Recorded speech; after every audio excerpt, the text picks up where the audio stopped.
した出会いの足跡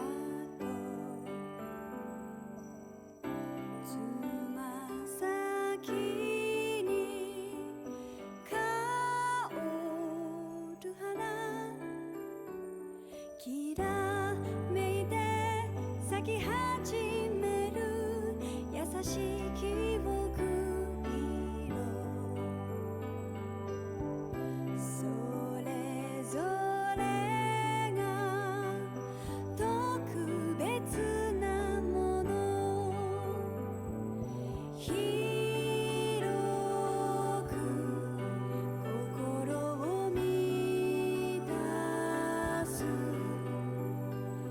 瞳と涙とそして笑顔たちが愛してどんな遠くにいてもたどり行けばきっと奏でられるから青い歌浴びて歩み進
希望が遠く思えてもつなぐ絆は始まり僕らまだ飛べるさ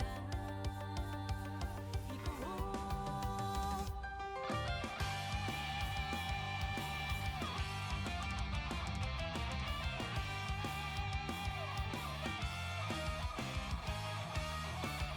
世界は今日もいつに回る醜いことは絶えなくあるけどこの手を伸ばし触れられるぬくもりは信じていきたい一人よがりの黄昏が大いなる影を落としても挑み続けていくその先に光るものがあるのだと絆が叫んだ We just don't say no and no one's 書いてるけどたどった奇跡は間違いではなかったから We just don't say no and no one's 舞い上がれ未来は一人のもの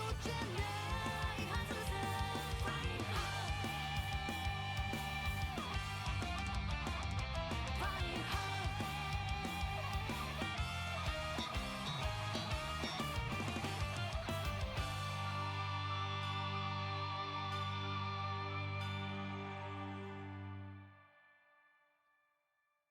And welcome back, everybody, with the RPG Fan Twitch channel. How's everyone doing this lovely Saturday afternoon, Saturday evening? I hope everyone's doing freaking-tastic. Because I am. We're going to get the real ending to this game now. There is a second ending to this game. Of course there is. We finished the post-game. And now we're going to see what not really happened, but like, you know, we're going to get some answers today. We get some answers today because we're right at the final boss, and you know, well, close to assuming this final boss. And we're gonna finish Tales of Reverie, and we're gonna finish the Summer of Cold Steel 2. It's gonna be fun. I got stuff planned. Obviously, this is not gonna take super long, hopefully, but if it doesn't, then we have plenty of things planned out for the rest of the day. So I'm gonna play some Final Fantasy Tactics after this if we finish early. We should. What is up, everybody? What's up, Aqua? What's up, Landio? What's up, Zeph? What's up, Leogan? Jojo? What's up, Baku? Yes, the real finale, Baku. What's up, Eternal? Vexart. And Talifer, so Talifer there, too. And everybody else out there that's lurking out there and still coming to stream. I hope you're doing a fantastic day. Still the countdown up? Yeah. Oh, me. Why is that timer still there? That timer usually doesn't show up. Pop. There we go. Booyah. But we're done. Everything's done. We've seen every single daydream. We've seen everything possible in the game. There's nothing else to see. Except these trial doors, which I'm gonna go do right now. Before we go fight the final boss, we're gonna do these 4 trial doors, which I have set up. And then that's it. I did all the Void Spires, so we're done with the Void Spires too. So we just need to do these trial doors, and then we're good to go. I haven't looked at them. I haven't checked them out, so we'll see how this goes. This one's interesting. It's Olivier, Princess Elephant, and Monkey Ass, which I think is weird. It's weird. You know what? It is what it is. We do need to set them up, though. We do need to set them up. No, you should take Pandora. And you should take Tatiana. You can keep Keeper, I guess. Whatever. Dodo's evil. Monkey Ass is always evil.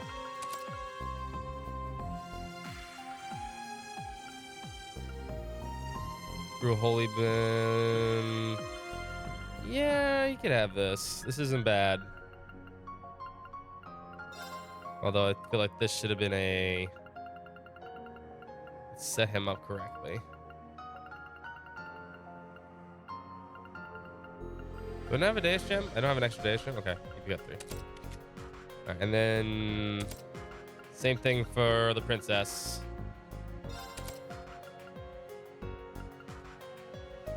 Same thing for the princess. Sure, you know what? Take that.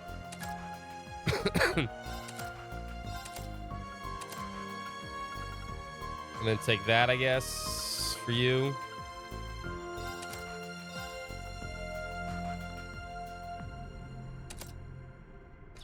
And we'll see how this goes. These shouldn't be too hard, though. We have a lot of stupid powerful accessories. But I hope everyone's doing good today, including a bunch of Abyss Shadows.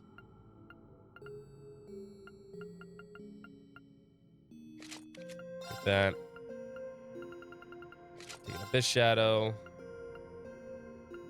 And you also can take, actually still blues.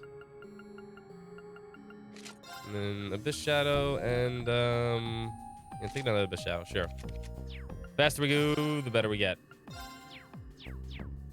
Trial door presented. Let's see what this one's all about. The herbs in the Airborne government? Yeah, but like, yeah, I guess. Now that we have here to fight in the whale, though. From what I understand, it's quite a mighty spiritual being. Though we may be outnumbered. If you can be certain that it's here to test us, it'll put us up quite a fight. Indeed, this calls for our full attention, my brother. I like to believe I myself have gotten stronger since arriving in the Reverie corridor. It simply won't do for us, as aren't our siblings, to give anything less than our utmost. The two of you are rare to go, well, aren't you? I doubt I'll be able to keep up with either of you, but as executor of Imperial Justice, I'll do my best as a proud support. You honor us. We owe your father a great deal for everything he's doing for the country. But enough talk. It's high time we show this beast the full force of our might. This one is strong, but if we work as one... Oh, pitiful. This one actually might be hard.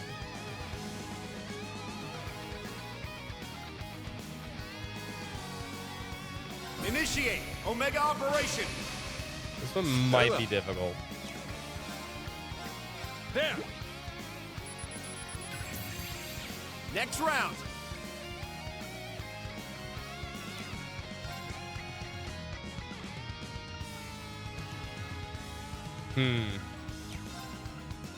Petrifying shells. You're not going anywhere. And you missed. Arcus activate. It's my duty. Arcus, activate.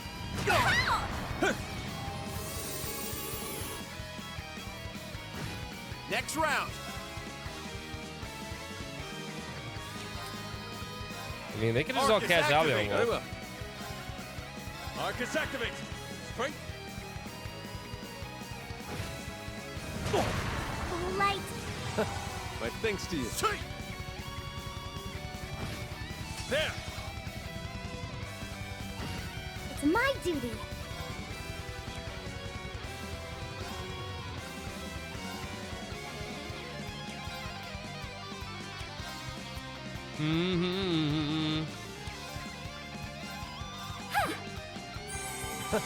My thanks. Here's my stage.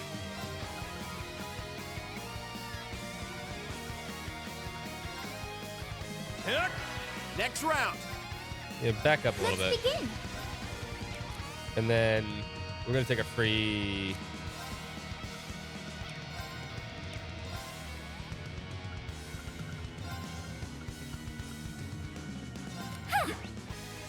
My thanks to you. Oh, Adios, goddess of grant us protection with your brilliant radiance. Sacred circle. There. I appreciate it. Leave it to me. Time barrier. Break. Man of the hour. It's my duty. Flow. Elegant flow. Let's begin. Arcus, activate.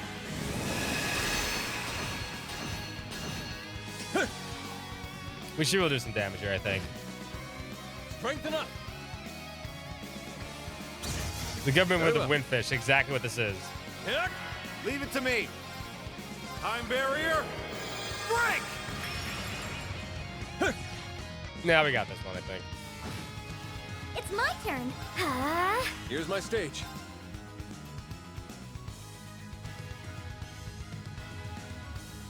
Heck! This is it. Here you go. The only time you see failed this the your entire inspection. playthrough. He's inside the belly. Round 2. This is the end. So you would be happy if he was here yet. I don't know if he's here yet. Strengthen up.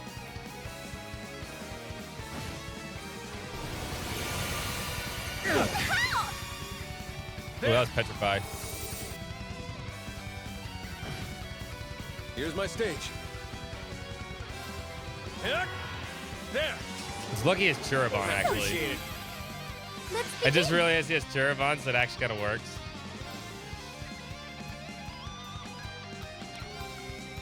Focus activate. Very well. Heck! I wish I So could except when that happens. keep going. This is bad. Oh, they hit me with defense down, that's why.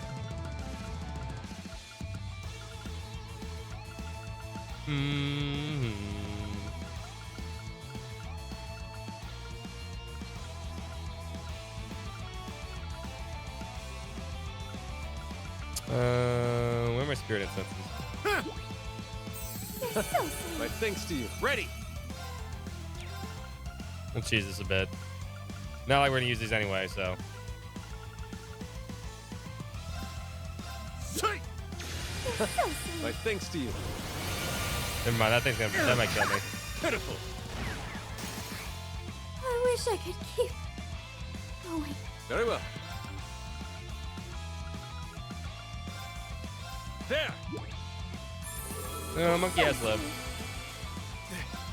This is bad. Time barrier. Break. The fact that he has defense And down the sucks right now. Initiate Omega operation. Man of the hour. Heck. It's my turn. There. I appreciate it. It's my duty. Ah. Very well. Heck.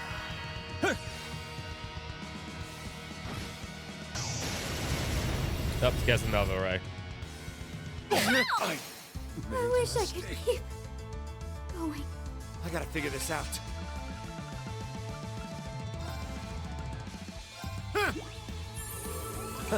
My thanks to you. This is bad. Doo-doo. No, we're good. You're so sweet. This is bad. We're good.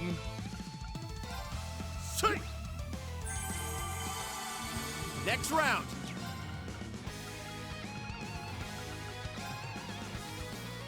You're so sweet. Leave it to me.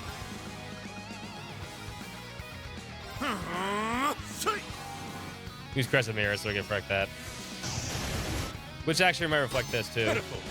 Yep, Next round. that's all this is. Here's my stage. Arcus activate. It's my duty. Focus activate. Never mind. All of its stacks are magical. There. Ready.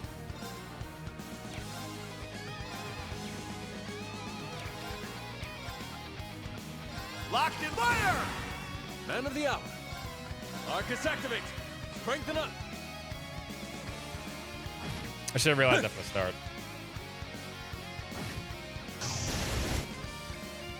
There. I made a mistake. This is.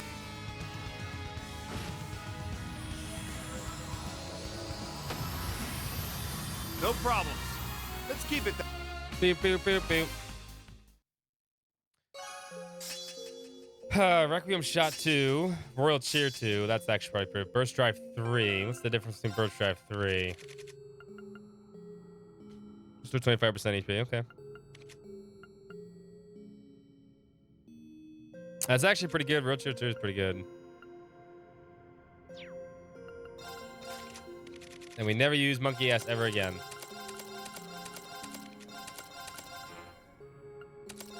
We might use Olivier at one point, but take a step back right now.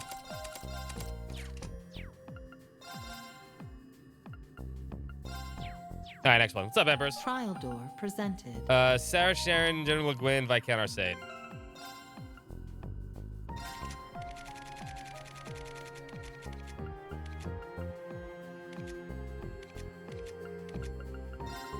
You should have Scorpio, actually.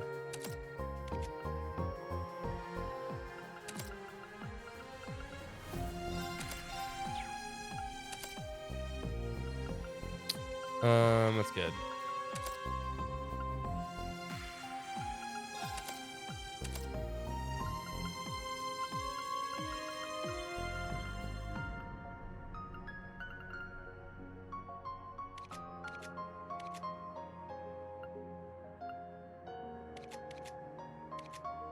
Yeah, this should be pretty easy.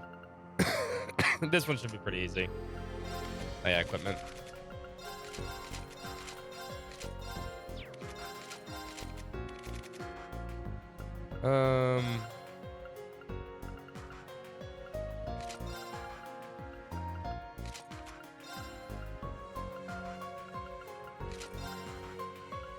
Hit the dire belt.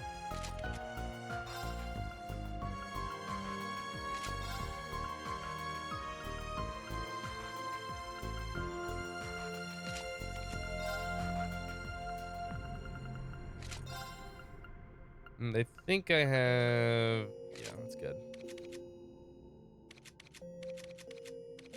I'm kind of slow, actually. You know what? Taking a bit shadow, too. You know why you're slow?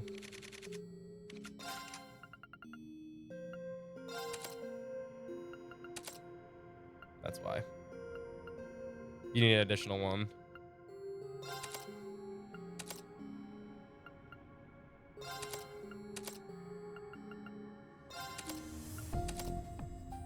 There we go.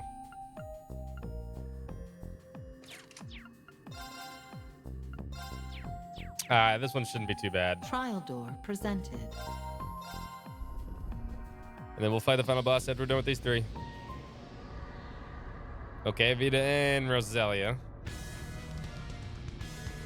So we're granted with the Crimson Rosalia and the Witch of the Abyss herself, have we? Had the pleasure of fighting alongside them, but I've yet to see their full strength. This should be fun. Don't you agree, Master? Not eager to thrust myself to the limelight now as you are. However, as head of the Arcade family, it would be a great honor to duel against the witch that Leon Sandlot herself called a friend. I don't know if I really have any right running in a crowd as tough as this, but I don't plan on getting left behind. I'll be right at the thick of things with the rest of you. You can count on that. I wouldn't have any other way, Lady Sarah. I did have the pleasure of practicing with the second language during my time as an enforcer, but I'd like to believe I've sharpened my skills since those days, and therefore have no intention of holding back. Now when Lady Lisa and all of others still require my assistance. That's a strong one. Let's kick its ass! Huh!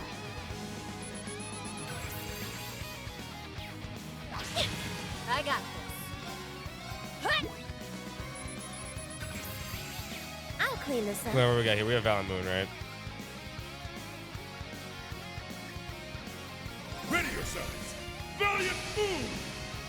I'll clean this up. Here I come. Shadow Stitch. Well, wait a Allow minute. me.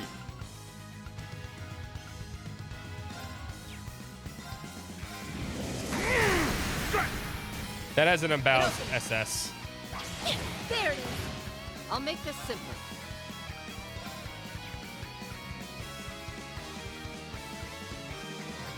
Turn to dust with magic flame now. Crush them. Allow me. Bring it on. This one's on the house. This poses a problem. Yeah, you can be Here I there. go. Thanks. Allow me. You won't get away. An opening. I shall assist. How does this suit you? Now. This one's mine. My turn. Harris. Now. Too slow. Calling the shots. Calling the shots.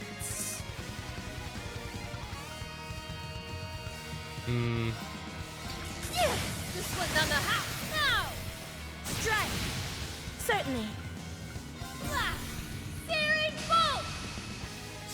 clean this up. That's why I'm How not does worried about suit this. you?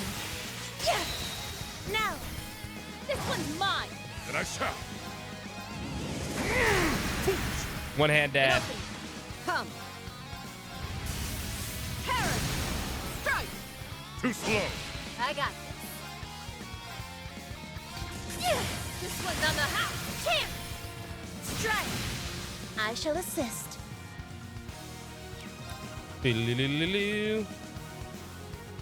I should use Phantasmal Butterfly, hit, and then rush. Because this will put... No, he's Golden Aura, actually. Golden Aura gets 50. Fight! Golden Aura! Certainly. Now! This one's mine! And they're dead. I am the severing chains. No, And they're dead. your fate has been weaved in wires. Fall into death's embrace. Want real?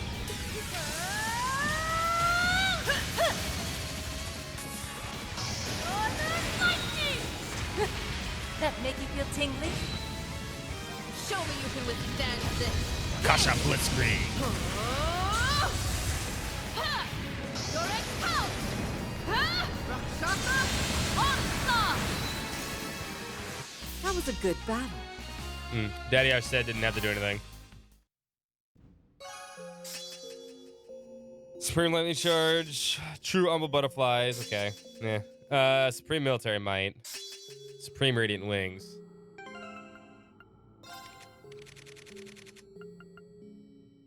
Four turns of Brandish. I'm sure it's 4 turns of Brandish also. Yeah, right. They're so strong, I don't even use them. What's up, Mozzie? And then you get Supreme Lightning Charge. Okay, they got all their things. We can keep Daddy Arced equipped. But let's unequip Sharon for now.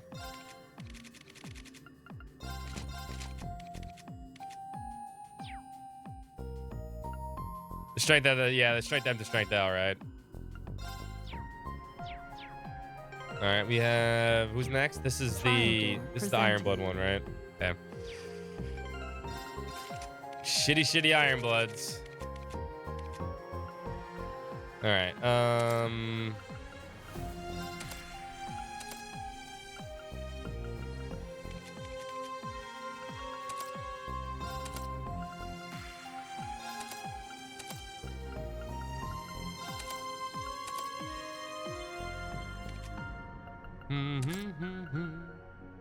Keep that on.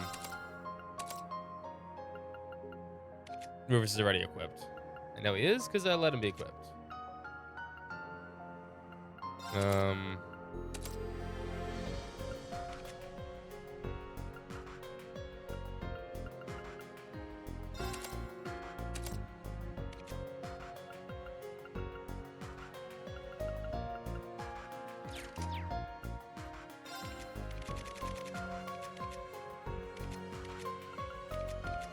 All right, and then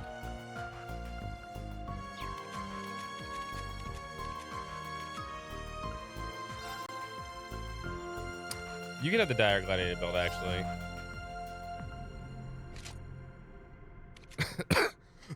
I'll re-equip these, and them I'm not worried about. Give me the equipment, actually. No, you can stay there.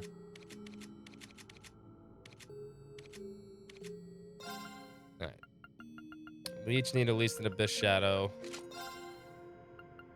And yeah, that'll work for them, actually.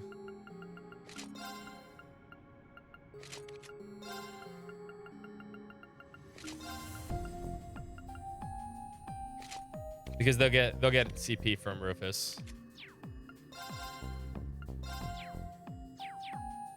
Trial door. The final one is just McBurn, which is weird.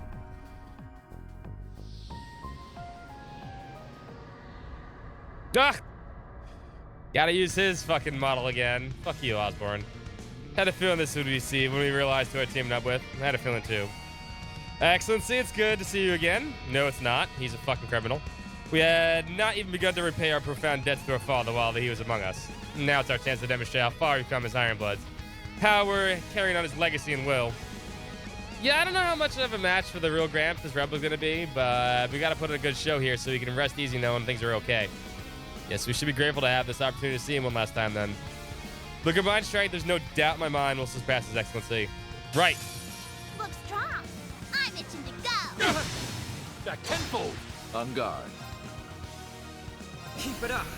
Fools Vermilion! They have fools for millions, so I'm not even worried about this group. Cut you down. I don't mind. This your card? Fine card it is. Yes.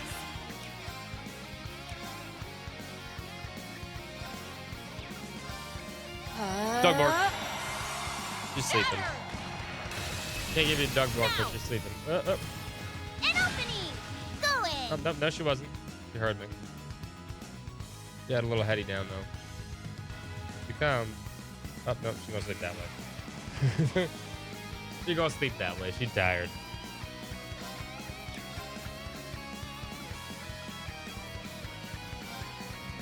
Oh, pre-order. Woohoo! Wide decoration. Go in.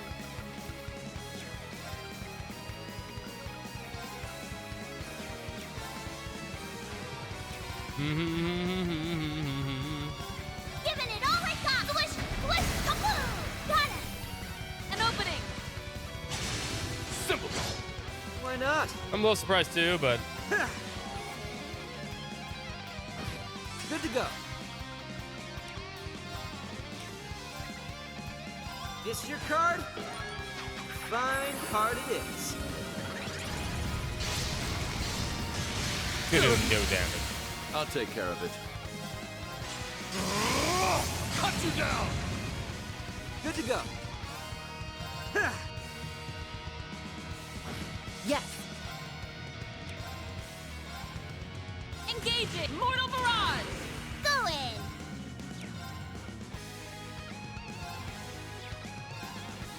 Get lasered. I don't mind. Keep it up. Fools Vermilion! I don't mind. This your card? Fine card it is. Broken ass fucking ability. Back tenfold. Good to go. All right. I'll take Things care up. of it.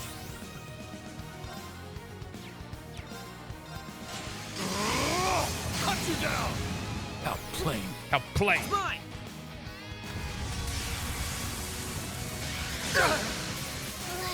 This is bad. Could be doing better.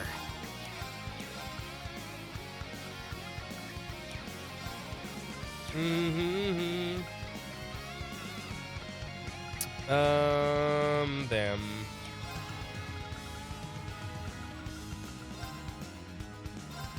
Yeah. Thanks. It's my turn.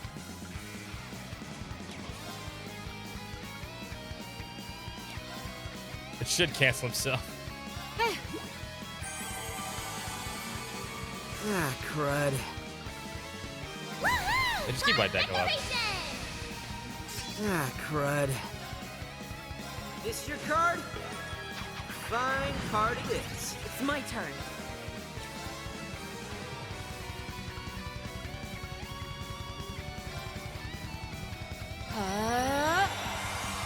Shatter.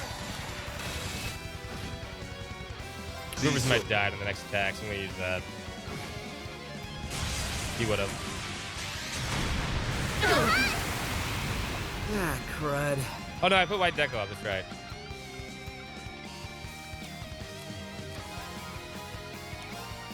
This your card? Fine card. Stop giving it over to is. Claire, you Okay. dickhead. Planning.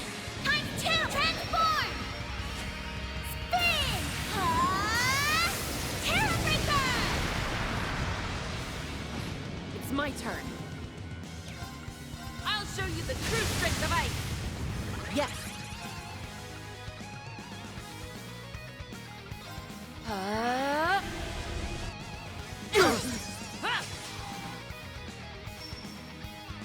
doing better. Yes. Oh, we got everything on us. Oh, Rufus is petrified. I'm like, why is Rufus not getting an attack? Shitty ass Rufus. I gotta go. No, not to go now. I'm trying to figure out why the fuck he's not getting turned. Thank you. Why not?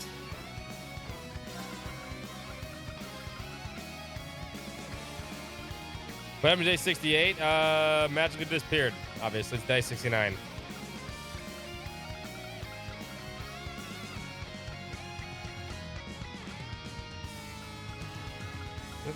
Can never find cure bombs. Diddly diddly diddly doo. There they are. Thanks!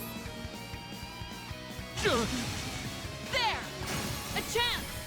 An opening! Why not? Is your card? Too bad for you. Not here.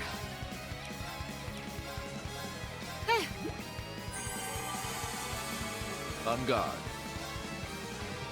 Oh, there's no fucking. I knew that was coming.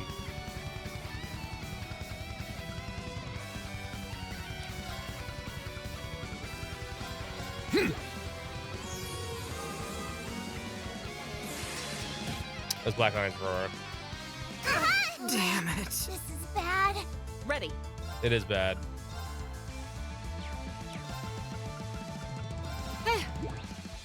Thanks much. Thanks! Yes. Let's reset this. Ha!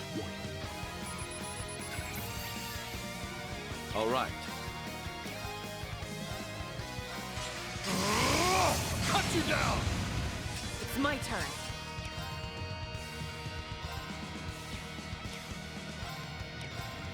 Keep it up. Fools Vermilion! Yes. Fuck it, just use your CP. I'll take care of it. Cut you down! Good to go. All right. Keep Go things in. up. Get laser!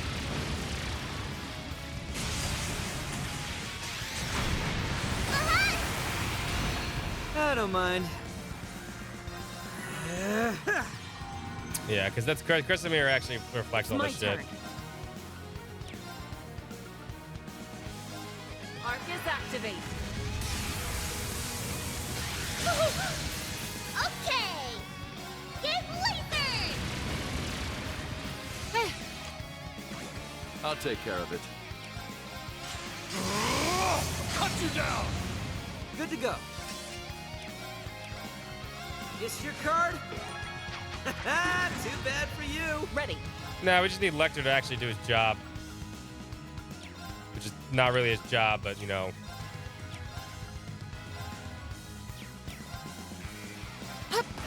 I don't mind. Is your card? Fine card it is. I'll take care of it. Cut you down! Ready.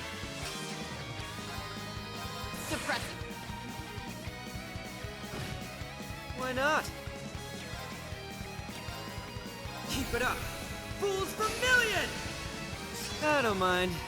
All right. Keep things up. Go in! Get laser! Why not? Is your card? Too bad for you. I'll take care of it. He's just it to death. Cut you down! But this percentage base. I So don't it's like mind. whatever. Is your card? Fine card it is. Okay! Get laser! It broke! Finally, An yeah, opening. unbalanced him. Yes.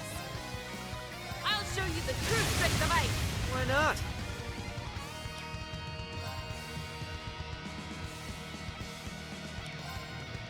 All right. Keep things up. Yes. Yeah. I'll take care of it.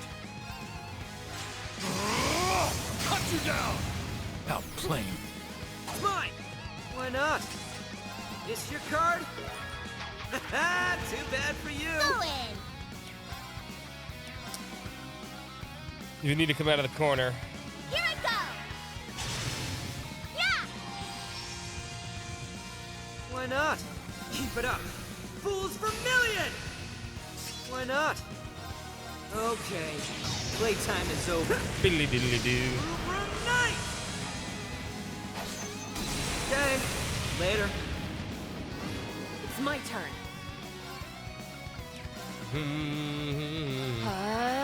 Probably cast that with him. I'll take care of it.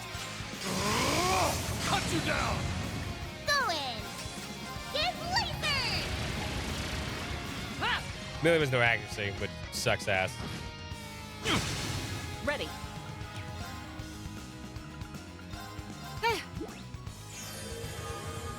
Go in!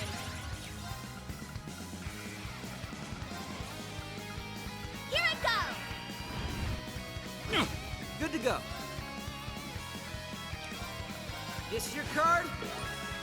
Fine card it is. On guard. Cut you down! It's my turn. Just keep stealing. Arcus activate.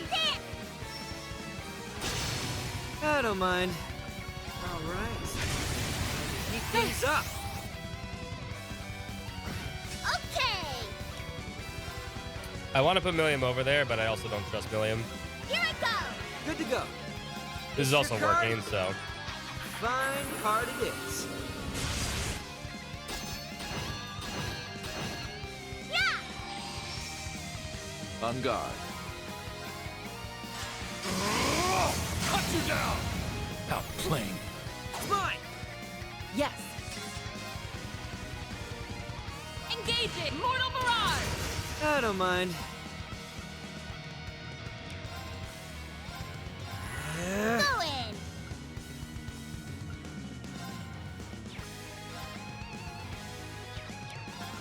Keep it up. Fools for million! Go in! Get him, Lammy! Go! It broke! An opening. Perk up! Thanks much. These swords are of those who lost their... On guard! You're in need of polish. I'll play. Root Deck Rain! Okay. Playtime is over. Night! Do you do anything with Okay. calcium? No. Later. Said like Suppressing targets. Mirror devices in place. milk, I guess. Orbital laser. Fire. I guess. I don't think specifically of calcium though. Mission complete. May you rest in peace. Okay!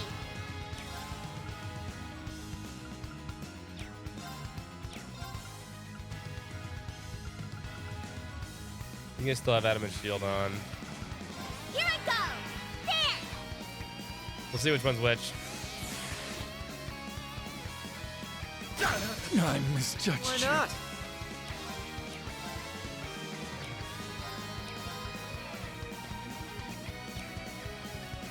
Well, that is physical, okay. Yes. Ha! Thank you. Go in! Here I go! Perk up! Thanks much. Yeah! It's my turn. I should have made All right. her caster instead. Cut you down!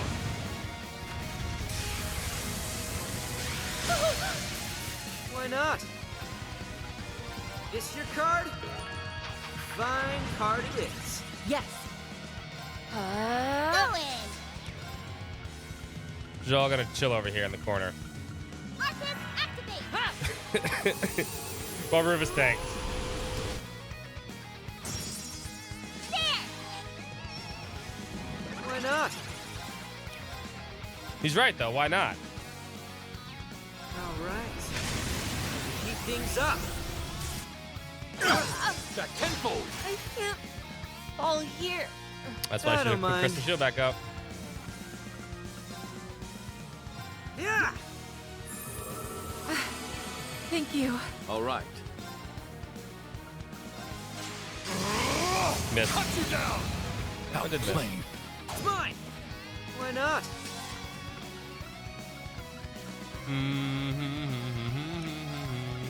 Keep it up! Fools Vermilion! Give me the insight. Good to go.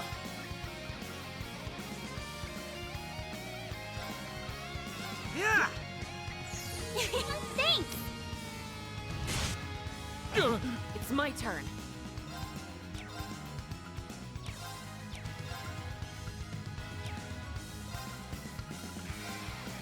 Ha! Go in! Here I go! Why not? This your card? Fine card it is. There! Ready. Good to go. Rufus will be This your fine. card? Fine card it is. Now, how to navigate this? Yeah, right? Seriously, you're kind of fucked. Go in!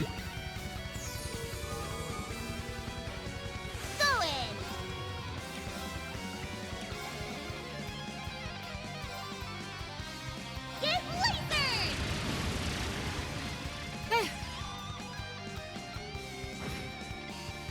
I don't mind.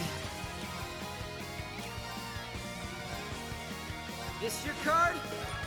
Too bad for you. Ready. And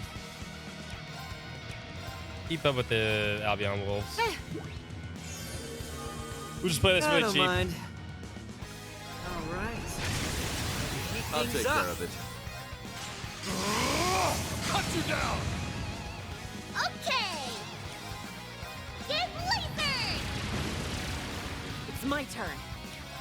We'll just play this super Activate. cheap. Why not? This your card? Fine card Hit it is. freaking Rufus, you dumb fuck. Ha! I don't mind. This your card? Fine card There it we is. go. Go in! Get lasered! Got it! An opening. I'll take care of it. Cut you down. I don't mind. Well, I mean, I could get it even cheaper. I just don't want to use my items.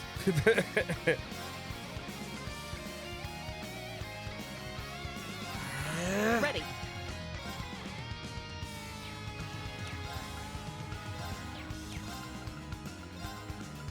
Ha!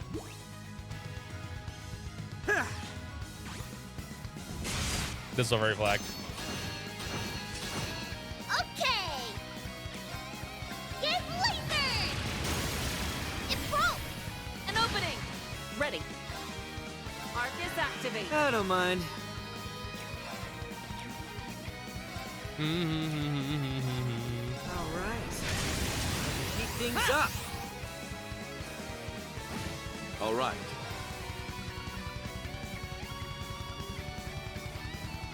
I forgot you had Civic Ring.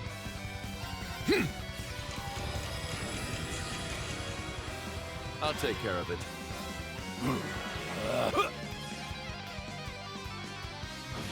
Here's a pick-me-up. Why not? Then Wally's debuff. Keep it up. Fools Vermilion! Good to go. Well, I had to buy all the shards. I had to use all my shards to buy the fucking level ups, which was really fucking annoying. Okay. Playtime is over. This should baby kill. Be so. He's got defense down, so Suppressing. there we go. Battle complete. Good work.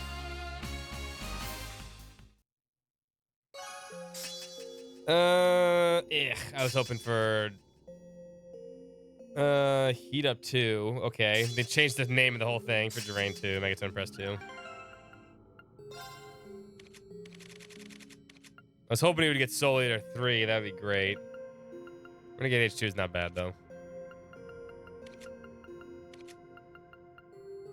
This is pretty good though.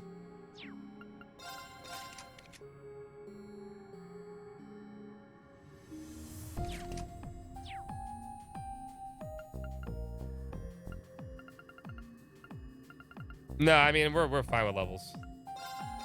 There's plenty of people at high levels here. So even if I need to use a bunch of people for the final fight, I'm not worried about it. There's a bunch of people over level 180, 160.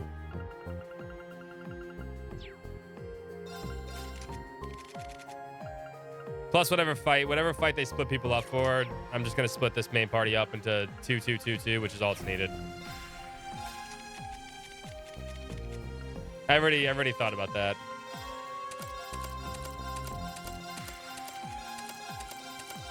Whatever boss is there is probably not going to pose an issue.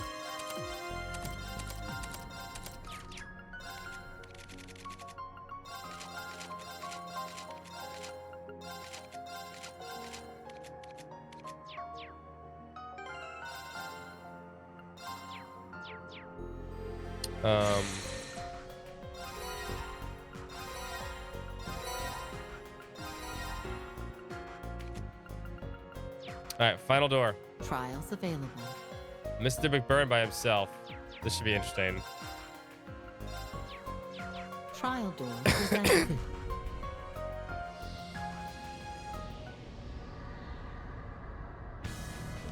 Huh? Was wondering who would have the gut to challenge me. Kind of fitting that I end up basically looking in a mirror. Seeing that form, though, I can't help but wonder if the work of a weird-ass anomalies are going around here or whatever. Not that it matters. Seem more capable than a shit doppelganger, at least. Hey, I like a good one-on-one. You listening there, Administrator? You better watch out, because if any luck, I might tear this whole alternate dimension to pieces during this fight. Think you can make this a little fun? I don't know. It really depends on how you approach this, McBurn. Think I'll pull out Yeah, I this little expect number this for once. Burn through! Splatter!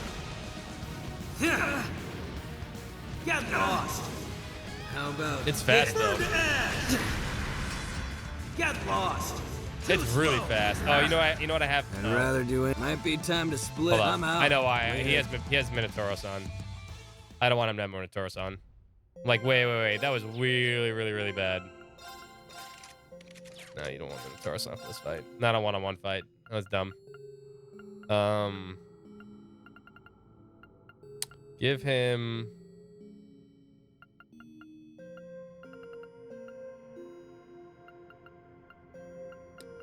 Actually, something like Talisman actually might be good. Prevent stat down. No, give him something strong. Gandanavari, yeah. Defensive wise. There we go, it's better. Trial door presented. Think you can make this a little fun? Think I'll pull out this little number for once. Burn through! Splatter! Too slow! Too slow! Yeah. I'll pick a free place demon. Now it's getting... Mind if I turn up the heat? This one's a scorcher! Desert Hellfire!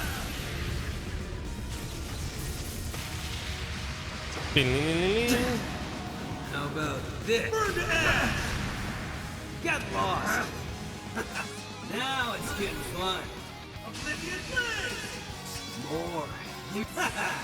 Mind if I turn up the heat? This one's a scorcher! Desert Hellfire!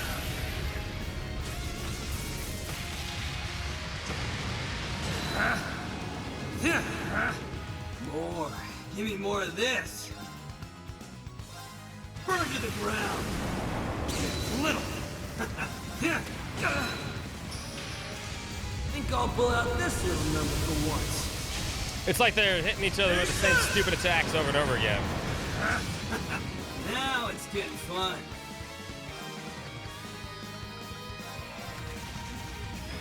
Think I'll pull out this little number for once. Burn through! Splatter! Guess it's me. Get lost!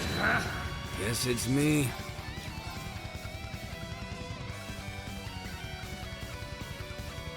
Burn! How about this? Burn to ash! Yeah, I'm not worried about that. Get lost! Yeah, I'm gonna scan it. You're Guess actually it's right. me. Yeah. But you can always come back into the doors. I'd The doors rather are do easy enough anything to not else. forget to scan. Yeah. How about this? Burn to ash! Guess it's me. Burn! Think I'll put. Guess it's me. Ooh, he popped it. Not gonna let me. More. You mean get lost? Get lost. His S-Craft actually popped that. Now it's getting fun.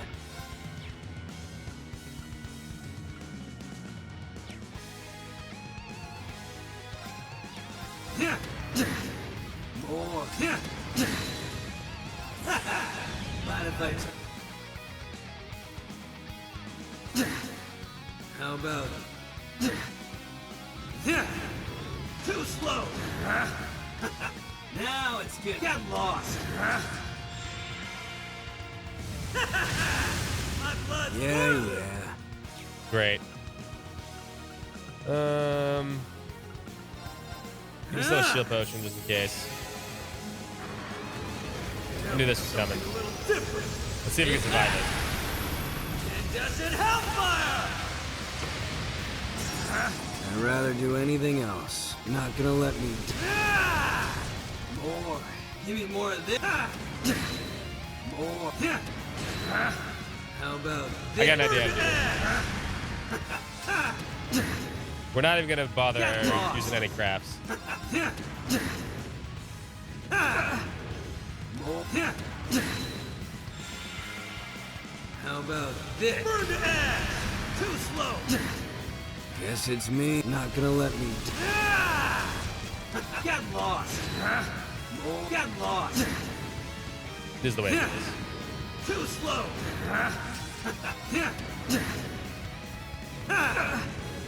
More. Get lost!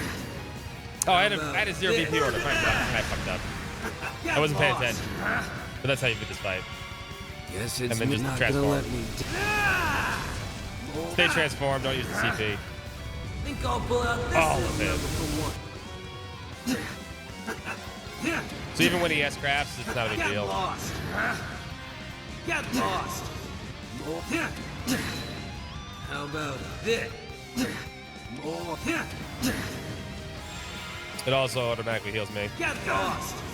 I'd rather do any. Not gonna let me. More. Get lost. More. More. Think I'll put.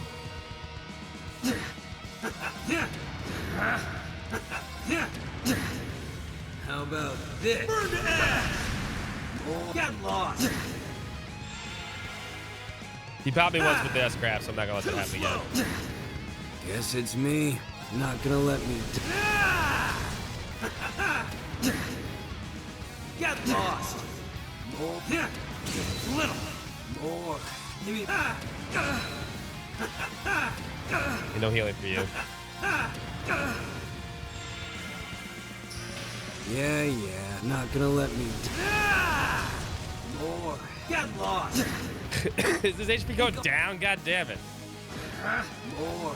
Give me more. 43.3. More. Get lost. It's slowly going down, but How about this? More. Give me more. feels like it's not moving. You also may have healed a few times. Yeah. Not gonna let me. More. Get lost. 34. I gotta be careful with the HP heal How ones. about? Get lost. Too slow. Guess it's me. He's starting Not to gonna go let me. More. 25. And he healed. Now it's get lost. He didn't heal for that much though. He's back to 36. How about? Get lost. Too slow.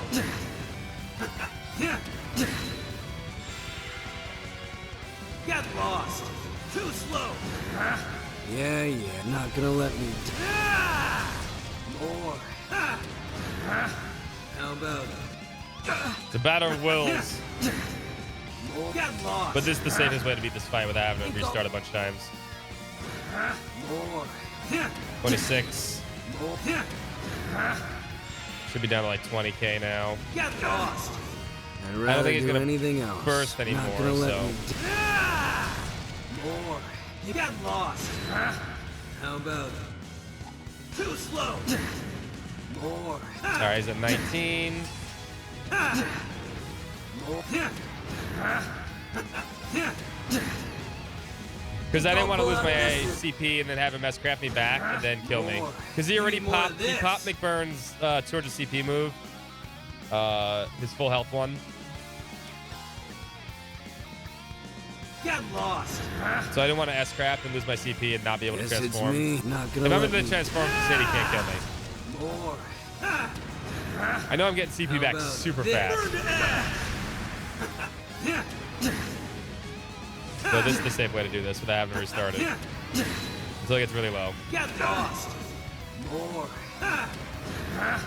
More. Give me more of this. Yeah, fireballs to him. Yeah, not gonna let me. More. Give me. Get lost. More. Give me more of this. Get lost. Right, there's your kill.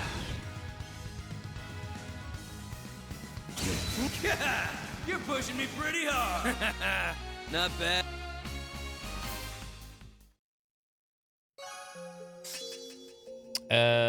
Contestant Hellfire 2. That's all of those. 5S plus Scorch, damn. It burns strong. What do I want? I don't want... maybe I should take Scorpio for you. Or maybe something like Woden or...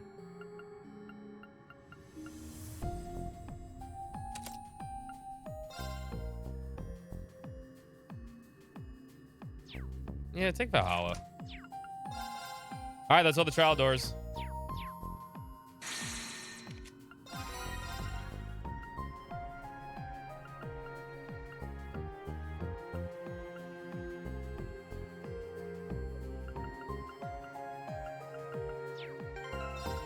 Also got a new Primordial Emperor.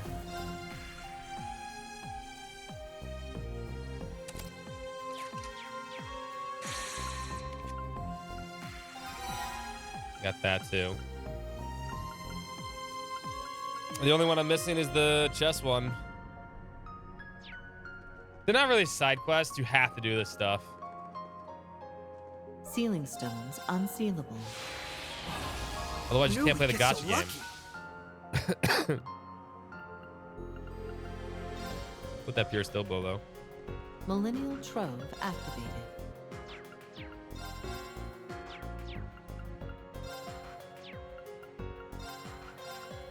All right, that's everything. Blazing Forge activated.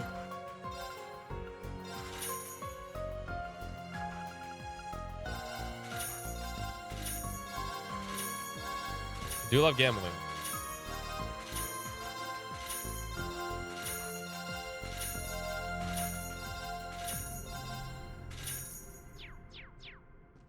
Initializing trading process.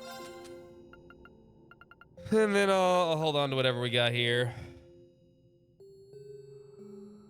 Another Recon gem.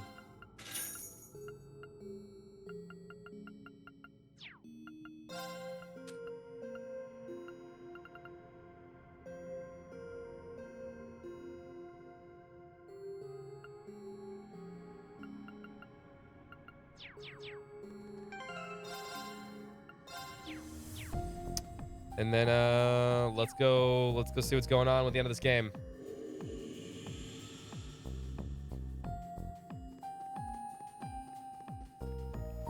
Trade report. phantasmal shards. Confirming rank points accumulated. 750. Liberation rank unchanged. So the max RP is 800. Because this gives 45, and then the 5 I'm missing from there. So I'll end up at 795. Because I did not get all the damn chests.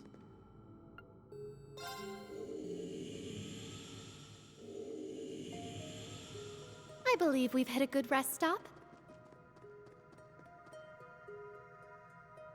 Proceeding beyond this point will cause the story to advance. All characters will be called to take part in a 3-team battle. That's what I thought. To ensure victory, prepare all party members for as much possible and prepare all desired upgrades with phantasmal shards. Okay. So we have this team. You're good. So we need what? 24 people, approximately. You're fine. You're fine. So we have 8, 9, 10, 11, 12 so far are set up. 13 for Crow, 14, 15, 16 for Fee. 17 is Toa. 18 is Elliot. 19 is that you. No, 20 is Toval, okay. 21, 22 Joshua. And then we could set somebody up also. Yeah, I'm not even worried about those. Or just 3 teams of 4. That's, yeah, basically what it comes down to is just 3 teams of 4. I just need 12. I just need 12 good characters. Because other than that, I have... Actually, you know what?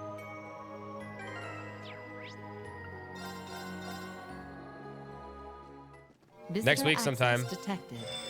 I don't want to replace major missions, actually. I wanted to do this. Visitor access detected.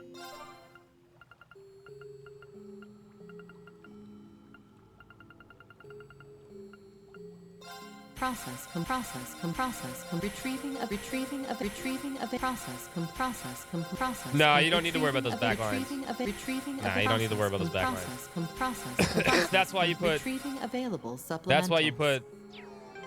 That's why you put characters like Elliot in the back. You don't need those backlines at all. You absolutely don't. And also the reason why you Central have... core activated. Here. Retrieving available supplementals. There you go.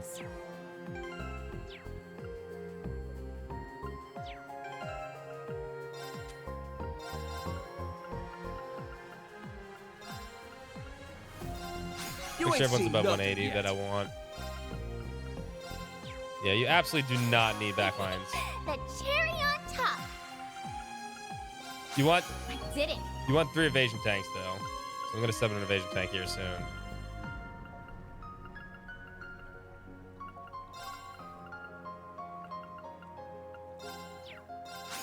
Yay, I did it!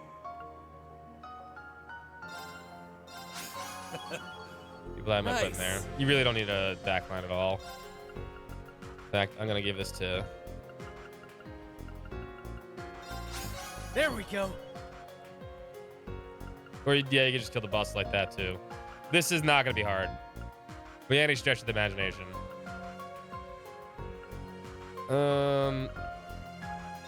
You can be actually pretty good. Oh. A matter of course.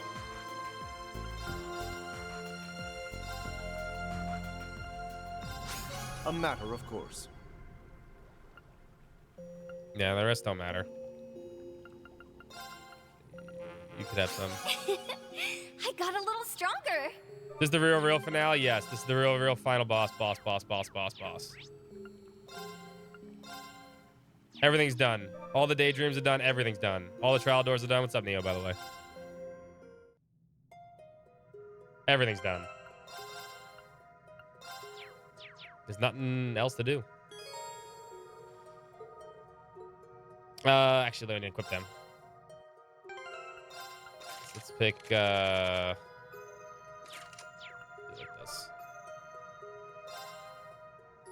You watch all the Daydreams? Yes. Who do I want to use here? We're not using the fucking Iron Bloods. We're definitely not using Millium. Chest, they're not done. I'm missing one. It's true.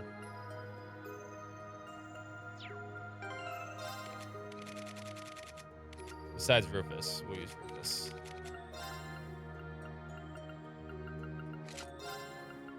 This Shadow.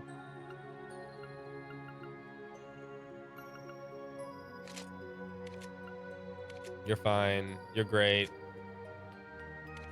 We need to set up one more person for evasion tanking, which is probably gonna be Sharon.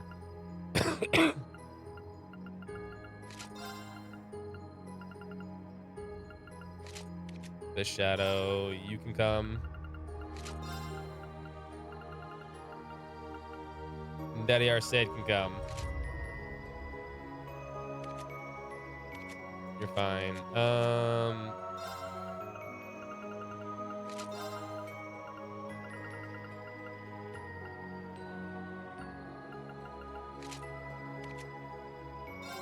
I have a better Devo option for you.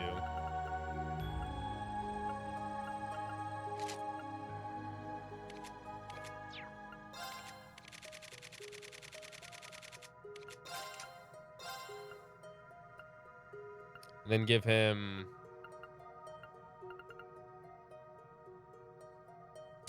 Geosurf. Yeah, there we go.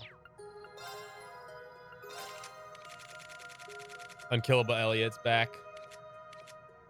Ooh, excuse me. That's 1, 2, 3, 4, 5, 6, 7, 8. We'll use Rufus. That's 9, 10, 11, 12, 13, 14, 15, 16, 17, 18. Really don't really 19, I guess. 20.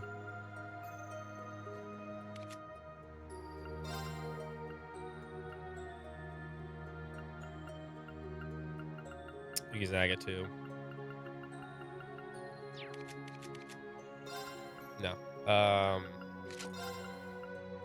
Take Tita instead.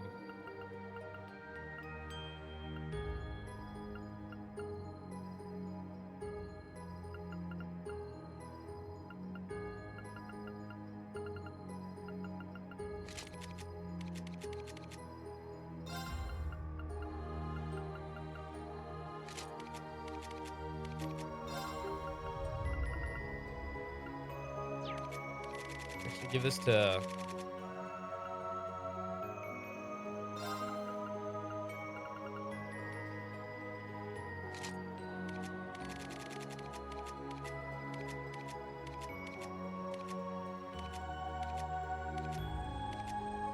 I'm not gonna set up the courts until I can see. I should just go on.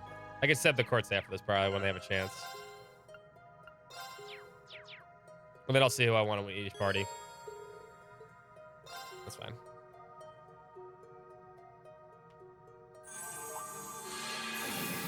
Fake ass Kia. I'm amazed you came all this way. It would have been in your best interest to leave me be. Oh, no voice acting, really? Then we'll have to disagree. We're glad we could finally reach you. Do you want us to keep referring to you as first OZ, or would you rather go by another name? I'm surprised this is not voice acted. I have no name. I'm not Kia, nor am I Orion. This is Kia right here. Hi, Bobby Dog. I'm nothing. Have nothing, so has always been. I'm an empty shell, born 500 years ago, and gone without a trace before I could have a single mark on the world. Evil Kia, yes. The same is true even now. I feel like some of it was voiced, though, to an extent. I was suddenly recreated here without knowing why. I mean, the voices for the battle people are voiced. But as I watched the world slowly converge with me as its core, I quickly realized what Elysium was hoping to accomplish. So it's true. Elysium is the reason you came to exist here after all. Azoth's definitely voiced too.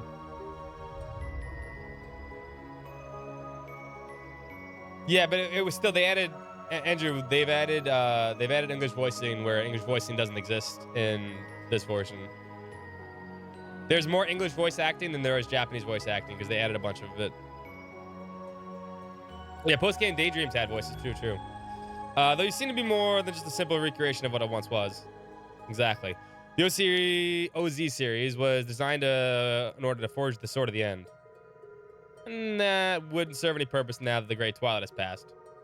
Yet if we learned anything, it's that Elysium always realizes something for a reason, so you must have a purpose. I can only think of one other possibility. Her appearance. I got to elucidate a response from us. She was chosen because of how similar she is to Kia. In other words, she is the first iteration of being recreated by to be the Zero Child. Wait, you can't be serious. This is where all the possibilities ultimately lead. The furthest reaches from our world. There are faint traces of one such concept still here. A being that once lamented in the tragedies of their own making so dearly. They dissolve their own causality, vanish from this world. A fragment of fate so small that no one should be able to see, even detect it. A fragment of fate. A being that dissolved their causality. Yeah, the true Septarian mirage. When Elysium was corrupted, it achieved its impossible by calculating that being's existence and realizing them. It hoped in doing so that it would create a new world with Crossbell at the center, while eliminating all obstacles in its way. Thought so. It all makes sense now. To think that ties as far back to the ancient Zemirian civilization. So this still connects to everything the SSS went through 3 years ago. It seems that way. You got a real twisted use so that creature like that is your last card. Worse, it used all the chaos that is in Crossbow to grow even stronger than the original. Right here with you at the center. Now we know the root cause behind what's been happening in the Reverie corridor. See, I called this one.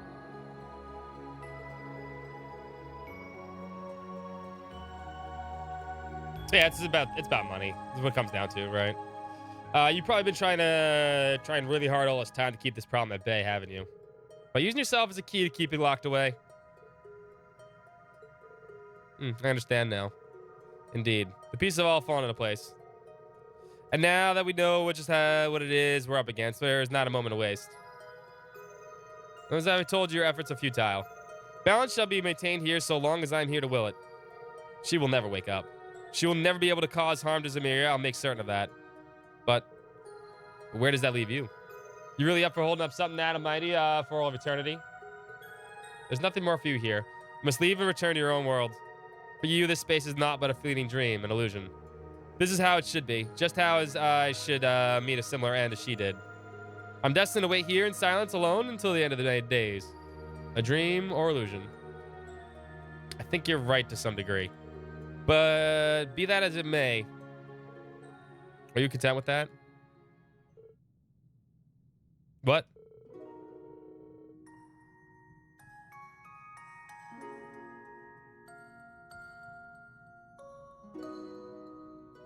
I'm sure they're gonna add voices also.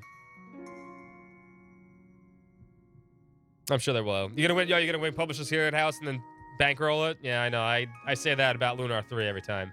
When I win the lottery, I'll make Lunar 3, and then there'll never be any need for any other RPG ever again, because Lunar 3 would be the best game of all time. It's true that once we're back in the real world, we'll forget everything that happened here. But you won't. You'll still be here eternally suffering for us. I have tens of dollars, exactly. Are you content with suffering? That question serves no purpose. None of this should have been happening at all. I shouldn't even be in existence. What reason would you ask that of an illusion? Of course we need Lunar 3. No one wants to make Lunar 3, and I don't have no money. I have 2 Lunars, no money. I wish I had, well, no, I wish I had 2 Lunars and all the money. Whether you perceive yourself as a real illusion doesn't matter. I want you to know how you feel. The original creator died, and that's not really, that's not how that go. That's not that true. The brother of the original creator died, if I remember correctly, and that stopped it. But Game Arts still made games after that. It's not like they didn't. And it's not like that's holding anyone back from making it. Just Game Arts just stopped making games. They stopped making games and started doing ports with Gun-Ho and stuff like that. Aren't there alternative Lunar games? Yeah, there's plenty of RPGs similar to it, but nothing like Lunar 3. Make Lunar 3 an RPG maker. I've tried. That was a long time ago. Whether you perceive yourself as real, it's probably like the 2000s. Or illusion, doesn't matter. I want to know how you feel. You remind me how I used to be. How I cared about was completing the task given to me. Nothing else in my world mattered. It was then that someone I cared about asked me what I wanted to accomplish, what kind of future I wanted. We wanted those things to matter to me. You remember, huh? So when I look at you, it's looking in the reflection of my own past. You act as though you've accepted this, but if that's true, are you the only one bearing your own true feelings deep inside? I can't just leave and condemn you to living in pain forever. Not after seeing who you are. Am I content? I don't. It's okay to want things. I also learned that through people I care deeply about, all you have to do is hold out your hand and someone will take it. LP. Why do you care so much about me? I'm just a replica of a fragment from a long, long lost history. Completely detached from you. You would be spared so much trouble by choosing to ignore me. Is it because I have Kia's face, or because I'm the first OZ? It's because we met you, that's all. Now that we know you, you're part of our lives. It's perfectly normal to want to help those in our lives. See, this is why Kia's the best. Even if destiny's forcing us to part ways, I want to at least see you smile once before that happens. Besides, you're not just anything. You're an individual who's hurting. We don't need any other justification to go as far as it takes to help you. Yeah, you're in the past. Who you are in the past all comes second to that. We want to do what we feel is right. Exactly. That's always been in line with the principles and goals of the SSS. What makes you think you understand me so well? When did I say I was in need? When did I ask you to think of how I feel? When? There's my voice acting. What does that matter? It's resonating with the paloma grass. Her mental state is causing something to awaken. No, I can't let myself think like this. She's gonna wake up. You've been trying to lock away your self-sense this whole time, haven't you? But you don't need to do that anymore. You suffered long enough. We'll beat the crap out of you. Leave it to us. You don't need to shoulder the burden alone anymore. We're here to carry all we can and more. Don't worry. Whatever comes of it, we can handle it. The damage wrought by Elysium was always ours to heal. Speak from your heart, reflection of the Zero Child. Tell us what you truly want.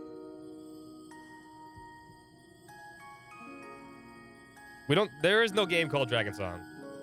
That's just how that goes. We know this. In fact, the word Dragon Song should be banned on this channel. Set her free. Let her finally be at rest.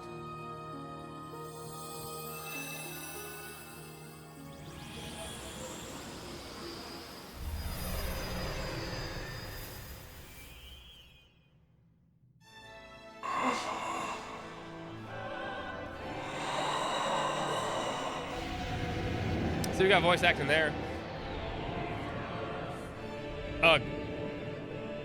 What is this overwhelming stream of consciousness? It says, though it's convenient, its very thoughts through pure mana. This is...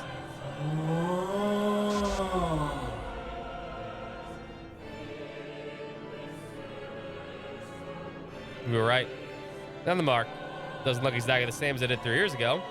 There's no doubt in my mind. That's the Demiurgus. No, they're the Septarians. But this isn't like the Septarian or Zero or the original. It's more of an incomplete blend of several causalities woven into one. This will be a fun fight. One must be a distorted version of the Septarian and Mirage's original personality. However incomplete it is, it still houses the power of the goddess's gifts. It's not gonna be easy. And yet we're still here to come out victorious. I could easily go on with out of control at any moment. Watch yourselves.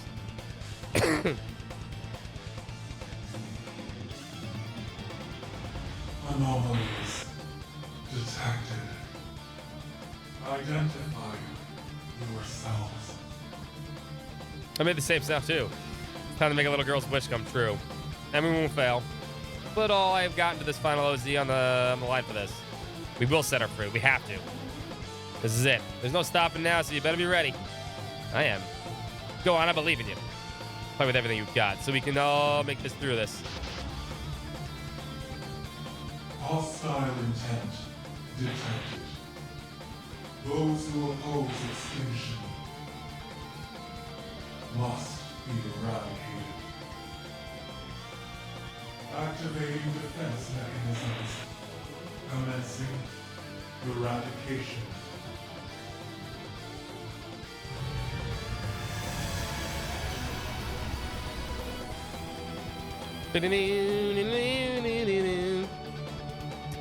As you're a fish. Use fight ABC order, so ensure all of them three have equal strength as possible. In other words, Team C is going last, right? Okay.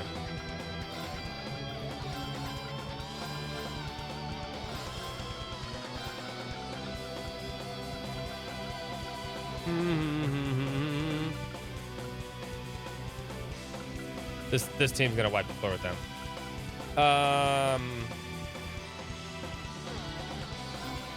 Split Muse up.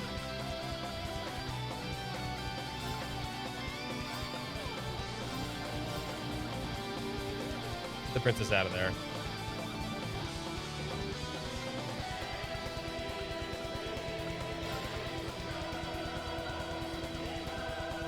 Stell goes in. Stell actually should come at this party right here. Million, get the fuck out. No.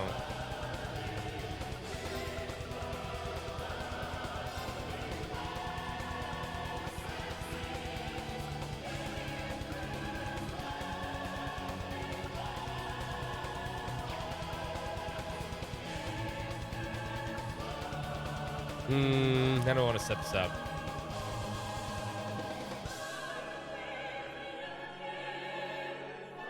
Is it Erebonia's? No, it's Crossbells.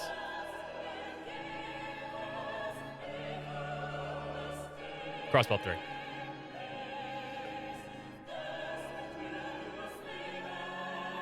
Split into the team Libero, Crossbell in class 7? No. I want this team so once I break them, Estelle can go in there and fucking bam and fucking one-shot them. So I want this team, you guys split up, you two split up. This team needs a heavy hitter. You have an accelerator, you have an accelerator. George is terrible. You have an accelerator now.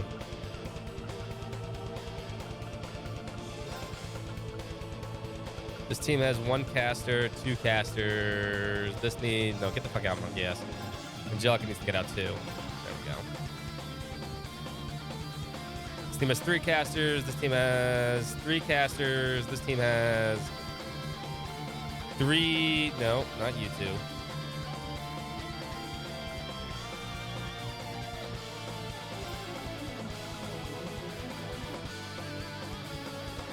Yeah, I want Blast Force here. Warcrier, Warcrier. Elliot's back up for this team.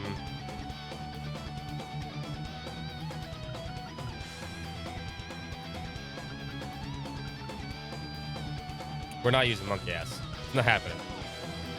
He got one fight, and that was his fight he had to do for the door. All right, Quartz.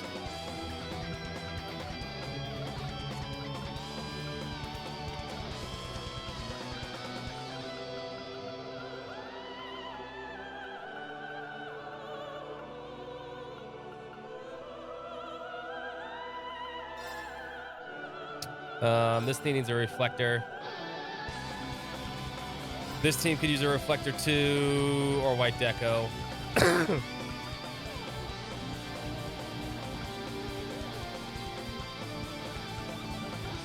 this team takes Kyo, obviously. Just for shits and giggles.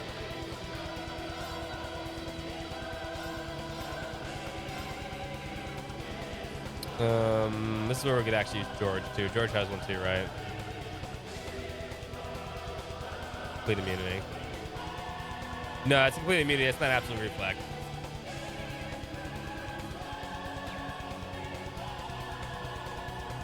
But this team has, you know what? This team has Platinum Shield.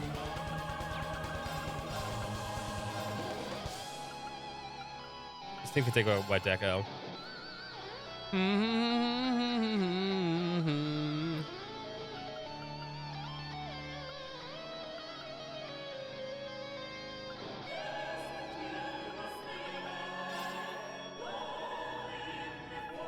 Okay.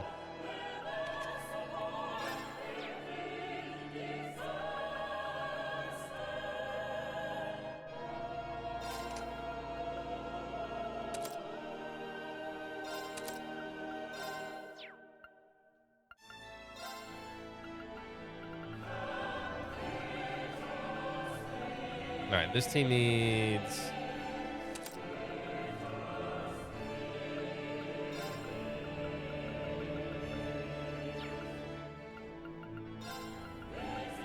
No, this is why I want Joshua instead.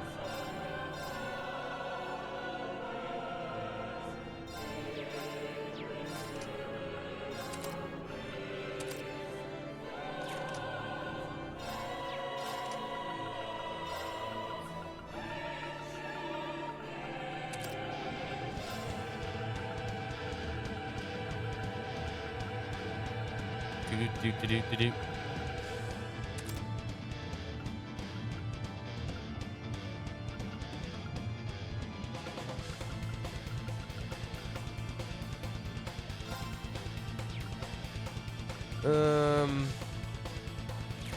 That's fine.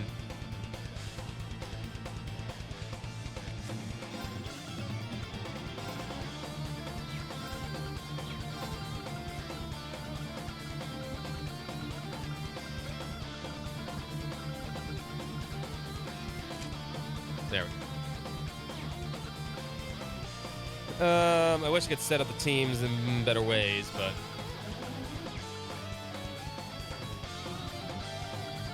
everybody should be equipped except Agate, which we'll get in a second.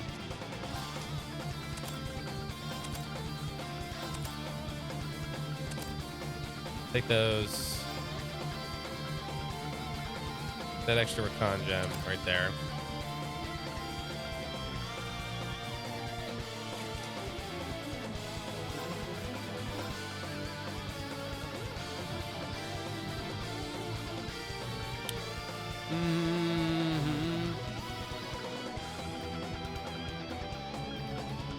I'm not gonna even use him, so but whatever.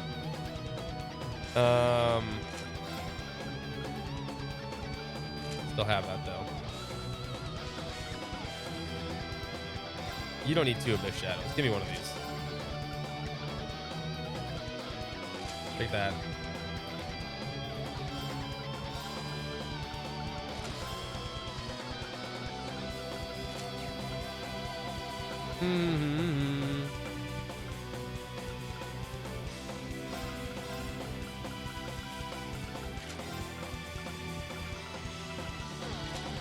There we go.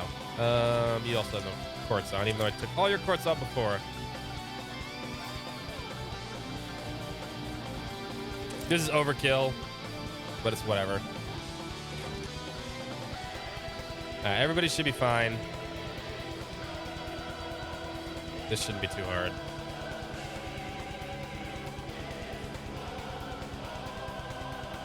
Dodge tank, dodge tank, dodge tank. Caster, caster, big hitter, big hitter, big hitter. Breaker, breaker, breaker. Accelerator, accelerator, accelerator.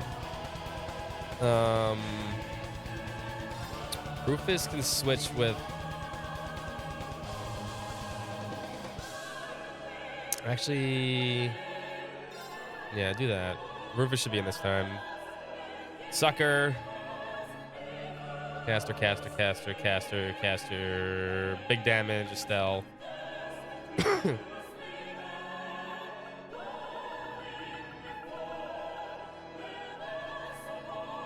Alright, we're good.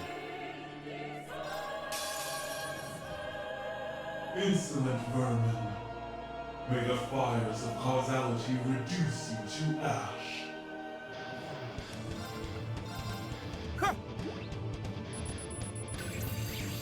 Come. They have Azure Feathers. I fucking forgot they had Azure Feathers.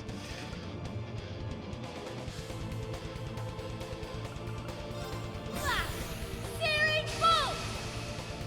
My turn. Turn to dust. Lighting flame. It's all me.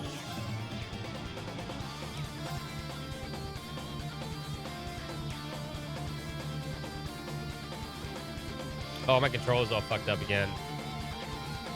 This keeps happening. Hold up. Ah.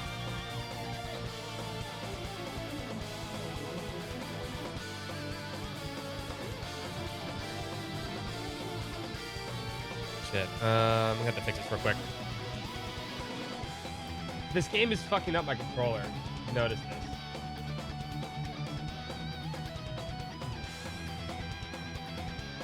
Give me a second.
All right, actually, give me 1 second.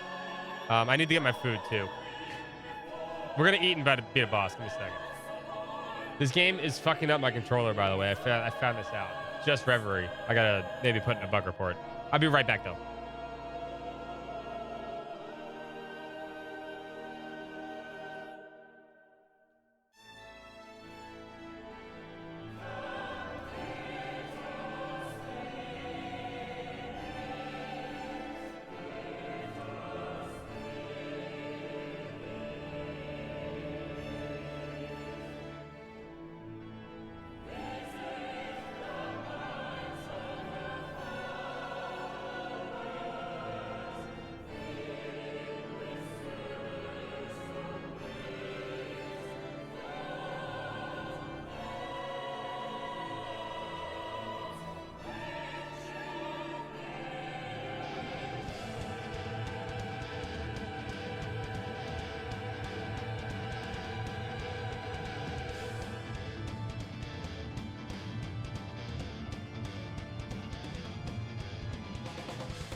There we go. Puppy dog, no. Careful. Puppy, no. You know you're not supposed to be up here for this. Got food, by the way.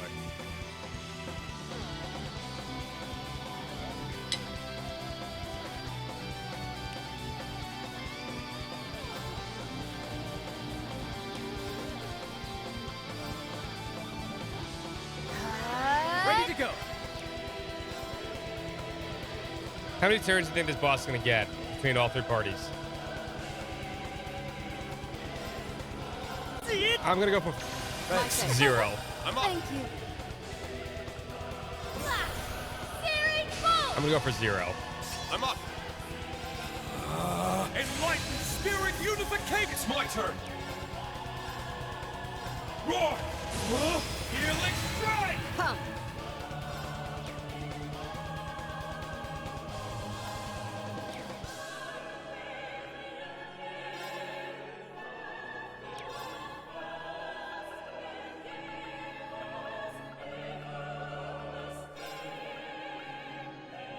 How's this? Show me you can. How's this? Maybe get 1 here. It actually might get 1 here. Depends if this breaks or not. It's not. I've got this.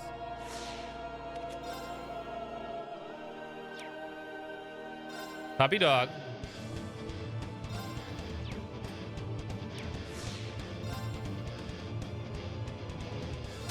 All for one. That's not true. Finish them off. Show me you can withstand this. Hit! You're in count! Rakshasa onslaught! Will not falter again. And critical. Phantom blade. Rest.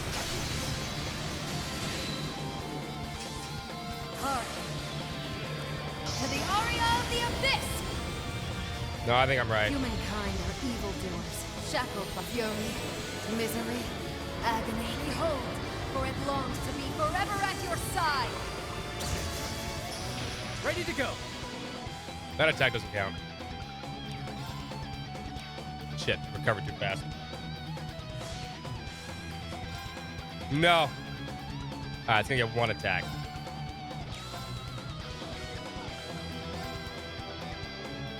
Yet. My turn. Thank you. I was Yeah, complacent. no. Let's go. You gotta sit up. Now when there's food up here.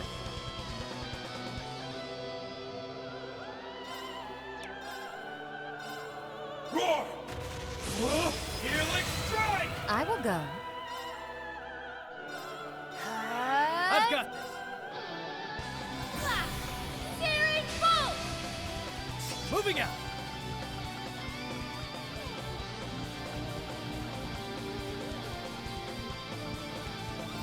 Yet. Thanks. Thank wonderful, no? It's my turn.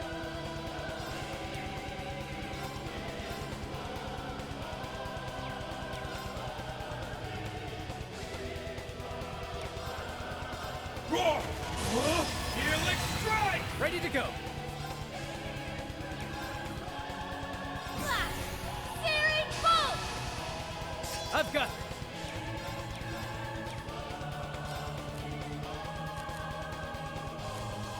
It's up to you.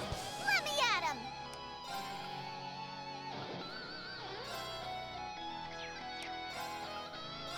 Welcome to my TED talk.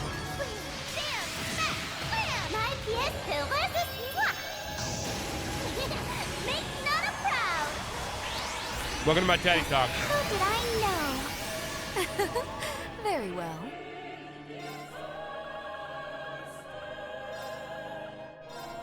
There! My thing. I'm up.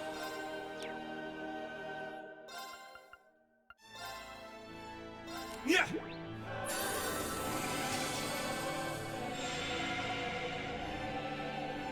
Show me you can withstand this. Kia, you've been over this. Off. I love you, puppy dog, but not when there's food here. Onslaught! Disappear.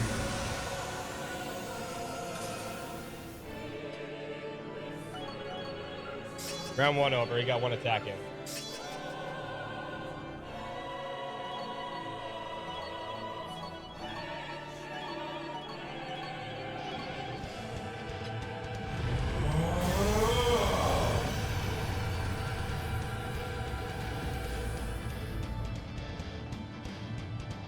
kind of what they did, though. That's kind of what Kia is. Or what? Infinite fates interweaving. Disorder. Nihility. What a glorious world it is. All who stand before me, raise your voices. Rejoice. Oh, they refilled my fucking... Oh, man. I didn't know they refilled everything for each fight. Of despair. Oh, okay. Never mind. Punch through! Cross strike! I didn't know that. All for one, I didn't know they refilled the United Front for each I'm one. here. All for one, Kia, tough thing. and one for all at once. Ready.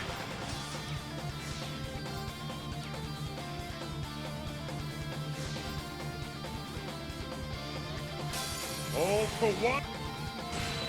Here I go. Punch through! Cross strike! I didn't know they refilled it for each one. All for one.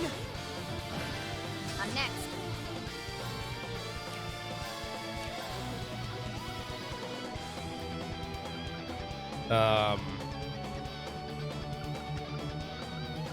How? Proud warrior. I'm next. All for one, And one one for for all. all. All right, let's do this. About time I got this started. It's over. Berserker. Bet it gives you chills when I go all out. Here to play. Here to play. I didn't know they refilled everything. It makes it so easy. Go! Ha! Got big finishes. Go crusade! I mean, I could have done it on Abyss easy enough. Places, my dears. And I shall. I'm just lazy right now. Punch through! Cross strike! I have so many items that the boss, once I get one turn, I'm not losing the turn. I love you. I'm next. As soon as I can see this seals and mute buttons, I do need seals and mute buttons.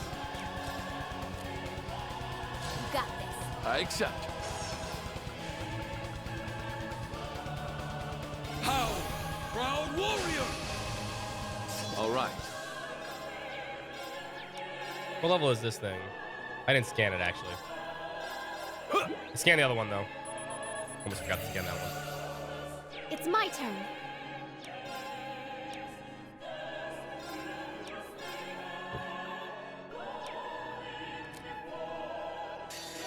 Behold, the radiance.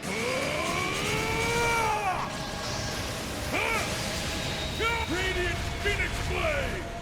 Here to play. Maybe next time.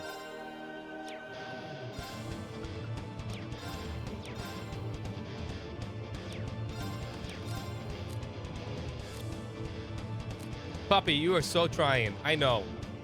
You're a cute little dog. I'll leave it to you. No biggie. I don't think Abyss would be all that hard either. At this point, at least.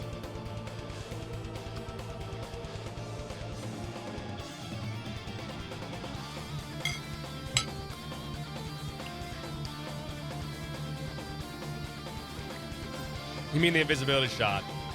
Needs to make people invisible, invis. Yeah, you keep trying, but you're not gonna get in trouble.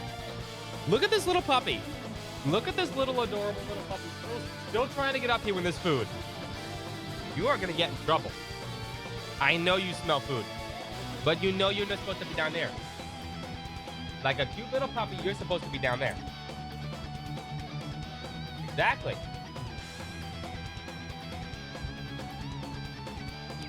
I'm trying to do this without, you know what? All 7 elements. Orbital driver, ready. Rainbow, yeah! Easy peasy. My challenge right now is make sure the boss doesn't get a turn. Which Punch is through! easy enough. Cross strike! Here I go. All right. These swords are of those who lost their... On guard! Bad little girl. You're in need of polish. Oh, you keep sneaking up like I'm not gonna give in. I'm not giving in. Root gang raid! Allow me.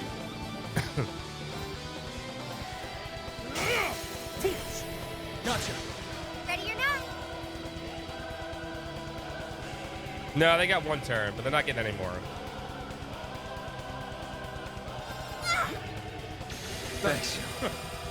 Ready or not?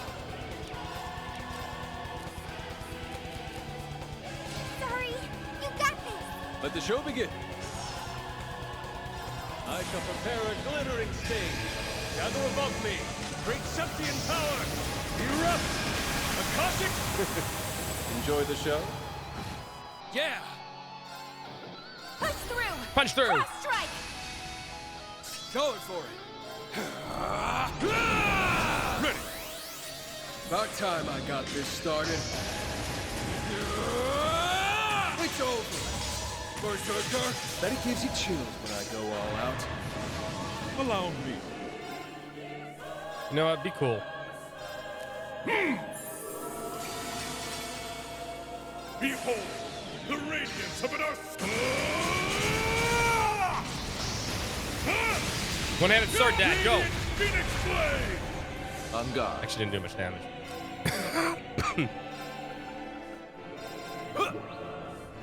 Thanks.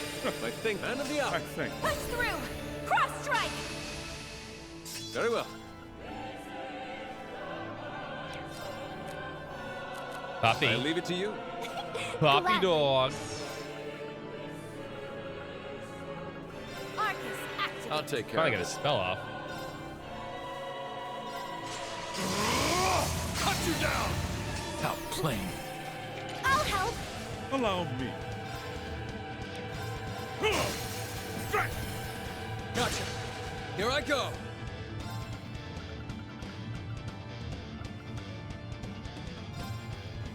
The boss actually might get a turn here.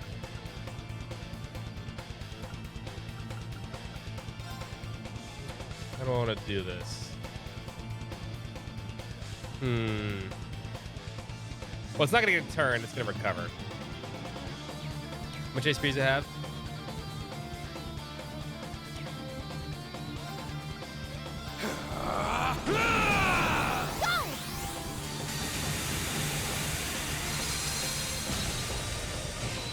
Yeah, I don't think he ran any Chrono Burst though. May destruction We're good. befall you. Randy does enough damage anyway. He's loaded.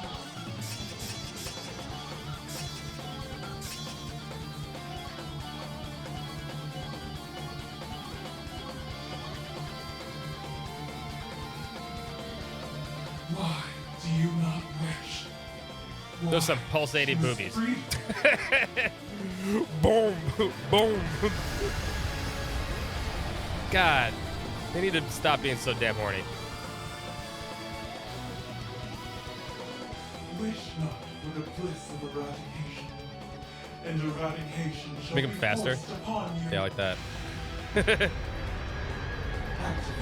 eradication protocols. Be gone from existence. No, That's a no, demon. stop. Those are demon movies. All right. More power required. May I see to the destruction and rebirth of all humans of the post-Zemurian age. All right, Estelle's got to get the final hit, right? That's our plan here. Estelle has to get the final hit with like big, ridiculous damage.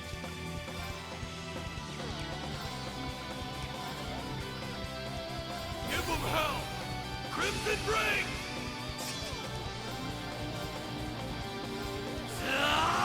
Zero Breaker! Of course.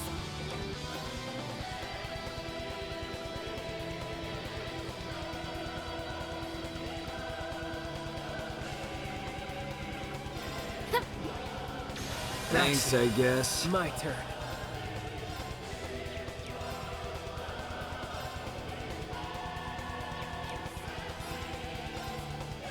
Arcus activate. Yeah.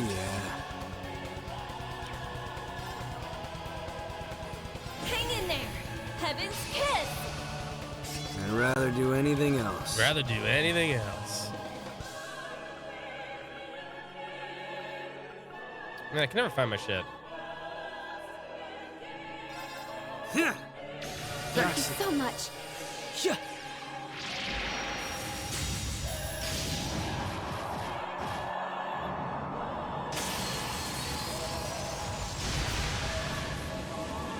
I'm going.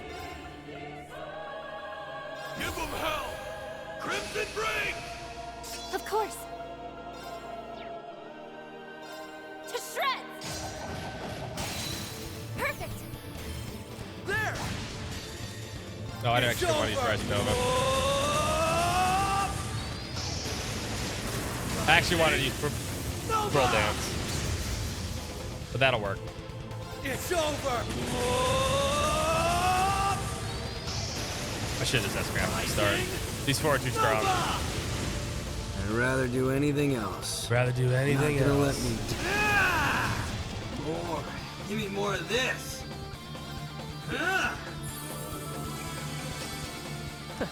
Okay then. Think you can dodge this?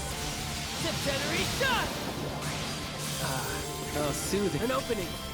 About time. More. Give me more of this. Would I have enough? No, not yet. Mind if I turn up the heat? We'll switch to Crimson at This is Blast Force after this.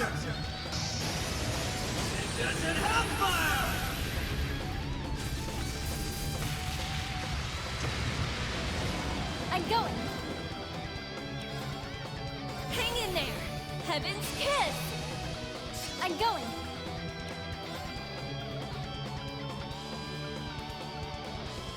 Huh? Thanks, I guess. My turn.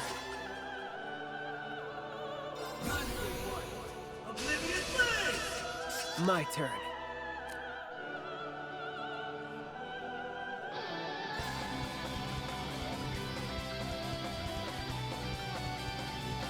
Yeah. Thanks, so I much. guess. More. All right, Give then me more you. of this. Yeah, we're not 100% critical. That's fine too.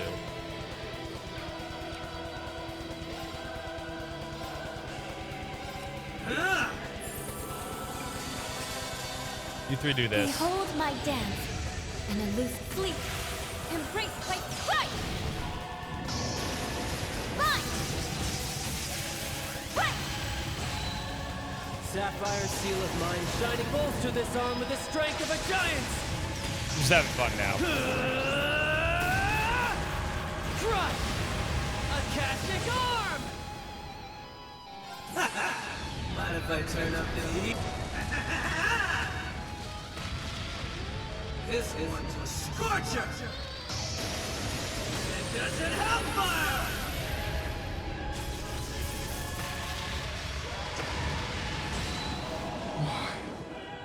Why did you Oh, it's gonna awaken recover me? halfway. Give me rest. Give me rest.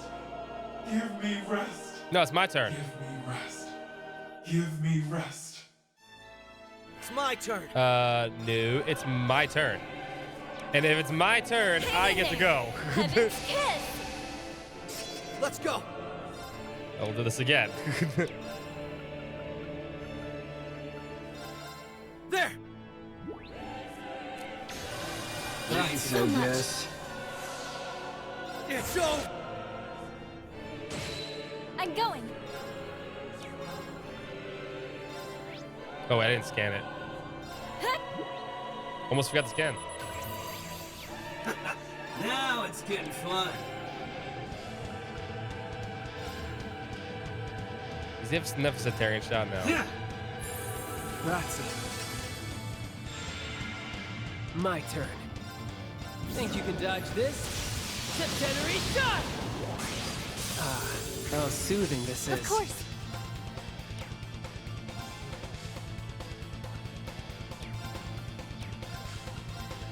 To shreds. Perfect. Let's settle this. in Oh, one that was not the one I wanted to do. Don't make me This might regret this. break Get though. lost. Guess it's me. Nah, she's gonna get a turn. No, she isn't. No, she's not. Give them hell! Crimson Ring! No, it's not. No. I'd rather do anything else. No, it's not. No, it's not. Thank you so much. Guess it's me. Hang in there. Heaven's kiss. Yeah.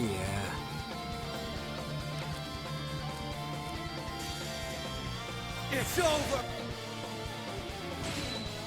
I'd rather do anything else. Burn to the ground! Come on, baby. Think you can dodge this? Septenary shot! How soothing this is. Of course.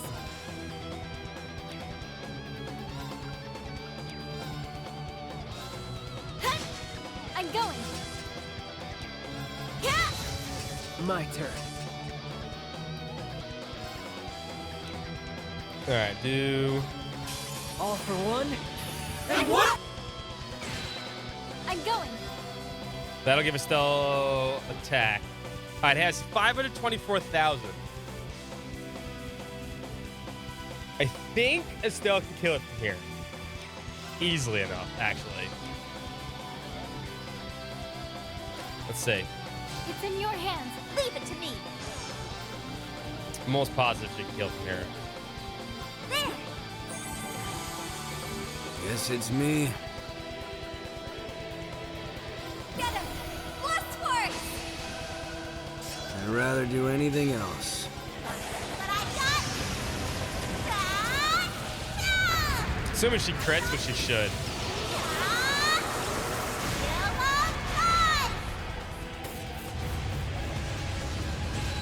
Yep.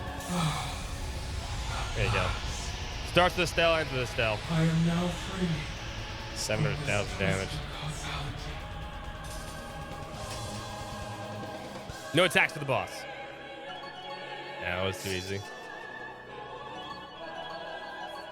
We should have been on this a long time ago, but whatever.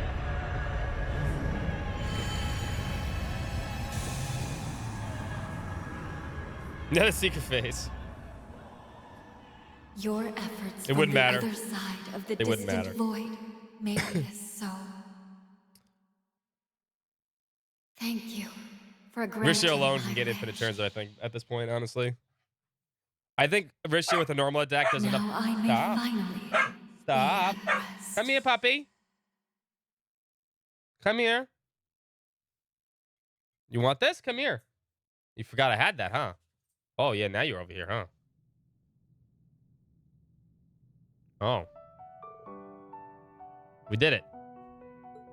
That's all she wrote. Last time we're going to see this group. All these guys. On to more other characters. I beat up Kia. I beat up fake Kia. It wasn't easy, but yeah. Though, Poppy Dog, I can't see.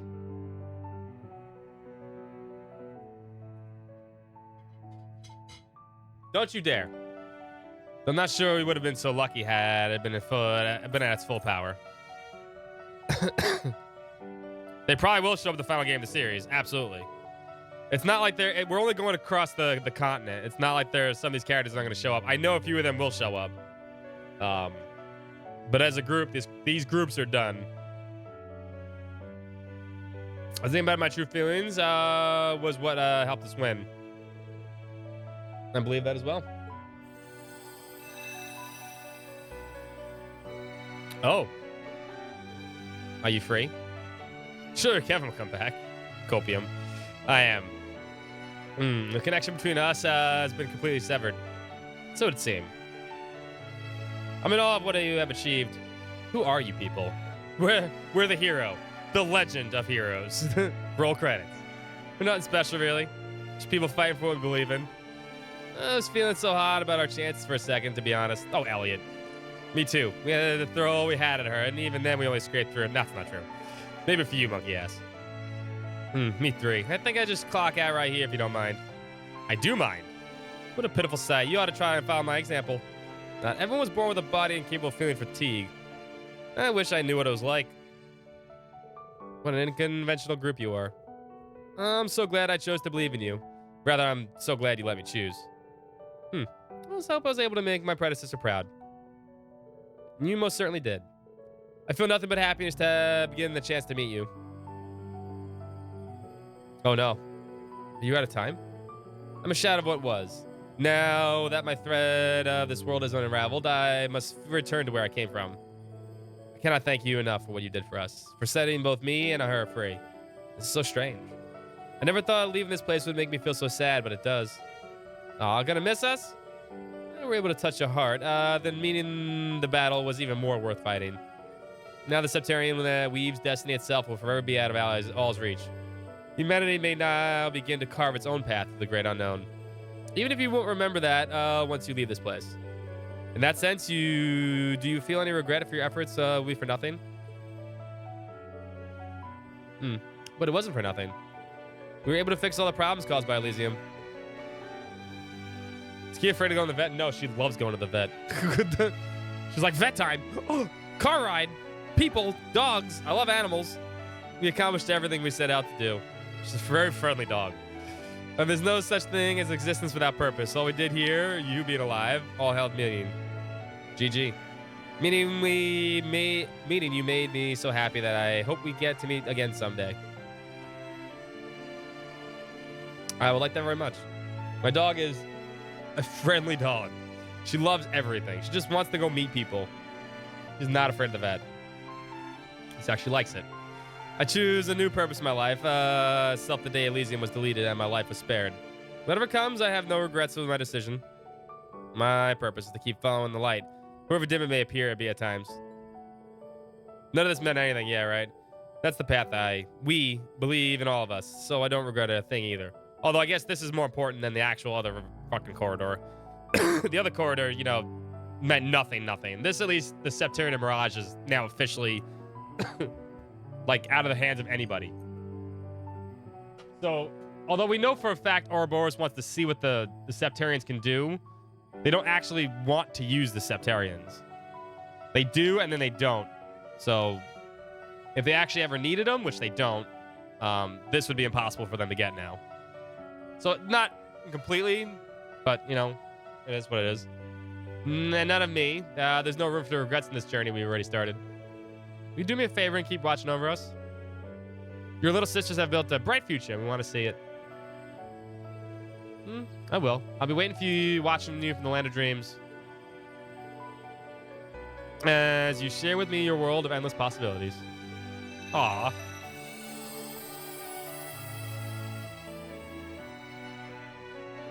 She's gone. Even her smile was like Kito's. It really was. I'm glad we were able to see each other before she went away. Pressure sure is on now, though, huh? Oh, I wouldn't worry too much about that. We'll just keep walking our path one step at a time. It's all progress, yeah?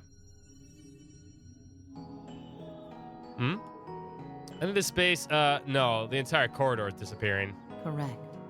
Confirming that the obstruction located beyond the horizon of the other space is no longer present. Because it didn't.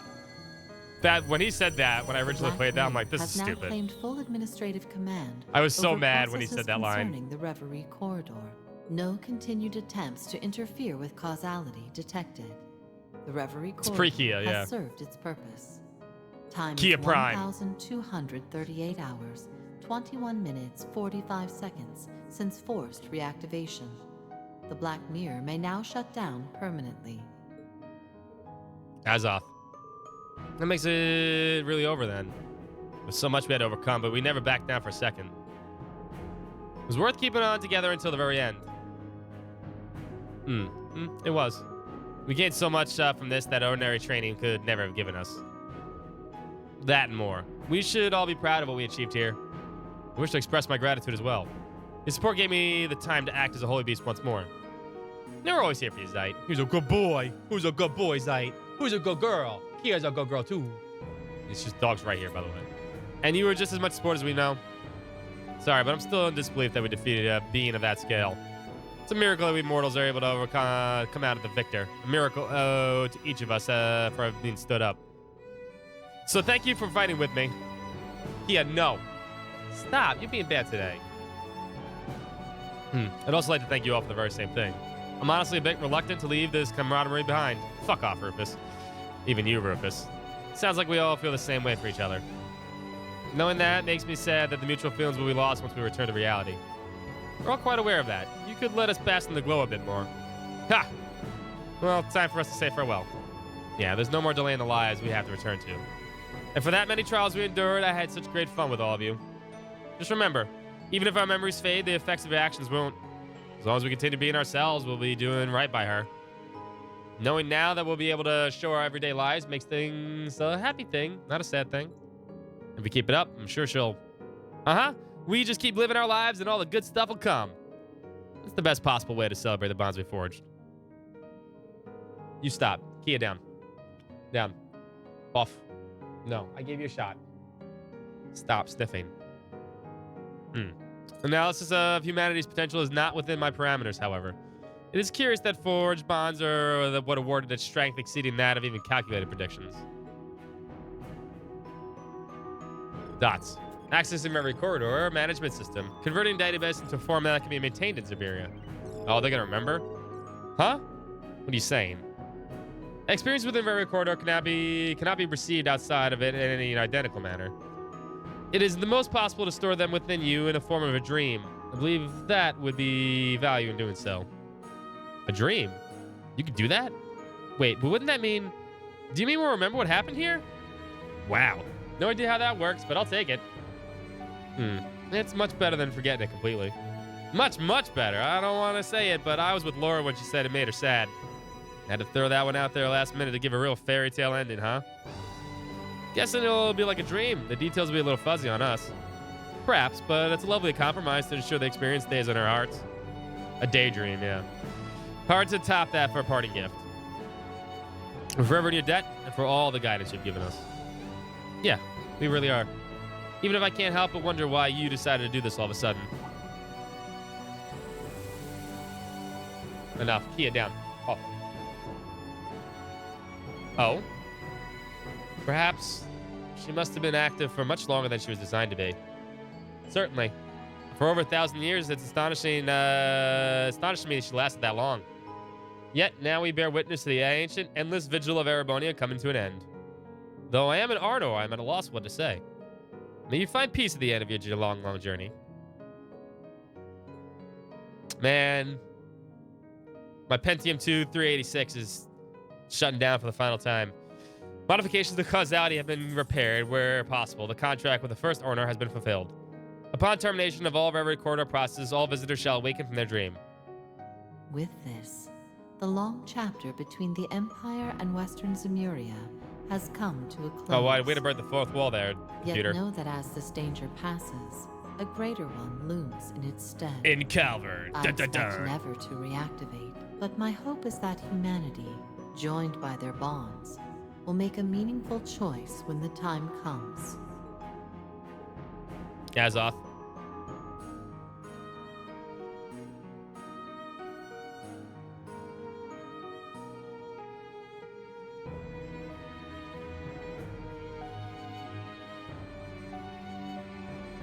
Why does Ring get to be last? Fuck off, Ring. Oh, Tina's last. Good. Thank you for everything.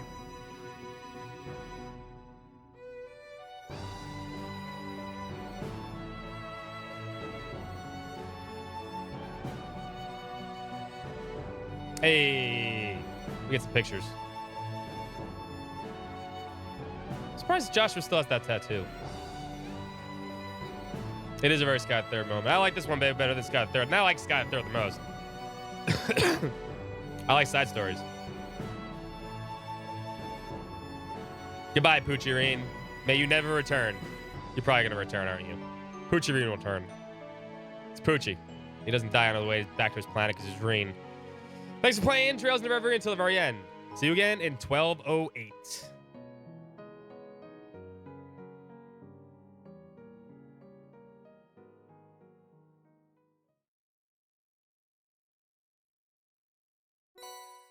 White Sealing Stone Plus. Okay. Includes the main story of the Trails of Reverie, but you can continue to explore the Reverie corridor. Been planning to enjoy, including the special Sealing Stone you just obtained. You'll also be able to re-challenge the General Demigos into the Zero Stratum.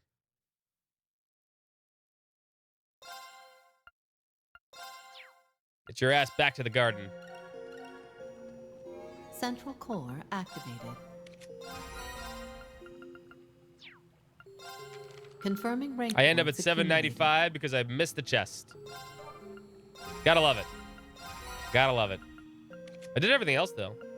Missed one chest. It's probably in your mirror, time doll. Is that it? No, we have one more thing to watch.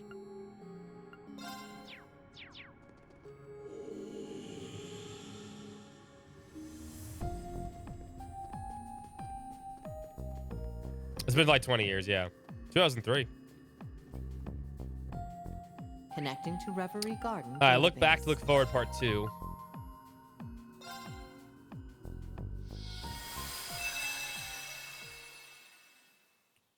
Yeah, I mean, obviously, we're at this is the last thing we're gonna watch. The third stage of the Orpheus final plan, the eternal recurrence plan. So I saw the first part of this, but let's see if there's a second part. Far from demise, yet farther still from creation. Oh, did I forget to roll a gacha? I did. You're right, hold up. Have to unsteal the story, yeah, you're right. I thought it would just add on to it. I already opened it.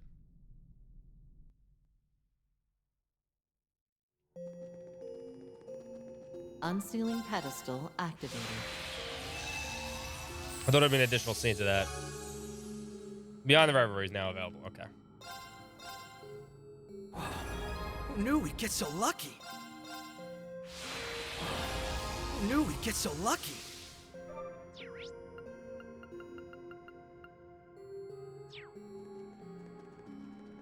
Rendering All right, this is the browsing last one. interface. Beyond the Reverie.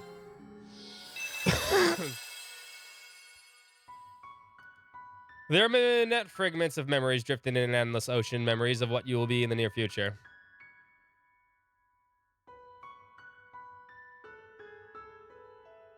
Could they be shadows of the tangled threads woven by Elysium? Or perhaps faded illusions they slip through the cracks of time and space?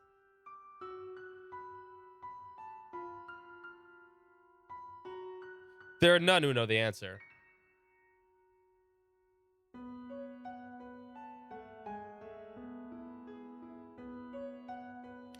Another hot springs paradise. Oh, God. An unconventional student. Return to the garden. Another hot springs paradise, please.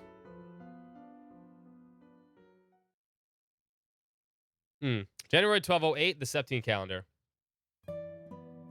Between two great mountains on the tip of the Calvardi Basin says Long Lie. The town is known for two things: being the eastern entrance to the Republic and its exceptional hot springs. Though these enticing factors, does it continue to welcome tourists hailing from both home and abroad? Yet today it served guests quite unlike in many unseasoned visitors. These had come from another renowned hot springs paradise situated in the northern reaches of Erebonia.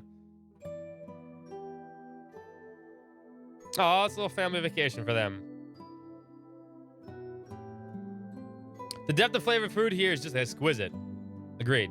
The Phoenix Wings food is certainly nothing to sneeze at, but I have my doubts that the chef could replicate dishes this unique in taste. The Bishan Inn's reputation continues to precede itself. Puppy dog? I can't see.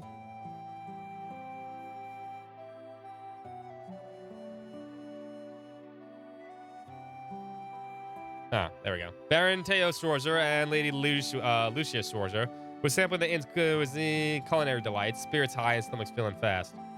Their daughter Elise sat next to them, her spirit a bit lower by comparison, as her brows furrowed with each concern. Sure, its luxuries come with an equally luxurious price tag. There's four of us, even 2 nights must have been a cost of fortune. Upon realizing what she said, she shook her head. I didn't mean to damper the mood. I know we have more money, have the money, but all my budgeting as student council president has made a terrible habit of me seeing the numbers and everything. Her older brother Reen couldn't help but let out a chuckle. That their budget buster and you, then the budget buster and you is like how much we save because we're not here as a paying customer. Reen invited by the owners personally. They said they wanted to know, get to know us more. This is hard to read because of the white on white. It's annoying. They said they wanted to get to know us since we run similar establishments, so here we are. And we invited them to Ymir sooner or later, of course. Right, Dad? Absolutely. Add to this the list of boons coming in another country, finally coming to terms with one another. The Republic is reveling in unheard levels of prosperity, and the relations between our people are more active and festive than ever. I, for one, welcome our opportunity to further foster the related friendship. The Baron took a healthy sip to the Baiju before continuing. Friendship over fighting, I say. Such a shame that the world tends to overcomplicate the simple concept. Seeing her husband's glass was almost empty, Lucia filled it with the brim while adding her own thoughts. Oh, I would. This is not going to get narrated. Of course not. That's all the more reason that we need to make the most of this invitation and enjoy ourselves. The puppy dog. Okay, hold on. Let me move this food out of the way so the dog stops doing this, so I can read. 1 second.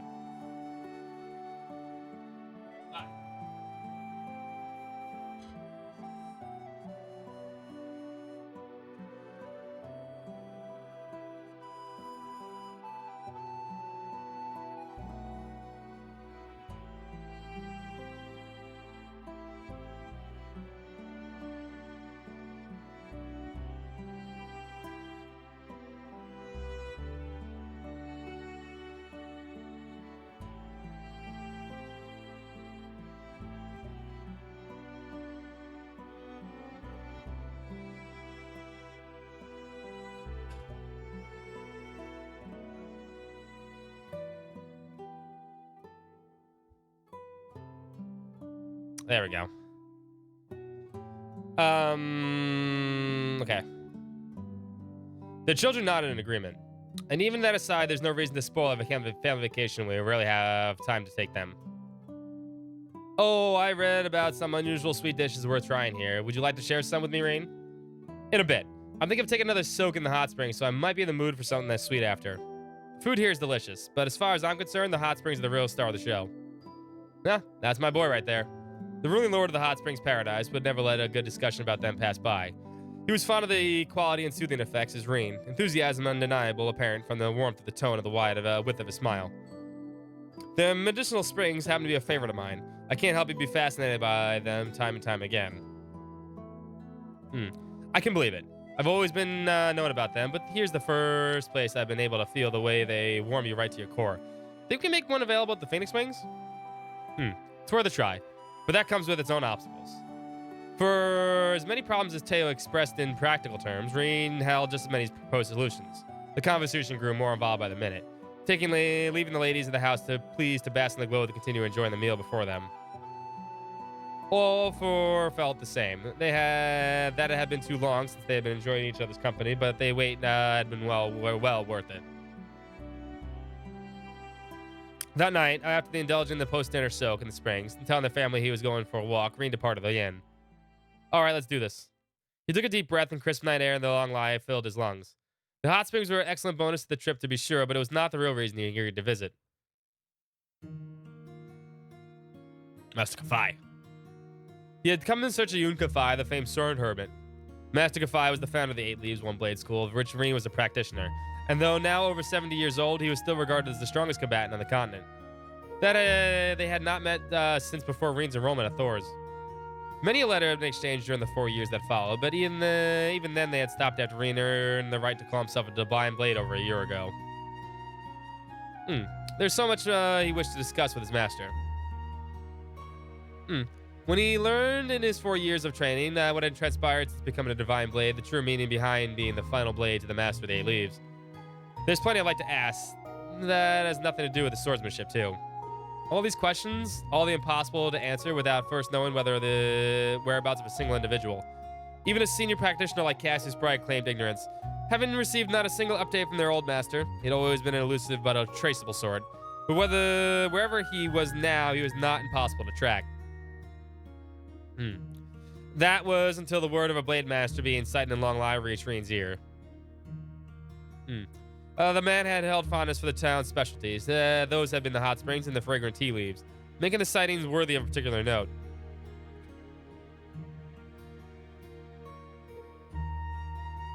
We also know that the letters before them stopped after they intended to journey eastward, making Long Lie one of the most plausible stopping points. The words came to him just as the Schwarzers were invited to stay at the inn during the New Year vacation.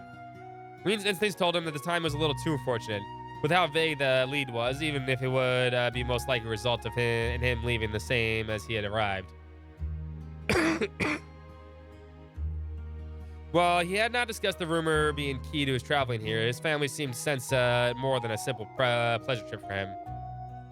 I know Dad would have a great time catching up with him, but I don't want to get his hopes up for nothing. I mean, reading this is not a big deal. I mean, there's way more text in the actual game reading than anything else.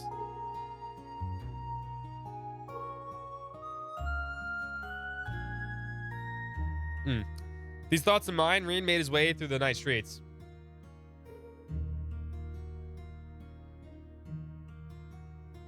Longlai's architecture was distinctly Eastern, making it a uniquely intriguing sight amongst most of Calvert's towns and cities. This was not to say it was similar to Crossbelzy Street. With subtle colors paired with a dignified beauty, every wall and stone excluded the traditional concepts of wabi-sabi. I know what wabi-sabi is. One look was enough to understand the region was rich with history. Quite the charm would give way to constantly lively evenings, where tourists both westward and further eastward would greet it in stalls dedicated to hot springs and more. This too held a traditional sort of charm. Reen asked several merchants if they had any information pertaining to the whereabouts of his master, somewhat sheepishly purchasing a number of souvenirs from the stalls to keep himself from being a nuisance. Sounds like Reen. Then he justified would make an excellent gift for his friends and co-workers and his students. Yeah, this would suck if this was a drama CD like they usually do with this shit. I can't believe it's almost time for them to graduate. I might be more emotional about theirs than I was for mine. For the first time, Ree would get to experience what it's like for the young birds he had taken under his wing for 2 years to finally leave the nest. The first year had been eventful, to say the least. What had started as a problem class full of disagreements and mounting tension had slowly grown into the compassion and understanding of one another. It was each of the new discovery about themselves and every new ordeal that the world sought to impose upon them that they grew not only as individuals, but as a team. He hoped that this period would remain as much a meaningful part of their lives as it would always be for him. The months before Retributive Tower's appearance held many a trial, making the 10 months that followed its shadow pass all too quickly. In that time, Reed and students continued to mature, building on everything they accomplished in their first year to prepare and settle into their desired future.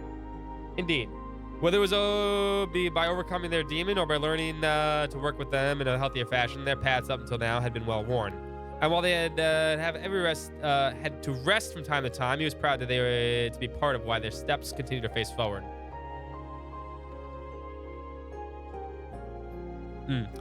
Proud, almost lonely to the thought of saying goodbye. As their second year drew to a close, lacking in grandiose events, but still rewarding in its own right, it was a mixture of emotions that bore conflict within him most.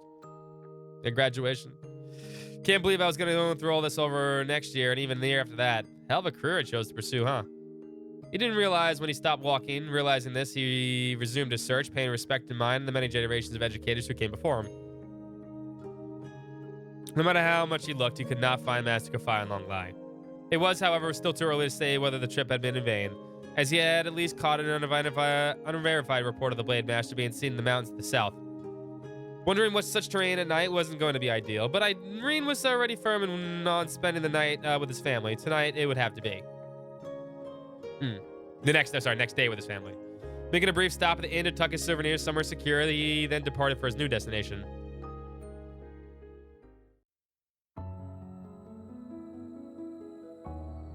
The mountain's winding half-beaten trails would be more treacherous at night, but they were not off-limits as such. The key Reen knew would not be to rely on sight alone. It's a good thing Reen has fucking superpowers. His senses of hearing and smell, perhaps even touch, were going to be equally vital in the hours ahead. Calling upon his experience and intellect and heighten all five senses, he took his surroundings in full. This really takes me back training in the mountains.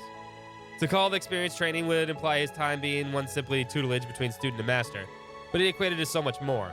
The danger then was far worse than it was now, with some days requiring him to set foot in highly dangerous territories just to find the day's food to survive. It sounds like the Kunlun Mountains may have been used for a similar exercise a long time ago. He was certain to think on the information gained during the research as he continued along the trail. Searching for evidence of human activity in an environment that was not a difficult task. Humans always leave something being indicative of their presence behind that no wild creature could.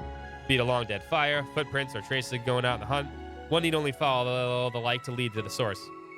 Marine did so, advancing with the caution instilled with him and both his old master and hunting enthusiast of a father. They soon led him precisely to clear evidence that a human had been in the area, though the evidence itself was far from what he expected. Remains of a camp. No, this is... It didn't look like it had been left by a martial artist in training or Roman hunters, but the most peculiar thing was that there were multiple sites like this, all of it evenly spaced from one to the next. It was through something he was more measured.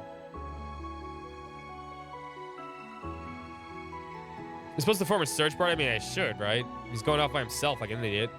Maybe this is from a group of scholars during field research, but it seems too large in scale for that. There was nothing more to be found here. Reen advanced. And soon after, he found another unusual amount of evidence.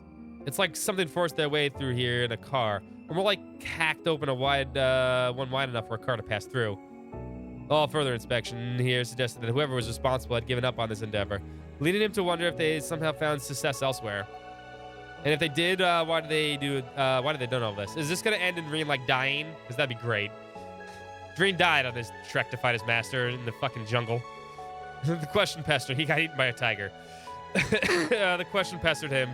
If there was anywhere to clear wide paths, the remote depths of the mountains certainly were not it. But instinct told him he was only a step away from discovering the answer. If I keep following the trail a little farther. Horrible tigers, yes. At this thought, Reen sensed someone approaching. One person, two people. Yeah, there were two. And it was clear that they were aware of his presence as well. Only for a fleeting second did he think that they might be the ones responsible for the strange trails. But a deadly tension that now thickened the air told him they were no simply scholars. He felt them draw near, the night veiling themselves as well. But then he felt them stop. How about you show yourselves? He spoke without placing his hand in his tachi, signifying to those watching that he had no desire to fight. The silhouettes then silently emerged from the darkest shadows of the mountains. I'm not a sussy baka. Never been a sussy baka. Now Reen's a sussy baka. They looked very much like the shinobi of the East he had heard about. Oh, ninjas! They formed clans on top of from top to bottom in black garments and their faces fully obscured.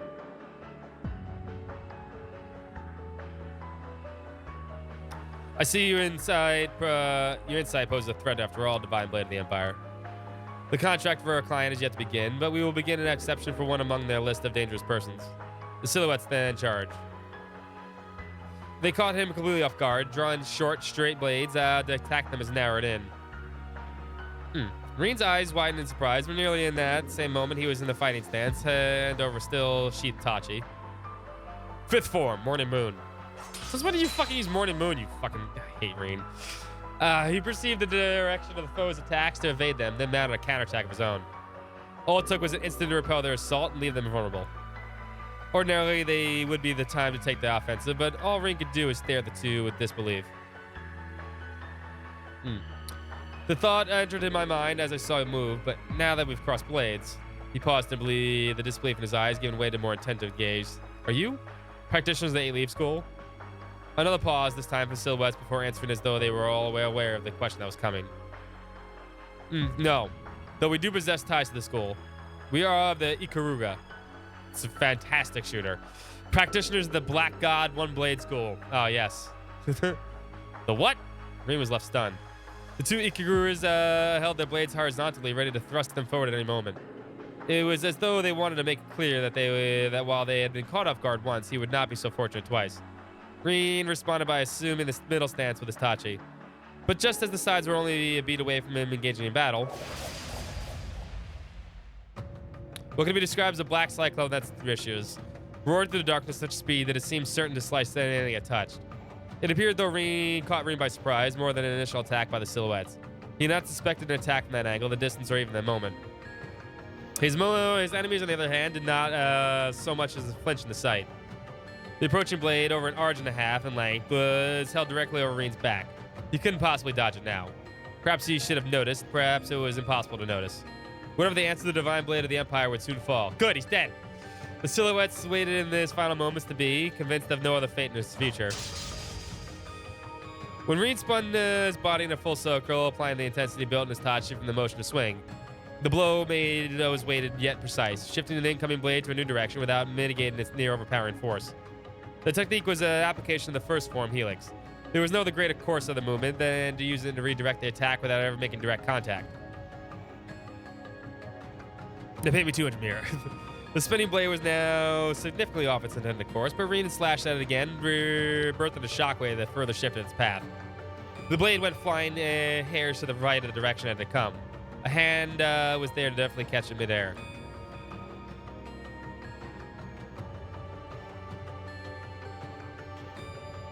You may have only recently taken the title, but you are worthy of being called a divine blade, all the same. He used the unclouded eye well. In the hand emerged a new figure from the darkness. He was clad in similar garments to the silhouettes. Something about his presence was more of an inspired by comparison. His musculature was thoroughly discernible between the body covering fortified suit, as every moment, however slight, reflected a complete lack of hesitation, and the faint light of his eyes, visible through the mask, projected no emotion whatsoever. There's no way they would animate this, yeah. The man possessed an aura of true warrior, one projected only by those who have fought more battles than they possibly could count. Fall back. It's too formidable a foe for you to handle. The silhouette slid to the darkness in an instant. Only the new arrival was left to face Rain. Or you could take him through and one to kill him. Only the new... Oh, sorry. I need to know who you are and why do you attack me. Our contract forbids the disclosure of such information. You will leave this place now, fledgling Divine Blade. The tone was not one of advice, nor one of order. It was as if the man were stating a fact. His calmness veiling an undertone of malice that told Reem what would happen if he did not do so as he was told. I'm afraid I can't do that without an explanation. Not when I haven't found out what I'm looking for yet. I understand then. There's no longer anything to discuss. All they can do is battle. I, Kurogane of the Rogetsu School, shall be your opponent. Kurogane stood at attention. The large blade he had thrown before now pointed. I have rather settled with these words, but I can see that that's not an option. Green sighed, taking his own stance in turn. The Green Schwarzer, master of the 8 Leaves, 1 blade school, 7th form, shall be yours. The Divine Blade moved instantly. The bizarre weapon Kurogane wielded was less akin to a sword and more equal-sized blades arranged in the shape of a cross. The base is connected to a singular point. Then he could direct it's a chakram. Then he could direct the large weighted shuriken as though it was simply a child's toy, spoke volumes about how strong he was. Still, even if it was infallible, for it was not one to be idly used in close-range combat. Kurogane appeared to have no other key weapons on hand either, meaning that if Rin could force him to fight where he would be the most disadvantaged, he would likely come out of the victor. This was what he had in mind when choosing to act first. Second form, Gale. He closed the gap between them, drew his blade, and made a wide swing toward his opponent in the blink of an eye. Kurogane blocked this blow with ease. That, however, meant nothing in the larger scheme of things. Rin knew well that the man's capabilities, so long as the gap between them was closed, and it was, he considered an attack a success. But just as he thought he would be able to push onward, and overpowering his foe by mounting a newly fierce assault, Kurogane had split his cross-shaped shuriken in half. Oh, it attaches. The ease of that, I thought Rin did that. No, he split it like a weapon. The ease of which he did it made it clear this was intended by design.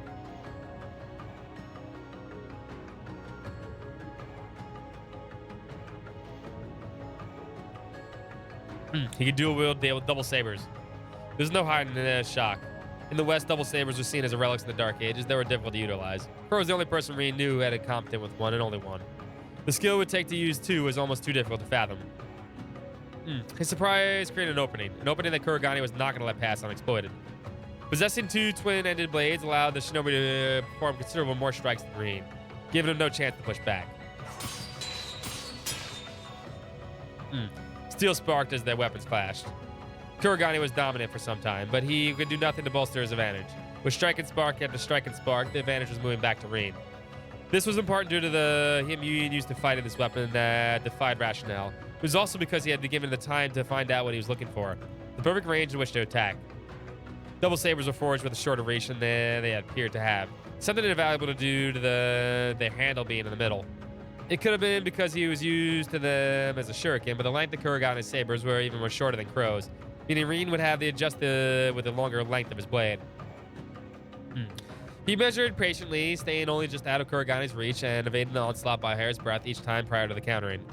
It was calculated quickly thanks to Kuragane's frequent rapid attacks, meaning Rin all he had to do was wait for a right moment. The moment would come in the form of an opponent showing impatience for the stall battle, driving him to an unexpected step forward.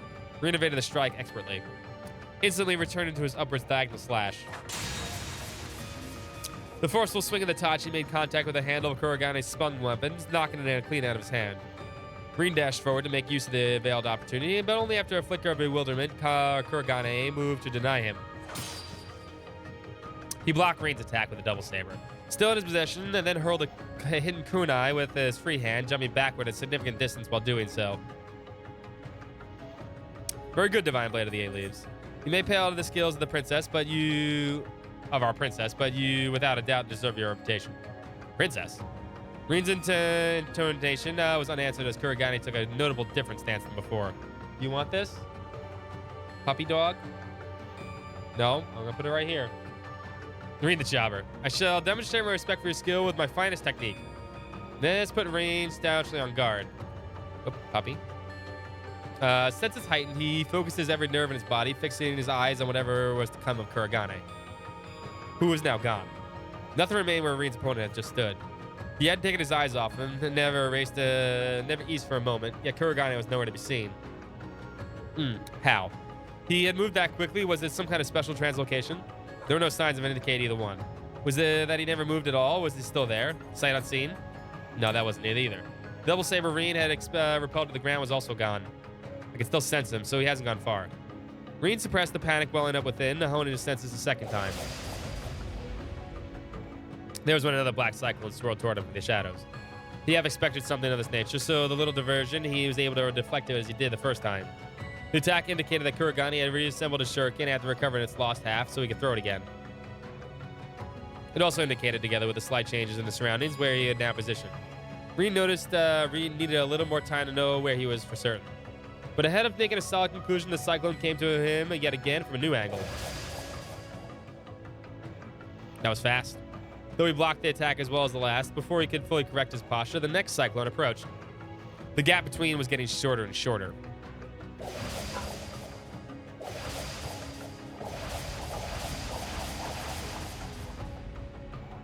There was another. This time was shorter, and another shorter. Soon there was an assorted smaller cyclones were seemingly growing into a blended grand storm of death, where Rin trapped at its center. This doesn't feel like I'm being attacked by a single person. Did he make phantom copies of himself?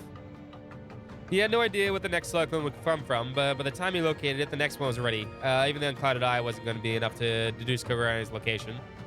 He had been able to repel every blade that had met with him so far, but that was growing increasingly difficult. I didn't want to use it, but I'm not sure I have a choice. Well aware of what doing so would place him in danger, Rin took his mind off the battle. He then gave up blocking and evading attacks, dedicated the bare minimum to his focus not to sustain lethal blows, and focused his mind inward. He focused on the power that had been long cultivated inside of him, the power he had feared, loathed, and rejected, the power now relied on, desired, and nearly surrendered himself to. The power he faced with his loved ones on the side, making it his true part of himself. With his mind clear as day, unleashed his full strength. Enlightened spirit unification. Sorry, I'm no short trip block. He imbued this Tachi with a great power surging from him, crying out as he did, and spinning his body forcefully around to create a bladed circle around him. The energy released from his Tachi replayed all forthcoming shuriken with ease, and with all of them, Kuragane's phantom copies lurking in the darkness faded to nothing. With that, there you are. He charged toward Kuragane. The man was thoroughly overwhelmed by Rin's sudden counterattack, throwing him completely off balance. There was nothing he could do to repel what would come next. It's time to settle this. Rin swung his Tachi downward while pouring all of his might into a final single strike. But just as the two felt the battle was coming to an end, zeroth form, duality. Okay. Accompanied with a voice as beautiful as a bell, was a slash tearing through the sky, its colors so black it threatened to eclipse the moon. It eversleep stopped Rin's weapon from reaching its target. But that wasn't all. What? With a high-pitched metallic sound, Rin's beloved Tachi was sundered cleanly in two. Princess. Kuragane was also taken aback by his new arrival. Heard that was happening for both of our scouts. You could have invited me to join the fun instead of keeping it all to yourself. The words that she chide Kuragane indicated dissatisfaction, but the basic of her tone betrayed her excitement. Rin made to see who this mysterious figure was.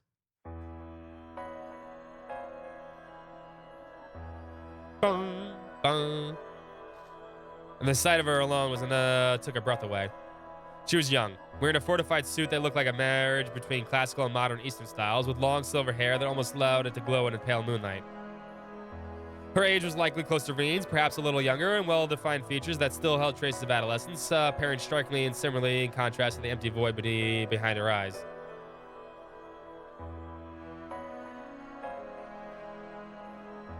What is? Wait. Zero, it sounds made up, but I believe it is right. It is true. There was an air of a noble young woman. Okay. Sheltered from impurities all her life. The stench of a baleful warrior who had bathed in the blood of countless lives. She had both and neither at once. Reen could not understand, but it was the very quality that made her all the more captivating and dangerous. In the woman's left hand was a large black and gray blade that threatened to freeze him for daring to glance at it. No doubt it was what had Reen's touched a moments ago. What did... Reen fumbled for the words as he clutched the useless handle tightly in his hand. The fair-haired woman only smiled as she looked down upon it. The whip was very fine, but it was never any match for my friend, I'm afraid. She spun the black blade in her hands around gently before holding it up toward the night sky, just seemingly displayed with pride. It wasn't hard to see why she would boast about possessing such a weapon. He had seen many a blade of historical significance, but instinct told him that hers was better than any of those. The blunt side featured an intricate design of deep gray silhouette. While we could not discern its meaning there and then, he knew it was nothing less than a work of art. There was an aura about it, one cold as ice, that seemed to reject its worldly surroundings, making it capable of cutting through at anything it so desired. It came in company with a beautiful hilt of deep red and contrasted its body without feeling out of place. The juxtaposition was, in a sense, much a reflection of its wielder, with those two opposing natures being distinctive yet also as one. Reen thought as he observed. Her blade was clearly something special, but that alone did not explain the strength behind her attack. He never heard of the technique she had used, but it was certainly connected to the 8 leaves in some way, and the skill she showed was in executing it, made her equal to the divine blade. He was so fixated on those thoughts he rushed into his mind that he was only brought out by her sudden laughter. I didn't think I'd ever meet you here. I wonder if our old master is behind guiding us to the same place. Or if it's a happy coincidence. Wait. The manner in which she spoke and her familiarity with Reen gave her a theory. That technique you just used was really something. Consider me intrigued. I'll put you in a league above more interesting than our senior practitioners. So he was right. Are you? But before he could hear what he already knew, she turned away, refusing to let him finish the question. He isn't here, so why don't you run back onto your family and go and make the most of your vacation. Just don't let your skill with the blade slip. The world will need it again one day. She spoke with a certain satisfaction as she pointed to the other half of the broken blade, and then she leaped high, seemingly disappearing to the other side of the moon. Reen could only stare dumbfounded as she vanished. He couldn't even speak. Kuragani left with her. Well, you got fucking wrecked, Reen. Should have died, though. The Ikaruga... I can't say it now. Ikaruga, the Black God Blood and Blade School, and our senior practitioners. Reen has been unable to fulfill his objective. And not just that, he was left with countless new questions about the people he encountered and the mountain itself. He felt as though meaning behind being guided to this specific spot and how important it was that it all entailed. He did not know. And yet, the person responsible for disconcerting that wouldn't be me. Looking down at his broken touch, he was struck with with how massive the world truly was. And he realized that, now that his master was confirmed to be elsewhere, the purpose of his visit to Longlai was nothing more than to enjoy his wonderful, ordinary vacation with his family. The meaning here was to put a peculiar consonant, I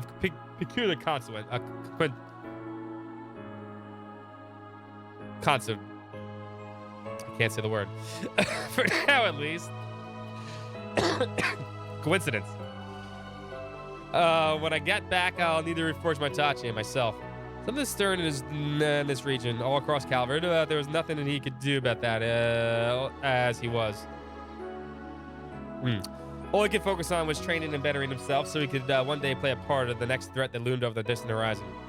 Now, new resolve was in his soul, he made his way through his now still mountain trail back to where his loving family waited.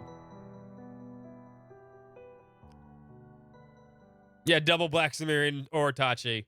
The Hot Springs Paradise at the end.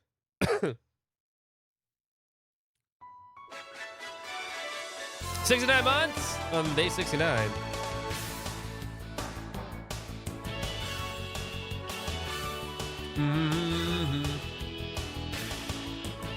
That wasn't super long. There's much longer stuff in this game that I've read.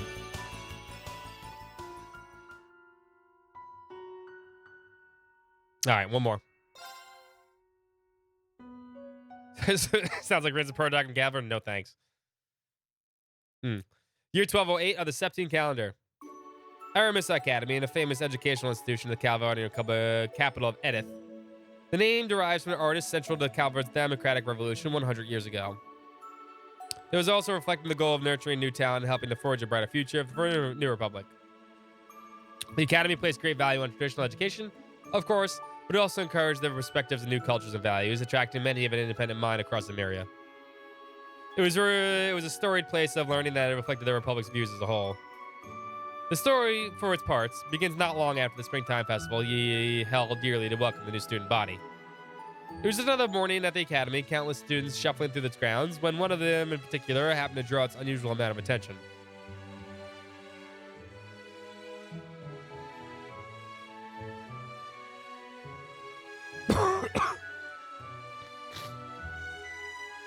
Hold on. I gotta blow my nose. That I need to do.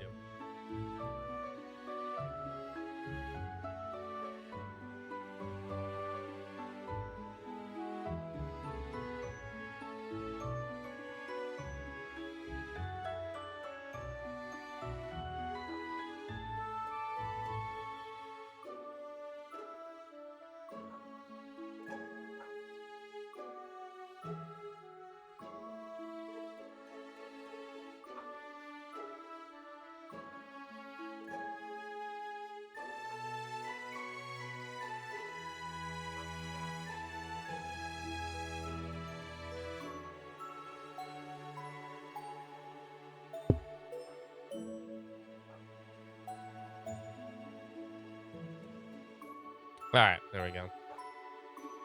We forgot the double shower. That's it. That's what he didn't have 200 CP in that fight. Makes sense. If he had 200 CP, he would have enlightened spirit unification. He probably lost 100 CP there, and then he didn't have the speed. No action threes.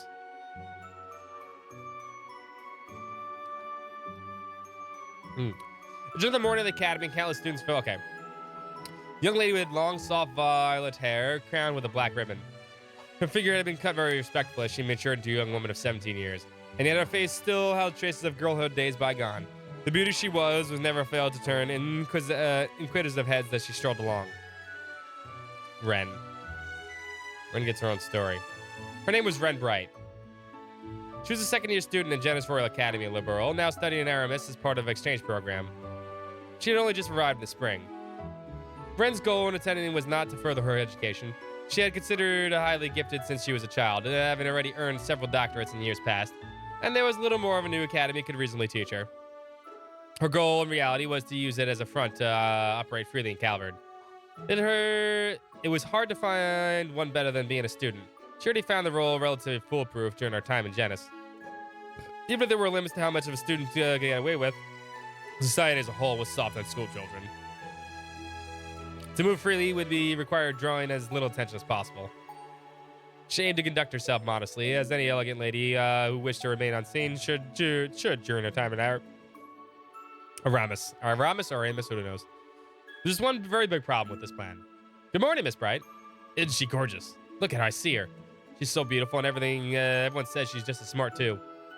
All she had to do was walk down the hall to be showered with greetings and whispers of envy and admiration. Her looks alone were enough to make her the talk of the school, but after one of the teachers let slip she received this perfect score on her entrance exam, there was suddenly not a single person who didn't know her name. The other students cared not how much she wanted to avoid drawing attention. She was getting in with whether she liked it or not. Naturally, not everyone was pleased with the booming popularity that this new student transfer had retained in less than a month. While most were busy fawning over Ren's arrival that morning, another group had watched the charade unfold in the shadows, echoing audible tuts of displeasure.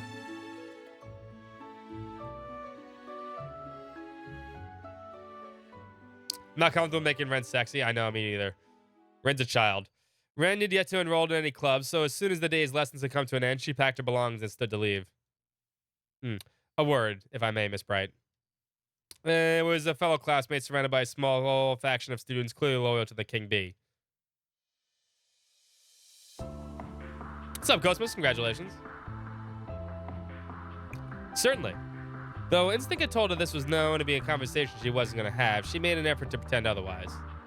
She would not be provoked into having anything but a mature, modest young lady. I've been wanting to get to know you better for some time now, you see. So I was wondering if you might join me for dinner this evening. The boy, Roland Griffith, presented a gentlemanly smile. Red was very much used to being asked out like this, and never once did she accept. She always made up some excuse to turn him down. Today would be no different. I'm ever so sorry, but I'm afraid I have something urgent to take care of after school today. Some other time, perhaps. There was usually enough to get them to give up, but Roland was a persistent one.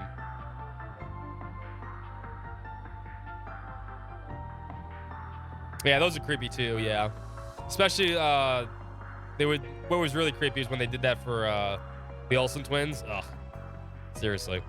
Well, that won't do. I have something very important to discuss with you, and I've already booked us a table at the very fine restaurant so we can discuss in detail. Is that really no way your business can wait? There was something ominous about his smile. Ren couldn't help but be curious what he was thinking.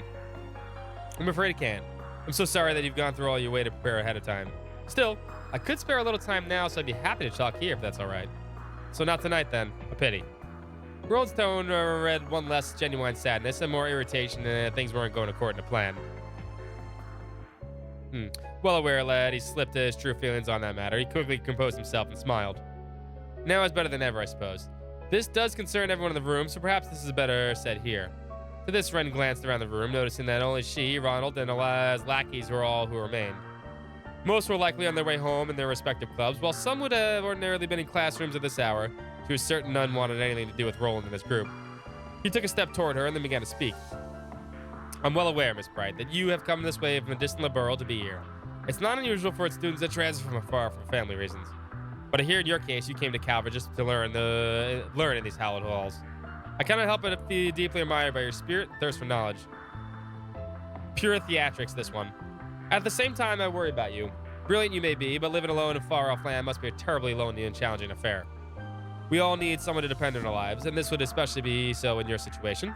So if you don't mind me saying so, Miss Bright, I believe you're in need of someone to look after you, to protect you. No, she doesn't. No, you need someone to fucking pick up your body after she kills you. At least he shut up, giving Ren a chance to respond. She scrutinized him closely. In short, you'd like me to join your circle of friends, correct? Ronald's smarmy smile broadened. His father was a senior senator in the Republic's parliament, meaning he held significant amount of political power. His son used this to his full advantage ever since joining the academy. Roland was using his father's name to form a faction of sorts among the students, forcibly blinding his reputation until he was the leading candidate for the student council president in the election stage in half a month's time. His goal, Ren assumed, was to bring the hottest talk of the academy into the faction to further secure his chances of victory. I think you'll find that joining us would help you so much more, be more secure than at home here. Or perhaps you don't yet appreciate how much of a difference having someone like me back you would make on a life of an exchange student. True. She mused inwardly. Being in a group of highly social standings would make it easier for her to gather information. If she could leverage his father's connections to build more of her own, that would pay itself dividends in the days to come. The pompous boy had no way of knowing the actual circumstances that brought her to Aramis, but his proposal was, in fact, beneficial to her. She returned her smile with a modest one of her own as she answered, You're kind to think of much as me, but I'm afraid I'll have to decline. Clear, ambiguous rejection. Ronald's lips were still curled into a smile, but he could not hide the twitch in his brow, nor could his lackeys hide their shock. They all had his accounts. They expected her to answer the opposite. Are you sure you won't reconsider, Miss Bright? Surely someone as brilliant as yourself can see why accepting my offer would be your best interest. I fear if you don't now, you may well come to regret it later. The last words of his are hair slower and deliberate to intimidate her. Ren, of course, was never going to fall for it. Oh, puppy dog. There you go. I'll admit it, it's a temporary, tempting proposal. Tempting enough to inspire one to consider helping a certain someone win the student council election. If only that someone weren't you. What'd you say?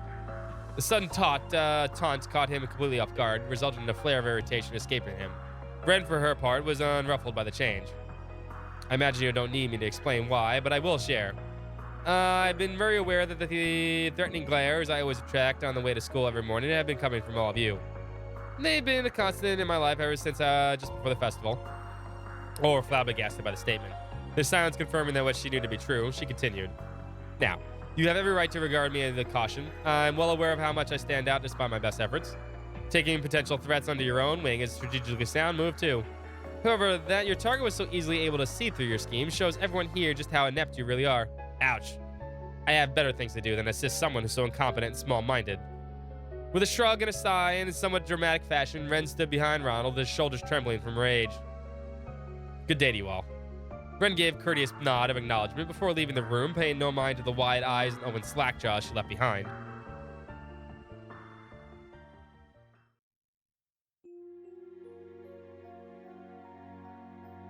Was Paradise in Calvard? Yes. Or parts of it, right? Near Altair. Well, some of the lodges were.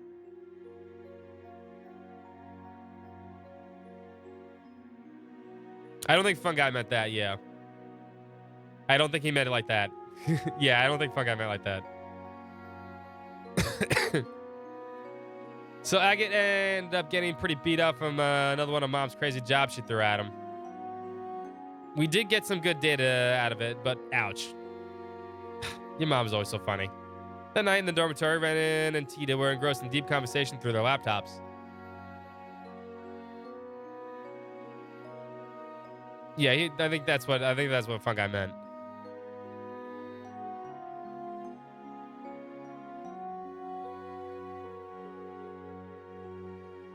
Yeah, I'm pretty sure that's exactly what they were going through. But it's always the same old with you. Orbital Zoom. I'm surprised that there anything from Agate left with how often you tell me she has nearly facing death. You two are in a rut. I know something that could spice things up. Fuck off. Maybe try something a little more romantic to the mix, like a couple of bright-eyed lovebirds we know. But we haven't agreed to go somewhere next week, so we're not in that complete rut. Well, isn't that something? The stairs to adulthood await you, my dear friend. Ren! The thirst barrier. It's only everybody else around them. Like the X-Man pointed out. Tita graduated from the branch campus in Erebone just as Ren left for Calvard, leaving them no time to spend with one another in person. This wasn't ideal, of course, but from a hint of sadness that came with the habit of talking like this once a week so they could stay in each other's lives.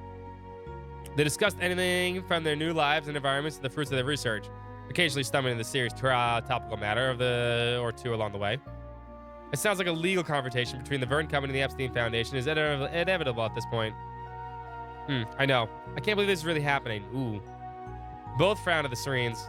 The recent development concerning the Calvardian industry giant Verne Company had become a key source of concern for them late. Someone stealing technology?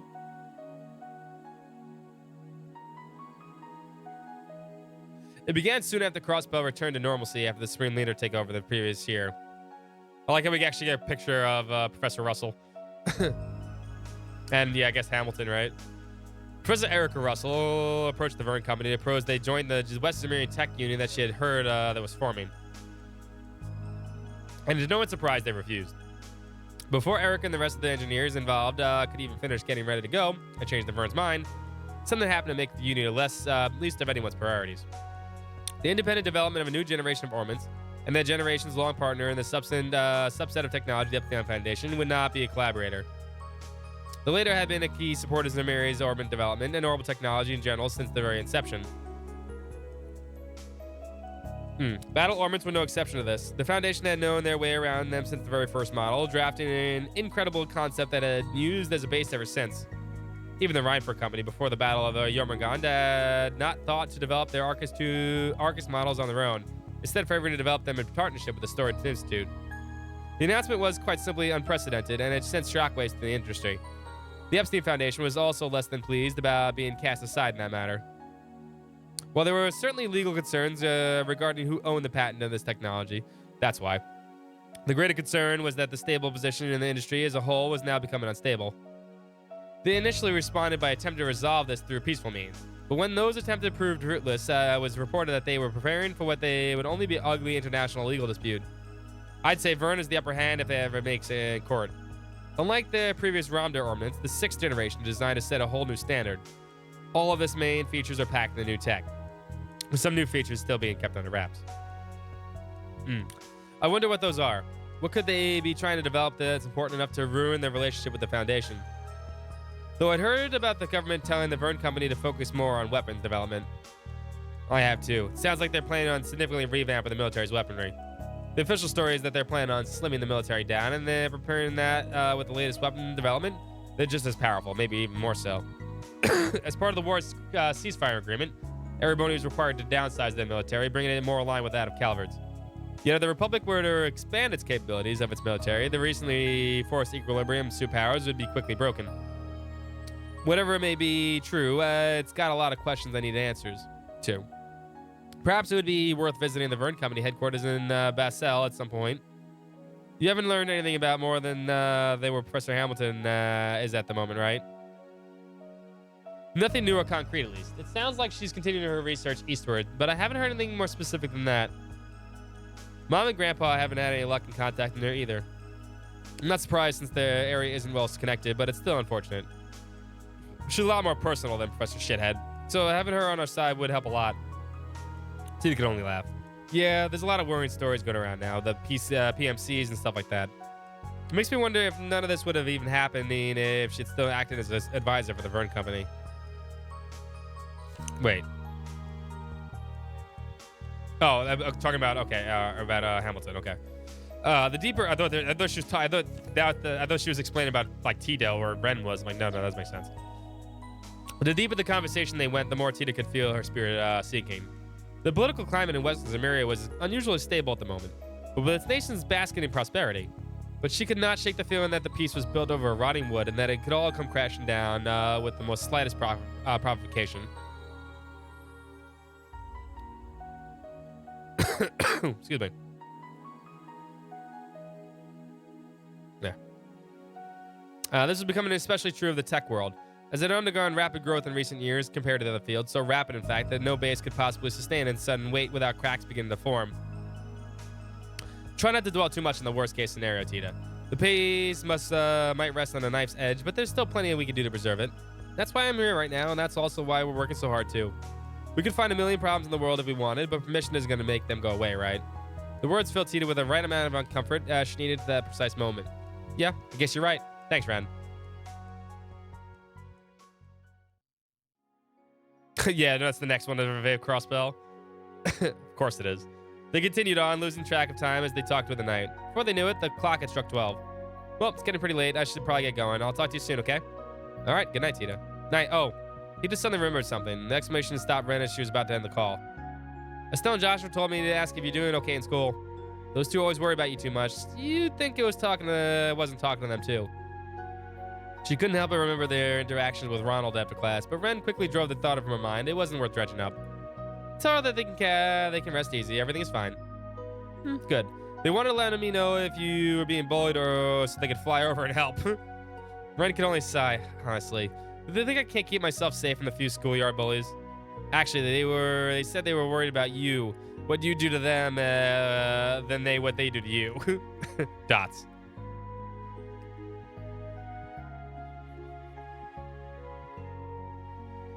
As her friend silenced, Tita couldn't help but burst out laughing.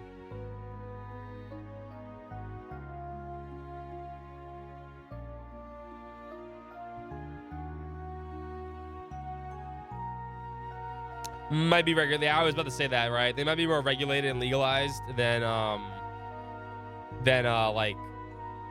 Jaeger Corps, right? Jaegers work for money, but PMCs might actually be a legitimate business, right? As her friend's silence, Tita couldn't help but burst out laughing. I worry about you too, obviously, but they're probably right. How awful of you. Even if that were gonna happen to me, I wouldn't do half as what you're imagining. Not anymore, anyway. See, it's saying that kind of thing that makes people worry. I'm a lady now. I need the managementity to forgive the transgressions of others. I'm also trying to do what I can to avoid standing out too much at school. You could try, but I think there's always been a lost cause. Anyway, now I'm really gonna go before I remember anything else. Say hi to Zin for me if you would run into him. I'm planning to go and see him after everything calms down, so will you. So we'll do. I've been meaning to go and see someone else. I've been indebted to her past too.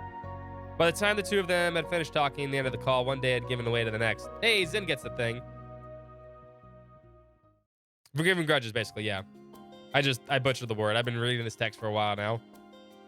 The morning dawned, yet another day of school. However, just as she left the classroom in the main building at the start of the lunch and went to descend the staircase, she felt someone suddenly draw up behind her. Reflectively, she dodged out of the way. A female student then entered her field of vision. She lost her balance, her expression a mix of fear and surprise. She passed through the spot Ren had just been moments before, but her momentum showed no signs of fading. If someone doesn't stop her, she's going to start tumbling down the stairs. Ren was quick to grab her and pull her close. She supported the girl's weight with one arm and all the grace of someone taking part in a ballroom dance, saving her from falling. Several students happened to witness the event unfold and could not help but elicit a grasp of admiration. Noticing the girl's eyes were still unfocused, Ren gently addressed her. Are you alright? You aren't hurt, are you? Finally realizing the situation she was in, the girl whose face had become quite red quickly straightened her posture and flushed her. Yes, I am okay. You're Ren Bright from the next class over, aren't you? Thank you for helping me. You're very welcome. But I would have to caution you from losing your composure like that right next to the staircase. Do you have some really urgent business to take care of? The girl was frowned in response. They paused to think then answered. Nothing I think of. It's weird. But even though it was probably my imagination, it felt like someone had pushed me from behind. Obviously no one would do that, so I must have just bumped into someone by accident. She thanked her rescue again before disappearing in the distance. The situation deemed her imagination, however, lingering in Ren's mind. If I hadn't sensed something that was amiss, both of us would have fallen down the stairs. It could have been barely hurt. Was it really just a coincidence, or was it a deliberate action by someone who wants to hurt me? Or if it was the latter. She didn't have anything to support the theory, but with it came a familiar sensation. The feeling of malicious stares focusing on her from the shadows. It took surprisingly little time for her suspicions to gain evidence. After finishing gym class the next day, Ren left the classroom and began preparing for her next lesson. As she did, she immediately noticed something was amiss. All of her textbooks had been glued shut with an excessive amount of adhesive. Oh man, they're like 5-year-olds. Try as she did to open them. It was a lost cause to get even a single page. It was an obvious attempt to harass her. The culprits behind the act were equally obvious. Not far from where Ren was sitting, Ronald Griffith and his lackeys, whom she saw memorably, turned away 2 days prior, were snickering at themselves. Their eyes mockingly focused on Ren all the while. They're not even interested in hiding what they were like anymore. I'm sure at this point they want me to know who did this to intimidate me. This latest development also confirmed in her mind that they were responsible for trying to push her down the stairs the day before. What a pitiful sight they were. Because she refused to join the group, her existence was, in their eyes, nothing more than a hindrance to Ronald's campaign for student council president. They would stop at nothing to either break her spirit or force her to join or shame her into lowering her popularity among the student body. It didn't matter that Ren was no interest in taking part in the election. And further inspecting the state of the textbooks, Ren's expression grew difficult to read. I think I can make them usable again, but not in what little time I have left before class. The bell soon chimed to signal the start of the lesson. It's finally over. Is it over though, Cosmos? Is it? I think it's still got a little bit to go. Ren left the textbooks out on the desk, making no effort to open them throughout. Enjoyed the ending though. Her instructor was, of course, less pleased about the perceived slight against them, picking her answer to a question in an attempt to chide her poor behavior. Miss Bright, please read the next paragraph aloud for us. Shit. Ronald and his friends left out a series of pleased giggles at this, their minds delighted in the thought of flustered Ren being told off and humiliated in front of the class. She probably memorized their textbook. But what transpired in reality played out very differently from their fantasies. Without missing a beat, Ren did exactly as she was told, reciting the selected paragraph she had been asked to read word for word. And while her textbook remained closed, did you memorize the entire book? Even the instructor could not hide the surprise. But of course, as a student of Amherst Academy, I would never dare to compromise in preparing for my lessons. Ren responded with such grace that she, of course, drew in more sighs and coos of admiration from both her and instructor and the peers alike. It was only Ronald and his posse growing with sullen expressions. I like that Ren and Teeter are still close too. I like that. The next incident came at Ren's way to school the next morning. She entered the school gates with a horde of students, and she was about to step into the building when she noticed a foul smell coming from above her. She looked upward, noticing a portion of the fencing surrounding the building rooftop was falling directly above her. Other students noticed the same thing, letting out screams of horror and worries they could do nothing about. I could get out of the way easily if I wanted, but the fence was over 2 argent length. She could escape unharmed, but the other students around her were likely not. This was a risk she was unwilling to take. Grasping the battle ornament hidden in her bag, she cried out, "Airstrike!" A sphere of wind formed in response to her incantations, flying upward at high speeds. She carefully controlled its power so that instead of spending a fence flying, it simply canceled out its momentum instead, allowing her to hop and catch it with ease. There was no incident. The smell makes it obvious. It was the instinctive scent of liquid extracted from a certain plant monster. One of the properties was to imitate the natural corrosion of metal, resulting in its application of certain solvents. This made the fence fall into deliberate action the perpetrator had been trying to distinguish from an accident. And with Ren having been the target of several malicious acts already, the culprit was clear. Again, she could feel the presence of those familiar hateful stares pouring into her from the shadows. But again as well, they were not the only ones with their eyes on her. Whoa, that was awesome. Did you see that? Is there anything she can't do? Ren's quiet meditation was disrupted by a multitude of cheers and applause from all around her. As if she were a performer just about to leave the stage, she gave an elegant bow in response. This would not have been the last time she endured harassment from Ronald's group, but each and every time they thought they had bested her, she would handle herself with exemplary skill. Their efforts only served to make her more popular. The state of affairs continued for several more days, before seemingly out of petitions, Ronald summoned Ren behind the school building. After lessons were over for the day, he stood oppressively before her, his lackeys behind him with the composure he attempted to feign before, now replaced by a plain veil of anger.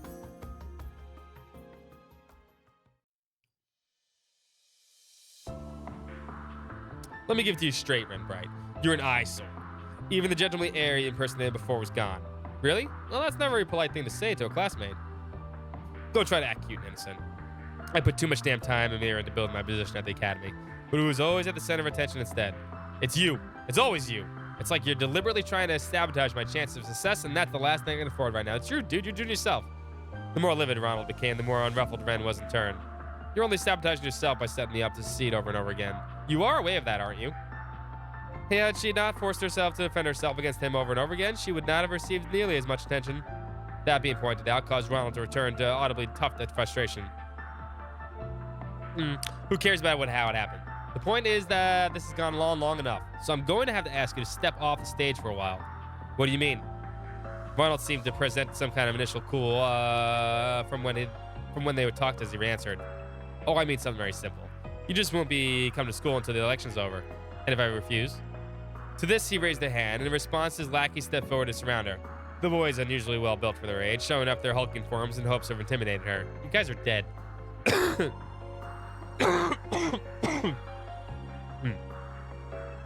What's up, Renara? How you doing? Refusing is not an option, I'm afraid. If you aren't going to oblige me willingly, we'll just have to make it so you can't come to school for a while. His lackeys cracked their knuckles dramatically to clarify the leader's intent. Well, that's no good. I think we both know that would constitute a great violation of the school rules. Something about her inflection cost him a mistaken commentary showing a hint of fear, further fueling the desire to dominate the situation. No one's watching a place like this, and even if someone did happen to see, my father's a politician, he can make it go away. If they don't willingly choose to ignore what they saw in deference to my position, that is. Everyone at the academy seems to already know their place, you see. Everyone except you. His smile then was so unpleasant that a sigh escaped Ren. Oh, I think you're the one that doesn't know your place. I don't want to be rough with him after what Tita said, but he needs to be taught a good, hard lesson. Ronald continued on, obviously, to what was running through his apparent victim's mind. Now do as I say. His lackeys drew closer, ready to seize her up. I'll keep him mild, but I still want this to hurt for them. Just enough to set them on the right track. I don't think Estelle and Josh would object to that. Estelle definitely wouldn't. But just as she was about to act... Stop this at once. A girl's shout could be heard from the direction of the school building. She was, of course, not shouting at Ren. I don't think they realized she has a battle ornament. She hit it. Who are you? Ronald was visibly irritated. Though the girl appeared to be visibly nervous, she continued to stand her ground. You didn't listen. I mean, listen, but I couldn't help but overhear what was happening here. You can't go through with this. What you're doing is wrong. I believe, if I'm not mistaken, this is, the lead heroine of Kuro? She has the same kind of hairstyle, I think. I mean, I've seen pictures, but I'm not sure. We'll find out eventually. Don't spoil that. Don't spoil that.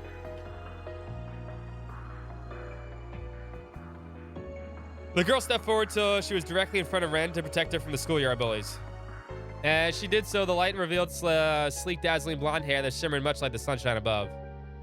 Ren recognized her to be the first-year student who lived in a dormitory next to her own. They weren't close to one another. At most, they were exchanging polite greetings with one another as they passed each other in the hall. She always seemed like a quiet, polite young woman with a good upbringing, however. Not the type whose eyes would glow with resolve as she put her well-being on the line for someone else's. Best the Grandmaster. Ren was surprised by this, as was Ronald, though they was less impressed. He never fathomed another student would dare to resist him. It's Mayor Bose, yeah, I know, right? One thing he did sense was that her resistance was little more than a brave front.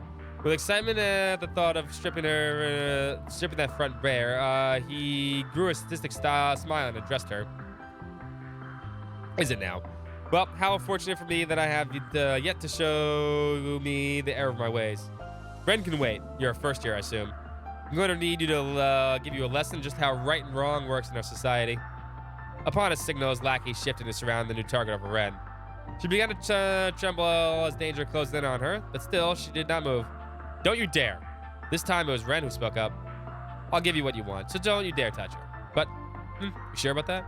She wasn't planning on the response, but Ronald was more than happy to have a win for this any form. I'll stay away from school for a while, that's what you want, right? But then the experience of studying abroad has been rather tiring for me, so maybe I do need some rest. Ren's voice was gentle in an attempt to assuage the kind girl's concerns. Ronald, meanwhile, had made no attempt to hide his joy. He felt his victory, laughing heartily at the very glee of a spoiled child. Good. Everyone knows their place here. I see no reason to harm either of you now that you have got what I want. Consider yourselves lucky now that I've decided to let you go. Ronald turned away and made to leave, his lackeys following suit. Good day to you, then. When we next meet, this school will be mine. And then he was gone. With only the girls left behind the school building, the younger of the two looked at their senior, concerned, welling with her expression. I really am all right. You're very kind to worry. Ren's smile was one of genuine kindness. From then on, Ren did indeed stop coming to school, citing illness as the official reason behind her absence. The students then gathered in the Academy's auditorium several days later at this long-awaited student council election. Aramis Academy as a whole placed great importance on the autonomy of its students, and as such, the student council exercised an unusual amount of power. It also weighed upon them as a massive amount of responsibilities, such as being the sole planner of the Academy's festival, a symbol and a celebration of spring in the capital. This, however, also led to the possession of being a major status symbol even long after graduation. All of this was a large number of students put their names forward to become student council president every year. Yet this year, a great majority of those most promising candidates dropped out under mysterious circumstances, leaving only Ronald and a few associated with him on the ballot. I couldn't exactly boast about winning by default. Ronald and his supporters sat in the rest area, chuckling about themselves at the whole affair. Perhaps his name wasn't the only one on the ballot, but none of the others had done any certified campaigning, meaning his election was positively assured. Eventually, the time came for him to give the speech. It was a compelling one.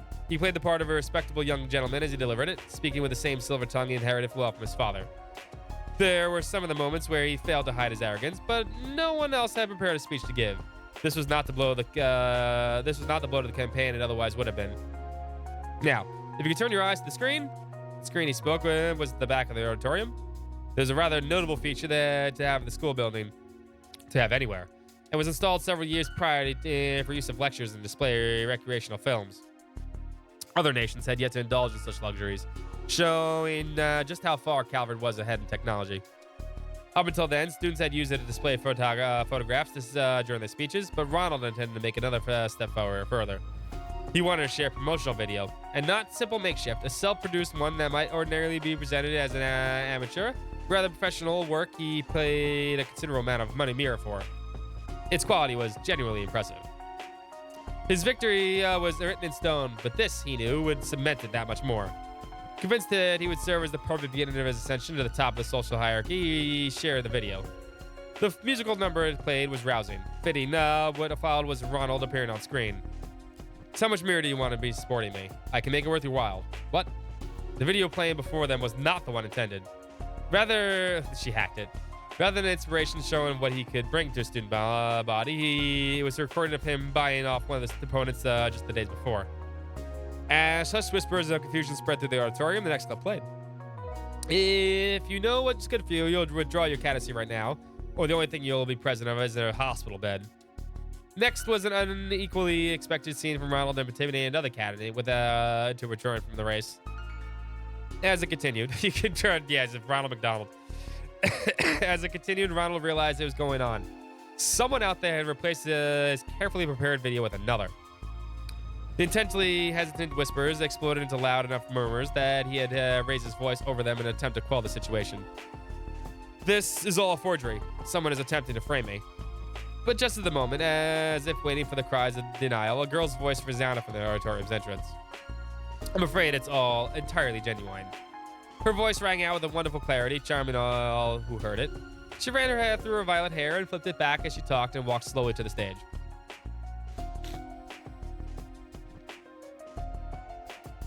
Bribing, potential threats, blackmailing, threatening, even executing violence against others, and many other cases of bullying besides.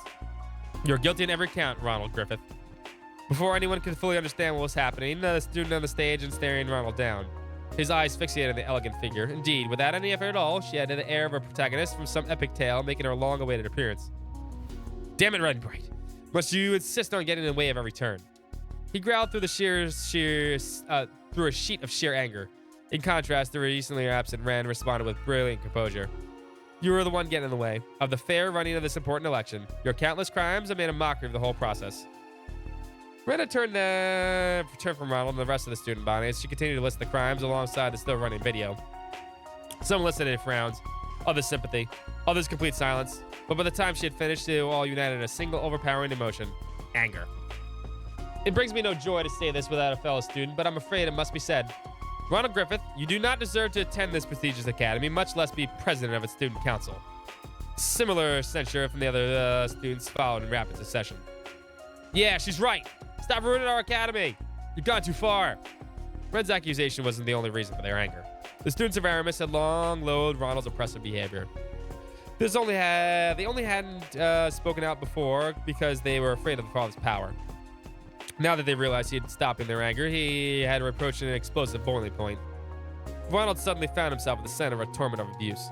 He looked to his lackeys for support, but even they refused to meet his gaze.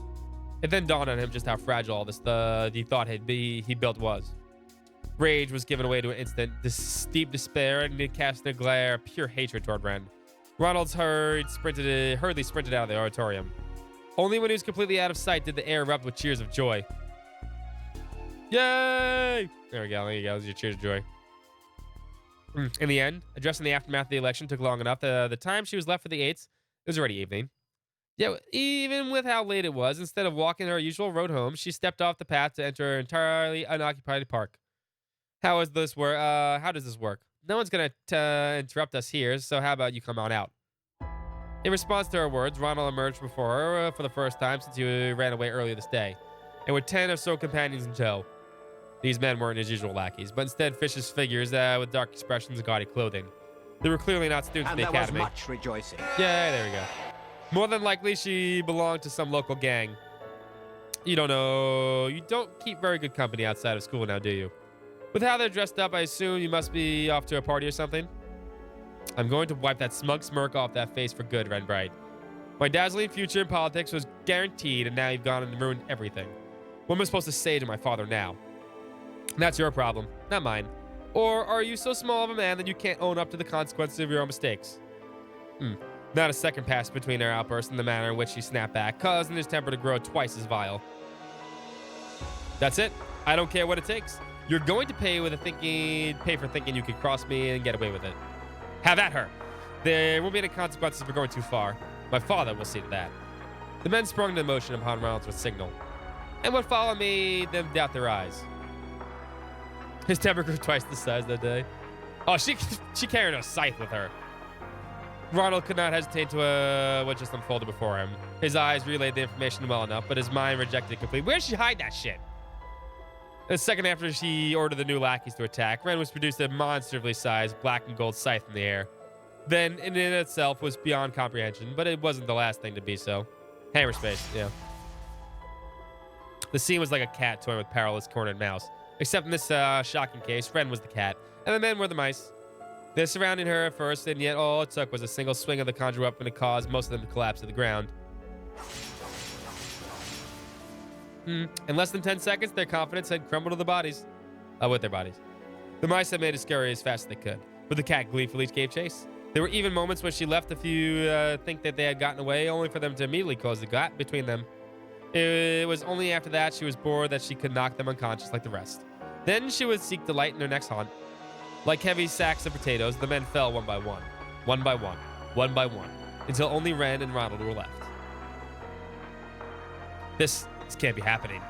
The young man was still struggling to come to terms with religious witness as Ren, stretching her limbs like a broad child gearing up to play.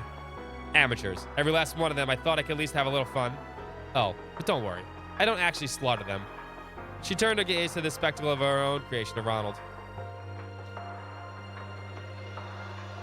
Would you be open to giving me a little more entertainment, perhaps, Ronald? Ronald twitched in fear at the mention of his own name. In this moment, she was now nothing more than a beast in human skin. Stay away from me. My father's in Parliament, you know. I'll try anything on me and you'll regret it. Her response was an expression of pure pity, before tossing what appeared to be a magazine at her feet. It's one of today's tabloids.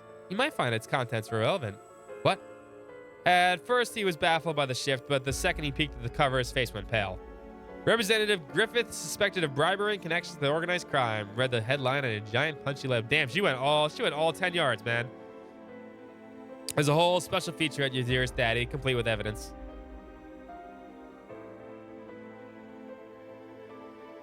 The notch? Oh, wait, what? What do you mean by that part? Like by the blade? Oh, that could be something like that. I don't know what you're talking about from Bleach, though. I don't know what that is. But yeah, maybe like it's like a decapitator. Could be. Now, there's a whole special feature to Dearest Daddy, complete with evidence. Mentioned that the CID is going to conduct an investigation as well. So this would be a last day you could say he's in Parliament. My condolences. No. So visceral was the shock of the news that he simply word was all he could muster. Even then, Ren wasn't finished. So now that we've removed him from the equation, I'll ask again. Would you be open to giving me a little more entertainment? She edged closer and closer, scythe in hand, and a sadistic smile lacing her lips. Ronald tried to retreat in fear before tripping over a rock and falling hopelessly on his backside. All I could do was watch as he thought she was the Grim Reaper. Tears and snot streamed down his face. Be a doll and play with me. Then you'll understand why they used to call me the Angel of Slaughter. She raised her scythe above her head and ready to swing it downward before realizing what she said. Whoops, a grown woman wouldn't play with dolls, would she? And here I thought I would better control my childish glee. She covered her mouth with free hand, blushing with feminine modesty and her slip-up. None of this was behavior befitting the proper lady she wanted to reflect. After composing herself, she turned her attention back to the prey, only to see that he was already unconscious. Finished? As she left the park, a calm young man called out to her. I certainly am. Ren met eyes with a brown-skinned hair young man leaning covertly against one of the trees. It was safe to assume he had witnessed the entire affair unfold. Another new character. He glanced inside the park with a brief moment before speaking with a slight but genuine admiration. I'm sure we'll meet him eventually too. We really are something. In what way? In every way. Even I was more struck by the hacking abilities of a famous kitty than the combat prowess of the infamous Angel of Slaughter. Still hard to believe you managed to find dirt in this bigwig that easily. Ren's response was a matter of fact, showing no sign his praise had gone to her head. Most people just aren't as cautious about cybersecurity as they thought to be. Understandable with how new most of it is. Of course, it isn't nearly as easy as this was when you're dealing with leading corporations and politicians at the top of the food chain. You made it sound like you've tried before. Maybe I have. Ren's smile was both cryptic and darling. I'm more impressed with you. You were quick to write a piece that scathing while also finding me exactly the proof I needed. I'm glad Grace introduced us. Oh, okay. New journalist, dude. Just do my job. That man's name was Dingo, and he was the professional reporter for a tabloid. He was extremely capable of his job, very well connected, and had a reputation for never shying away from danger. After being introduced to one another by Grace and Lynn, he and Ren had made a deal with one another just a few days prior. He is a Chad. The terms were simple. Dingo would provide Ren with proof of Ronald's misdemeanors, and Ren would use his hack beauty abilities to provide evidence of the father's crimes. I'm not as hot as Niall. I mean, maybe. What's up, Mel, by the way?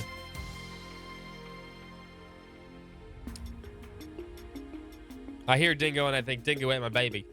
He's obviously from Orwell, Australia. And now when we ever play Kuro, he now has an official Australian accent when we meet him. Both were now reaping the rewards of their success. Though I admit that I did get some help from a friend. He was none too pleased about being asked to look for a scummy politician. Yeah, $900 dues. To look into a scummy politician's equally scummy son. But he pulled through. Oh, you have all kinds of connections, don't you? She did said someone other than Dingo was acting on her behalf while she was at school. And she wasn't sure who that someone was. That curious sensation regarding their identity remained as she continued the conversation. You know, I'm surprised you didn't meet any resistance in running that story. And just because to show how big of a fan the government was of Griffith. They left him alone because he didn't actively oppose the government's president party. But from the CID's perspective, the chance of taking him down was about as good as it was going to get. Give me 1 second. I want to refill my drink real quick. 1 minute.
She beat me back here. It's not a dog stream, yeah.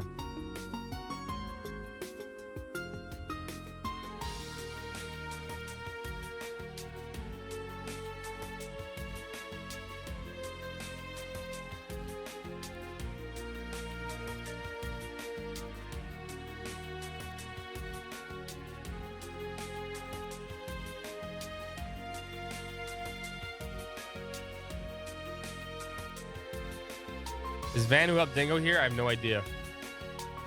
Sure, like, no one's gonna answer that either. You just got to wait and play. You see.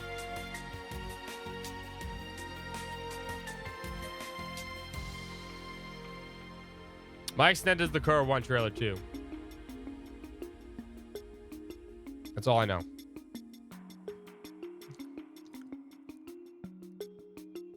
Anyway, let's continue this as the dog farts on me, probably.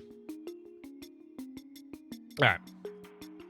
That does sound like something Miss Taito Master over there would do. I can't say I like the feeling of being used by her, but oh well. So Killick is here too. Dingo then made a curious observation. After wondering why you went to such lengths to get rid of a small fry like him, he really bother you that much? Ren glanced briefly at Ronald, still collapsed on the ground of the park before shrugging her shoulders dismissively. Not in the least. I didn't intend for this to go on as far as it did either. I only wanted to teach him a lesson so that he'd leave me alone, but if this was the younger student who tried to save her came to mind, I think the students deserve a much better student council president than him. She then let out a titter that was most refined. As Ren expected, this allegations that led Ronald's father to resign from Parliament while he resigned from the Artemis Academy. The group of students who exerted power over the student body was with backing vanished overnight. As a result, binding peace to return to the play of the grounds for the first time in a long time. One thing, however, came from that was that Ren was not expected in the least. Here, all the documents related to the next month's budget.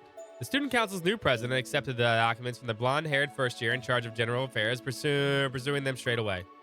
After Ronald dashed from the auditorium the day of the election, most of those in this group who had put their name dropped out in a timely fashion. Voting still took place even then, but once all is said and done, nearly 70% of the votes cast were disqualified. This was because they were all in favor of someone who never had put her name on the final ballot, Ren Bright. Aramis Academy had known for how long its staff interfered with many liberties that it gave its students. But this time, the staff had clearly concerned the dissatisfaction that Ronald was going to present dire problems in the future. The teachers then chose to directly negotiate with Ren, and in the face of such fair demands, she reluctantly accepted the position of student council president. None of these duties posed a challenge to her, but by accepting it, she had completely and utterly failed her initial goal of avoiding attention. I wonder if this is how Thor's branch campus tourist student council president felt when he was elected. Even I couldn't believe it was when Tita told me. Ha! Talking about Ash. All right. If that's what it was, I suppose I'll just have to make use of this the best I can. There's that girl again. Sunlight beamed into the student council room. The blonde-haired girl and the two of her friends struggled with the new workload as they were adjusting to. As Ren sat there, ears open to random talk and the occasional grumble, a thousand thought crossed her mind. She had no end to real-world worries. The problems arise from the rapid technological development, the society's next move, the ominous winds of change blustering over Calvard. But despite all those, she wanted to enjoy her simple time here the while she could. What say we get this work done so we can celebrate with the tea party, The arrival of spring was now a distant memory, even if summer had yet to come. There was nothing particularly spectacular about this time, which is another ordinary, beautiful, bright afternoon.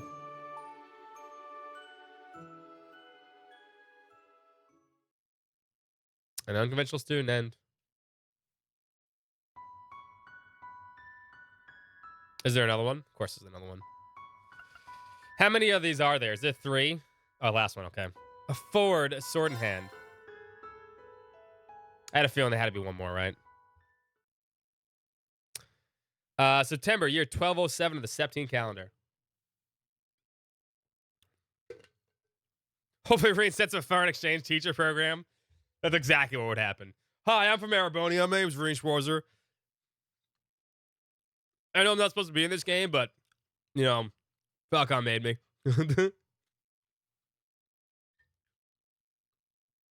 September, year 1207 of the Septine calendar.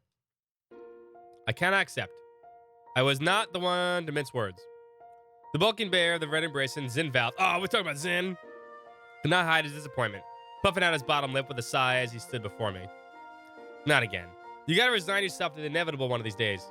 I'm indebted to this man who was the capable as he was kind. This is my first days in the guild. Truly, I didn't wish to source of vexation for him, but wish alone was not enough. I had neither the experience nor skill to be worthy of an A rank, so I can't accept your recommendation. Bracer assigned ranks based on their strength and achievements. with A rank being the highest on the paper release. I believe this is probably about fee. Its members are at the very face of its beloved organization, and as such, ranks are a metaphorical badge of honor to be worn with pride. So how I received multiple recommendations for the most prestigious rank in 6 months. I spared no effort in working in home my craft in the years I joined after school, and certainly wouldn't classify myself as a doe-eyed newcomer. But to have my name among the greats of the guild, absolutely not. But after turning down my first recommendation, a second one came in from the guild's headquarters in Le Mans. If you ask me, you got both in spades. There's something else making you lean toward a no. Since Awkward Smile told me he had pressured my headquarters to persuade me, I folded my arms. Setting aside whether you're overestimating me or not, which I believe you are, I would very much like to not stand out any more than I already do. I've been getting offers to be a model, to star in Phyllis is not about fee, this is about the other one. And frankly exhausting forcing them to give up. Now, what do you think would happen if I were to accept a promotion? I'll be neck deep in the same mess all over again. Okay, that makes sense, but sorry. You're 1-2 punch in beauty and bronze department. Trying to lay low's a lost cause. With the kind of fans you're getting, maybe you should consider the silver screen after all. Who knows? You might walk away with an award from a film festival. Zinn's laugh was hearty in contrast to an unamused frown. Much as I respected him, he could do to showing a little more decorum. That's not funny. I understand being a Republic guy to some extent is inevitable, but I have accepted it. But I'm a bracer, not an entertainer. I wasn't truly trying to be funny, though. You gotta find a way to let off steam, or you're just gonna break when you need to be put together the most.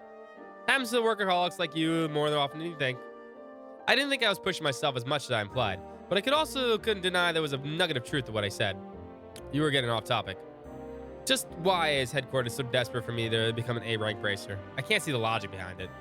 Well, you see, starting with what you know, the reparations from Arabonia beefed up our academy this year. So all kinds of new investments are pouring in from across the continent. Now, I'm no economist, but people go where the money's at. And where people go, conflict arises. That's just how it is. Oh, follows. I couldn't see his butt. I saw where he was going from there, electing to expand upon the rest myself. So now we have disputes between mega corporations and a stark increase in Jaeger activity. There, in addition, is to the known growth of private military companies, PMCs, and increased tensions between the mafias. You got it. You think it's bad now? It's only going to get worse from here on out. That's why Le Mans wants to up security while you're promoting a rising star. You. They say they see it as a good PR to the guild and a deterrent to any potential threats that are thinking about stepping out of line. Perhaps I was more vaguely aware of the goal and using me than I wanted to admit. This didn't make hear the answer any more satisfying. If they have you asking me to play my part, then surely you've been asked to play your part already. You've been promoted to S rank, haven't you? If you know of a better deterrent than having an S rank in Calvert, then I'd like to hear it. Zinn scratched his back on his head awkwardly upon my statement. I just don't think I'm up there with someone like Cassius Bright. S isn't even an official rank, and even if it was, you just look at me. You think a guy like me is a picture-perfect advertisement for the guild? I think you become the skills, achievements, and the build to be one, yes. A curt, quick response. All right, point made. I can't force you to take the recommendations, and I'm not about to make you be a hypocrite. Just let me know if you change your mind, okay? With that, the conversation came to an end. The guild's bracers gathered to begin the routine meeting of delegating open requests. This is how I prefer to things. It was better to stay this way.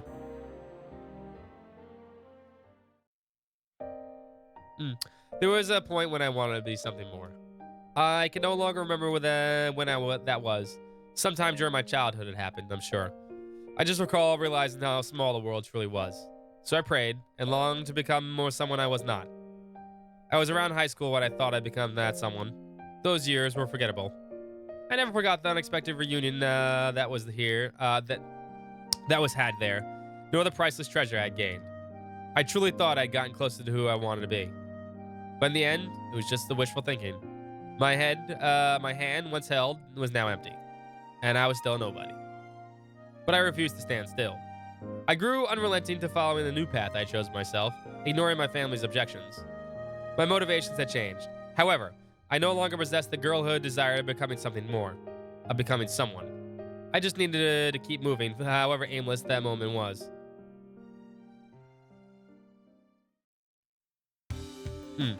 Well, aren't we looking gorgeous today? With a whimsical wink, a familiar bartender welcomed me to the establishment. He was a tall, affable man who lived by his own rules and never hesitated to lend a helping hand to others. He reminded me much of Crossbell City's branch receptionist from a few times I visited before work, so I'm running Michelle. The place was nearly empty today. I sat down on the counter, seat furthest from the door as he approached. The usual, sweetheart? I stopped by here after a hard day's work on occasion, and whenever I did, I always ordered coffee and a light snack. This was not a coffee and snack kind of day. I want something with alcohol. Even beer will do. Not at all fazed by the vagueness of my order, he walked away and started to prepare my drink. It wasn't long before he returned and placed an elegant glass in front of me. I think this is a little more of the you than a beer. It was a beautiful cocktail composed of two colors. A clear blue like that of a priceless sapphire, and a common jade. No doubt he could tell how disquieted my heart was, and was trying to soothe it in its own way. I thanked him inwardly before daring to broach my other reason for coming. Have you learned anything more than what I asked? Apart from being a skilled bartender, he was also a well-known foreman. He was extremely well-connected to the guild, to the press, even the criminal underworld. But he was very careful never to overstep his bounds with that last one. Indeed, I found him to be a valuable source when needed. I wish I could say yes, but not even Dingo has any promising leads. Still, I think you've got your eyes in the right district. It's only a matter of time before they get smoked out. I see. Since the girl's intervention turned up nothing, I was hoping he could better point me to the right direction. But it seemed that this was going to be a lot harder than I hoped for. Things will work out. Just pace yourself and keep it up a little at a time. That also applies to that cocktail. It's a strong one, so don't drink it all at once. I tilted the glass delicately between my fingers, and he stepped away. My mind continued to wade through the case as I was following. There had been a stark increase in illegal drugs in the market. Not just any drugs, either, but ones of highly addictive, dangerous variety. PUA had effectively ruled over the criminal underworld in Calvard, ordinarily limited their proliferation in the market as part of their rules. Limiting the number of drugs was, of course, far from the ideal elimination for them, but none could deny that the syndicate's actions had become some semblance of order for where chaos often reigned supreme. Yet, the past few years had seen a worrying number of criminal groups rebelling against those carefully curated rules. One of these groups was surely behind the change in the market. And all of this had held a presumed connection to two missing people.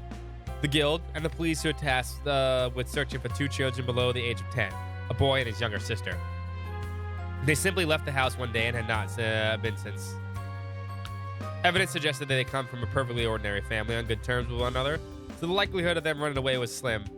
We mulled over the suspicion that they had been abducted for ransom early on, when not a single demand was made following the disappearance, so it was quickly ruled out. Despite a healthy amount of manpower that was coming from both sides, neither the guild nor the police had yet to find them. That said, the search for so far from that had proved entirely fruitless. Their last known location was fortunately established, and it was, unfortunately, a popular site for illicit drug trade. The working theory was that they had become that the siblings witnessed a transaction were held captive by the criminal parties involved as a result. If this held true, then the longer it took for parties to find them, the greater the danger their lives were in. The abductors wouldn't do anything right away. Murder was sure to leave trace evidence behind. But it was only a matter of time before they resorted to that trafficking abroad to be rid of them. With each passing second, the odds of the children being returned unharmed were dropping to zero. At the same time, all this was speculation on our parts based on a singular established location. For all we know, they had nothing to do with the criminal underworld at all. Potential dangers thrown around made inaction an agonizing task. But there was no evidence to go on, action was impossible.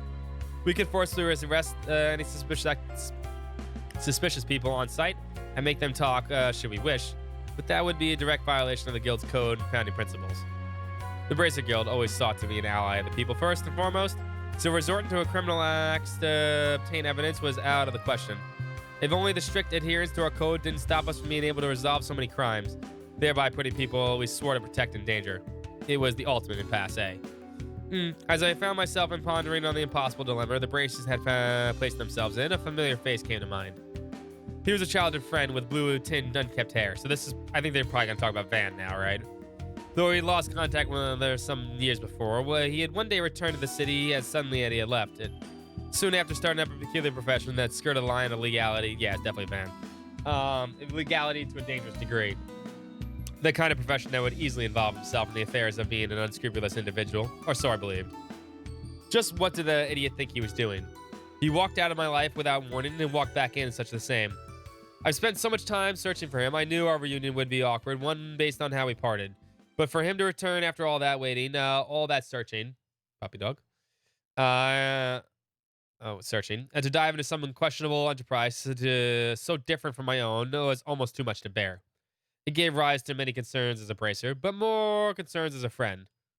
And the one that bothered me the most was, why hadn't he come to see me? Did he have any idea how worried I was about him? How worried I am about him? Irritation building. I took a large gulp of my cocktail, and the alcohol only fanned the flames of anger burning my heart. They burned brighter and brighter still, becoming a dazzling white that projected countless transient images in the past. Then, just as quickly as it had flared, my anger faded for an instant, replacing itself with a very different emotion altogether. Why? Did you leave me? The words slipped from my mouth without me realizing it, making me feel downright pitiful once they were said. If someone were to see me in this state, still haven't moved on, I see. A familiar but unexpected voice called out to me, causing me to jump slightly out of surprise. I quickly regained my composure. I just have a few choice words I'd like to say. My response feigned calmness as best it could. I couldn't help but think that I had more than a few choice words, really, but following up with that would aid my annoyance in a way I would rather not further. Oh, I imagine you have more than a few? Right. Of course he would see right through me. The bespectacled man that sat down next to me as though our running into each other was no coincidence. He was another childhood friend of both of myself and the one I was lamenting over, and someone had followed a remarkable different career path than either of us. If it's still bothering you that much, why not just go see him? Can't see, baby dog. Come here. I can't see through you. I'm trying to read. Good dog. Come on. You gonna stay there? No, you can't stay there. I can't actually do this, baby. Come here. Lay down. I can't actually read it. Puppy. There we go. It's still bothering you that much, then why not just go see him? You already have his address by now, surely. How could I, with that much time has passed? I mumbled my response meekly. I thought I could hear the man next to me chuckle. Puppy dog. Well, then I suppose there's no need to rush things. With your line of work, I'm sure your paths will cross naturally enough in due time. I didn't expect that kind of response. You make it sound so romantic. Lest you've forgotten, I don't struggle with expressing what's in my heart the way he does. Now, since we're here, how about a toast? I'll make your next one a non-alcoholic. Puppy. I can't read if they're in the way. Can you move over just a slight bit? I'm here. I'm here. It's a nice little spot for you. No, you gotta sit right in front of the monitor. She's like, nope, I'm sitting right here. Dad can't read, then I get attention. Right, puppy? Yeah. That's a good idea. Come here. Come lay down.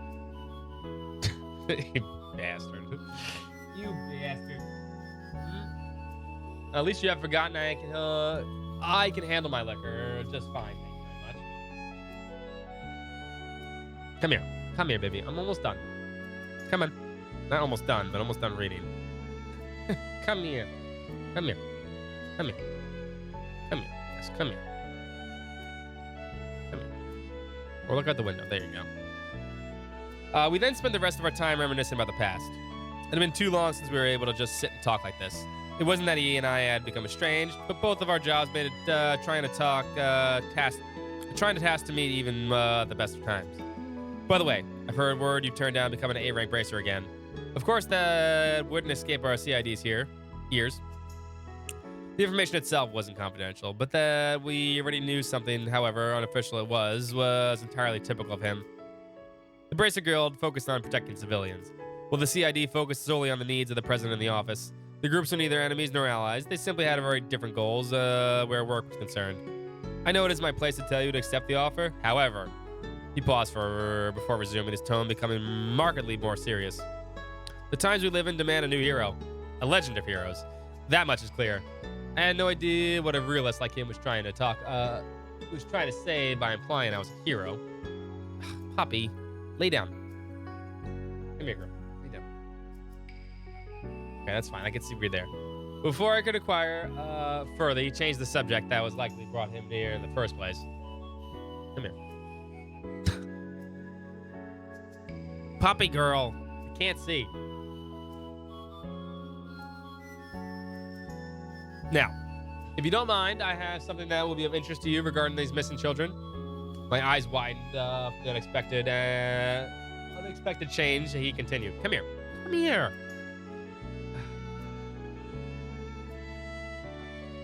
Come closer.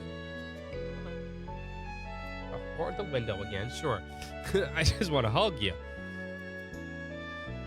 We've identified the group that made their district their turf, as well as the compelling evidence of crime taking place. You may proceed as you like in cooperation with the police. Couldn't believe it.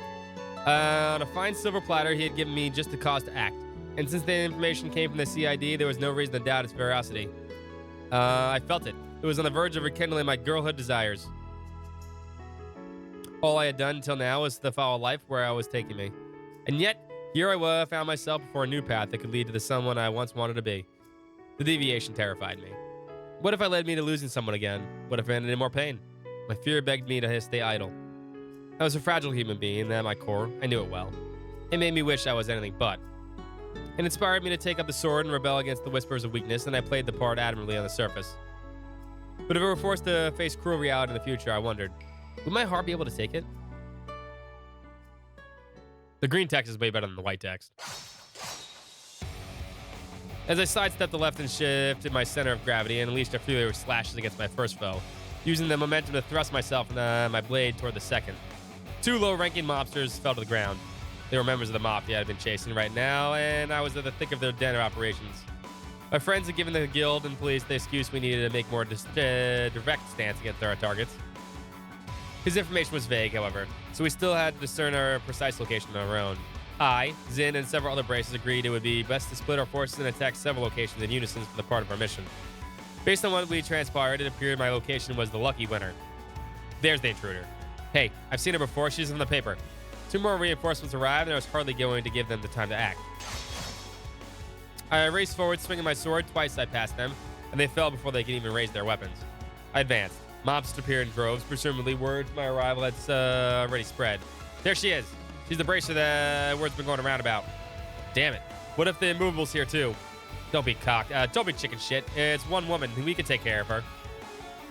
They then charged at me in mass. At least 10 of them, with more reinforcements on the way from further inside the building. Forcing my way through how many they had, their numbers were risky. Laura has a secret Erebonian sister.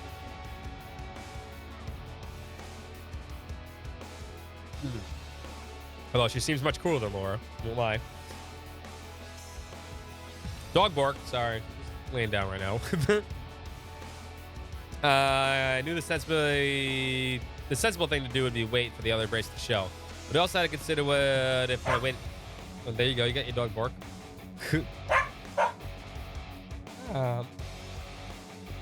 I'm not coming over there. You come back over here. We also had to consider what if waiting to forward to the mafia the time to wheel the children to the hospital as hostages. Weighing these 2 options, I concluded that whatever reduced the chance of what happening was worth the cost. I needed to push on and settle this now. Besides, I believed I had nothing to fear from this pitiful group as they were. Were they seasoned combat veterans? Kia, stop. Come here. They could have had their numerical advantage to implement complex formations and corner me, but they did no such thing. The amateur. I can bet you from there. Underneath this. Yep, can eat that. The fuck? What, you upset that I ate my food? That I ate my food? That's fine. It's for dads. It's not for puppy dogs. I gave you one before. An actual cookie for puppies. Okay. They dared to believe that they can handle the Heiyu, and they dared to believe they hold a candle to the Heiyu's martial artists. No. In the face of my experience, their bloated size was more of a hindrance than a help.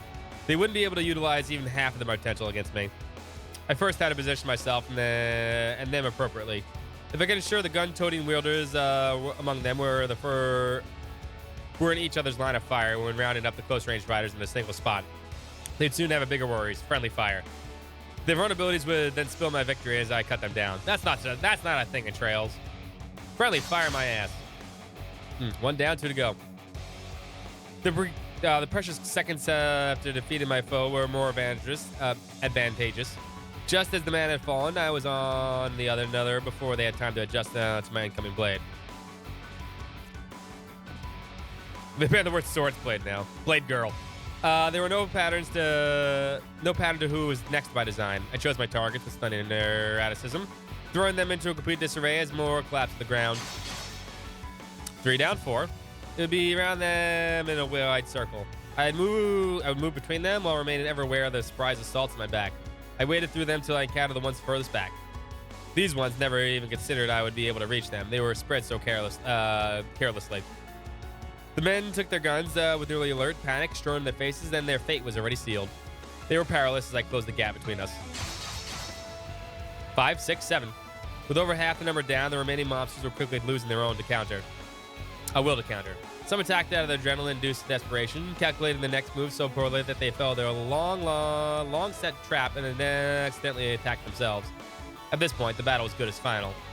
All I had to do was continue taking them down until I was the last one standing.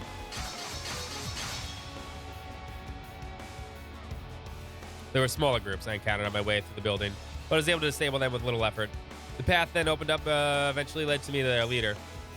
He was a middle-aged fellow, pacing restlessly around the unpleasantly gaudy room until I entered.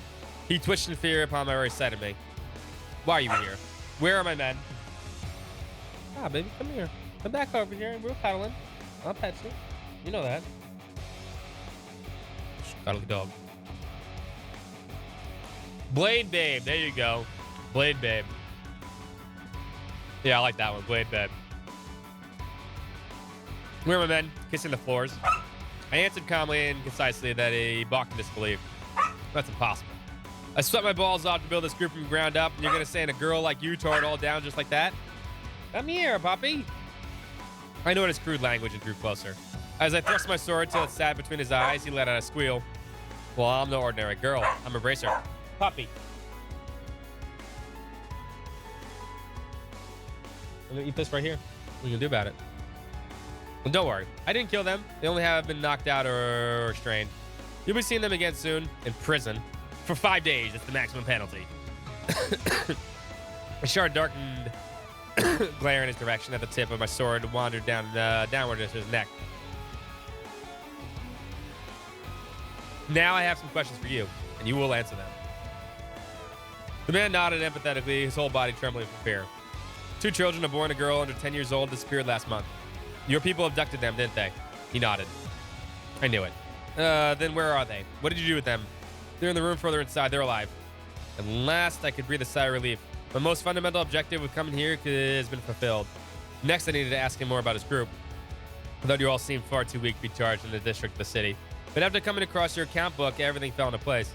You're working on behalf of someone else, aren't you? He was unsure how to respond, and he fell completely silent. But that alone gave me my answer. Who is it then? Tell me. Is it A? I can't. He flinched in fear as I pressed him, resisting though he generally couldn't say. Then, just as he opened his trembling lips to speak, I heard a strange thudding sound from outside the room. I stepped away from the man, my sword still firmly in hand. Crunching, squealing, splattering. More sounds. Those were audible than the first. I didn't know what to make of them, but they made me feel instinctively revulsion as they dragged on. They may have become occupied by faint groans, but if they did, they faded as soon as the sounds themselves. I remained on guard as I stepped into the hallway, ready to be attacked from the angle of any moment, and the sight of the greeted me defied all imagination. The mobsters I fought through mere minutes before were now nothing more than disordered, mutilated piles of flesh and bone. Not just 1 or 2. Every single one of them, without exception, had been reduced to bloodied mounds. Ew. Some of them without their heads, others without the organs ripped from their abdomens. And then there were those with skulls caved in and leaking pulverized brain matter, or ones with their hearts pulled and squeezed. Each corpse was different. Each corpse was unbearable to look at. The plane hallway. The plane hallway I traversed was all due speed was now covered in sticky, slimy red. The Doom guy attacked. Who could have done something like this? The sight was so awful that my free hand now clenched shook from disgust. When was it ever necessary to go this far? What could anyone have to gain from this? Wait, no. I realized that I had made a very careless mistake. I turned and hurried back to the room I was just in. It was too late. The Mafia's leader was floating in the air in the center of the room, as though some unknown force that was holding him up by his chest. A monstrous sword pierced through his chest. A single streak of blood dripped from his unspeaking mouth. There was no room to believe he was anything but dead. Like all the others in the hallway, he didn't even have time to scream before his life was taken. Who are you? I barked at the center of this room, trying to drown my instinctive fear and anger. As I glanced, only the corpse and I were present. But as I strained my eyes, I could also see the faint contours of another distorting space around them. It must have been some form of active camouflage. I would have thought it a basic courtesy to give your name before asking another's charming ace of the Bracer Guild. It was a man's voice that projected its true arrogance, as though he were above all others in the matter of course. I instinctively readied myself for battle and response, but my actions seemed not to faze him in the slightest. No need to be spoiling for a fight. I'm simply here to take care of the trash, not that carelessly enough to leave a trail for the CID to follow. Was he really speaking to a fellow human being? How could he speak of such gruesome murders in those terms? Must be company pile. Yeah, daydreams and flashbacks need to have gruesome shit.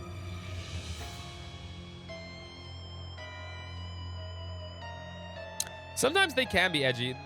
The books and stories are really well done. But when it's like animated and shit, it's not. To an extent. You business partners of theirs? No. You must be from the group above them. Very good. He then swung his blade and slid it, tossed the corpse to the side while I respected a used cigarette. How could you treat people you work with like this? People? Have you heard your ears? I said nothing about talking out of person. Only trash. The same applies to the garbage piling up in the hallway. They have always been so, even before they stopped breathing. It was clear that communicating with someone of his nature was impossible. I dismissed calm reason for an intense, all-consuming anger to so great that my entire body couldn't stop trembling. You monster! Before I knew it, I sprung into action, pouting every drop of strength in my blade to launch a swift, unavoidable strike. But he repelled it with one vertical swing of his own. With this exchange was enough to tell me that his strength was well a league above mine. He parried my blow at the most perfect instinct, canceling all the force of my attack with so little effort that I barely scratched the surface of what I was capable of. The active camouflage did nothing to hide the monstrous nature of his cruciform sword, either. Oh, okay. It is designed and combined silver and black in an unholy fusion of darkness and light, as if chaos itself would dwell within this very blade. It was no common weapon. Even if I continued to give it my all, my odds of winning against him were extremely slim. But at the same time, my instincts were screaming at me, I could not allow him to leave. I charged again. If attacking him from the front wasn't going to work, then I would have to go from the side. He blocked that attack, just as little effort. But it wasn't done yet. I refused to stop moving, slashing a third time, even with more speed than the first two.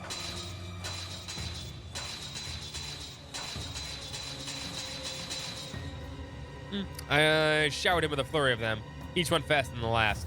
When I finally reached my physical limit, I darted in a new direction, attacking from behind. I put my very soul into the one overwhelming attack aimed directly at his rear, which I could only just make out through the camouflage distortion. I got him. However, the second I became sure that victory was in my grasp, his cruciform blade carved a great arc through the air in a ferocious spinning slash. I was unable to instantly defend myself against the blow, but the force of it sent me flying backwards. I was fortunate enough not to have sustained a direct hit, but my body shook from now being able to fully cancel out its massive weight. Still, I forced myself back to my feet and glared at his form. The difference between us was night and day. It felt as though he could manipulate the very flow of the battle, much like a master of martial arts who understood the very nature of all things. And he paid no mind to my pitiful attempt at bravado and gave a short laugh before speaking. Impressive. You put up more of a fight than the rumors who are led to believe. What's your goal? What are you trying to do with all your strength? I expected him to reject me or ignore me, so I was taken aback when he paused for a sincere moment of thought before answering. In an interesting question. I suppose to instill fear. Fear? I almost doubted my ears. Fear is at the heart of all we know. Domination and servitude, order, harmony, and production. All of it exists because of fear. That's why I seek to instill fear in the purest form, much like the retributive tower that appeared in Crossbelly half a year ago. Such a pity that it fell. There was such a pleasure in his words that it made it easy to imagine the expression of his veiled face. What's up, Clyde? How you doing? I hope you're doing better. I hope your blood cleaning went well. The fear Chad. The fear Chad. There was such a pleasure in his words that it made it easy to imagine the expression on his veiled face. And as insane as he was saying sounded to me, I knew he meant every word of it. You really are a monster. Heh. Continue your fruitless attempts to stop me, and you'll understand what I mean in due time. He lowered his blade. As a parting gift for assisting me in my house cleaning efforts, I'll let you and those children go. Keep that far too pristine blade sharp for our next meeting, Bracer. With that, he turned to leave. Wait. As I extended my hand, the ground below him emitted a bright glow, and by the time that glow had faded, he was gone. Teleported. He likely used some teleportation spell that certain other criminal organizations were known to rely on. His departure was also released all the strength I had left in me. Not from relief, but from the exact opposite. I was so overwhelmed with frustration that I let him leave. So afraid that what he might go on to do because I couldn't stop him, that I lost the strength to even stand. Of course, this is just who I've always been. No, he's not Joe Rogan. No. Of course, this is just who I've always been. I haven't changed one bit since the day you left me. Still the same powerless girl I've been since back then. My work here hasn't finished yet. I walked to the next room. I opened the door and was greeted by what appeared to be an old storage space. There, across the hall, I found who I was searching for. The brother and sister pair were crouched against the wall, the boy trembling on the floor with his sister close by. It's okay. I'm here to help you. I kept my tone as gentle and reassuring as I was able. The girl smiled while his older brother continued to hide his face. Who's this girl? This girl is another character from, I believe, Kuro that we're going to meet. Basically, these stories are basically setups for the next game. She talks about the main character from the next game, Van. But we don't know who exactly she is yet. Because obviously we have not played Kuro. It's not in English yet. I slowly walked toward them, careful not to make any sudden movements, but as I did, the boy shook his head vigorously. His whole body trembled more the closer I got, as though he were telling me to stay away. The answer from the man flashed in my mind. Fear is at the heart of all we know. These poor children were very much in fear's clutches. No matter how gradual I was in closing the distance between myself and the boy, trying my best not to provoke him, his body language showed he continued to reject me. We were now within arm's length of one another. His shaking grew more violent, and though he opened his mouth to speak, his voice refused to come out. It's all right. I smiled in a most comforting smile. After that, I reached out behind me and grasped the blade of the knife that was being thrust toward me. I turned swiftly, my fingers never letting go, and found the one gripping the hilt to be none other than the sister. She had tiptoed around my back while I was kneeling to meet her brother and tried to stab me from behind. She was a bit startled by my halting her attack, but otherwise she started blankly forward, emotion on her face nowhere seen. I suppose he was right about fear. It controls everything we do. You must have been through something terrifying that made you resort to this. No doubt they were now conditioned by fear to attack anyone who came to their rescue. I paid no mind to the blood from my bare hand, slowly dripping to the floor. The cut from the knife was nothing compared to everything else in the moment. My first priority instead was to reassure the girl I had meant no harm. But we humans are capable of more than giving in to that fear. We can fight it. With courage, we can fight it. Your brother was doing that just now. He may have gripped by fear, but he still fought his hardest through his actions to alert me of the danger his sister posed. Even if it took all he had, he wanted to keep me safe, and he kept from committing an irreversible, regrettable act. It was thanks to him that I noticed that she was trying to do. We don't have to be afraid anymore. I'm a bracer. I'll keep you safe. I took the girl into my arms. You're a bracer? Even her voice was devoid of emotion. That's right. I'm here to help you. Oh, I think I've seen you in the magazine before. Something Blade, I think. That's right. The nickname is a little embarrassing, but I'm happy if you remembered it. Beyblade. That way, as long as you hear it, you'll know I'm here to keep you out of harm's way. I tighten my grip around her as if I stop her from anything from hurting her, and I surround her heart with warmth. I really will be okay. I promise. I noticed her eyes twitch just slightly, and before long, her eyes filled with tears. Soon, she began to sniffle. At first, a small one here and there, until they gradually grew more pronounced, eventually turning into uncontrollable sobs. She had finally liberated from her fear. As for me, I had stayed my course. I was too afraid to deviate from my current path. Still, I had to choose with pride in my heart.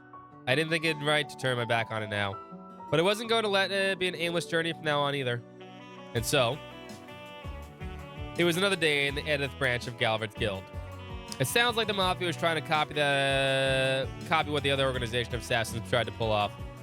And it was discussing the recent case with Zin. The siblings had indeed been abducted before with a witness an illegal transaction. Yeah, we get some. This is a track from Kuro, I'm assuming.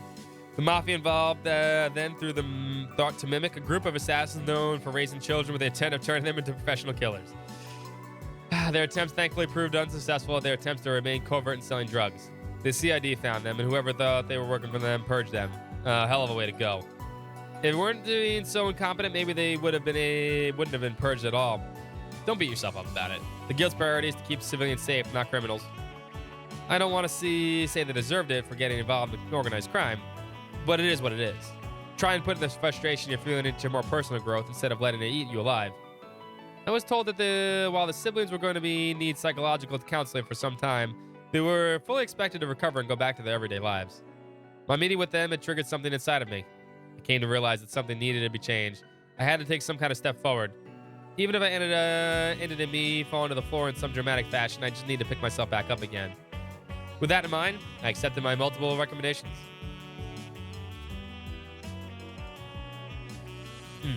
The times we live in demand a new hero. Doing so made me think of what my childhood friend said to me. I didn't believe I had what it took to be a hero. We'll get in color now. But if I could, even just for a brief one able to give the people hope and banish the darkness ahead, then that reason enough was to keep going. Maybe that could make me someday enough fight alongside the real hero once they came to light. Well, shall we get down to business? Zin turned to face me, his classic broad grin even broader than usual. It'll be a while longer before the official paperwork arrives from headquarters, but I'm sure they won't mind me speeding this part up with process how much they wanted this. The Roebuck now had a bracer who reached A rank at the same age as the Empire's Purple Lightning. Consider your promotion, Elaine Elucier, Beauty's Blade.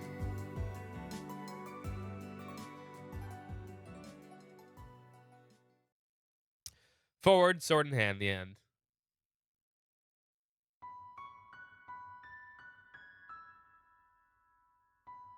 That's it. Now we are officially done. Return to the garden, please. Thank you, Grandmaster. Suspension of causality, recording engine activity confirmed. Force connection to astral link severed.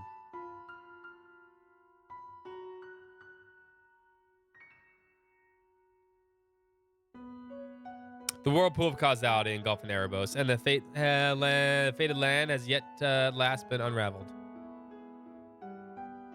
Blade Babe is better, I agree, Talver. That's her official name now. Though the bell ringing in the end of the days has yet to be silenced.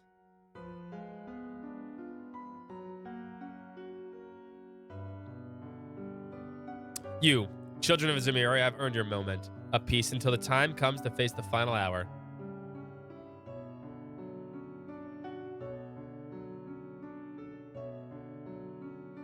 Until you, with hope and fear in your hearts, must walk new trails.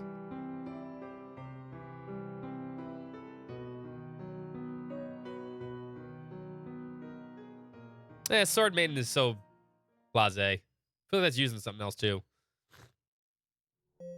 That's it. I hope you enjoyed my reading. I think I did pretty good. I mean, you can say I shit the bed too on that, but I think I read that pretty well. All three of those are long. Go fish. God fucking damn it. No.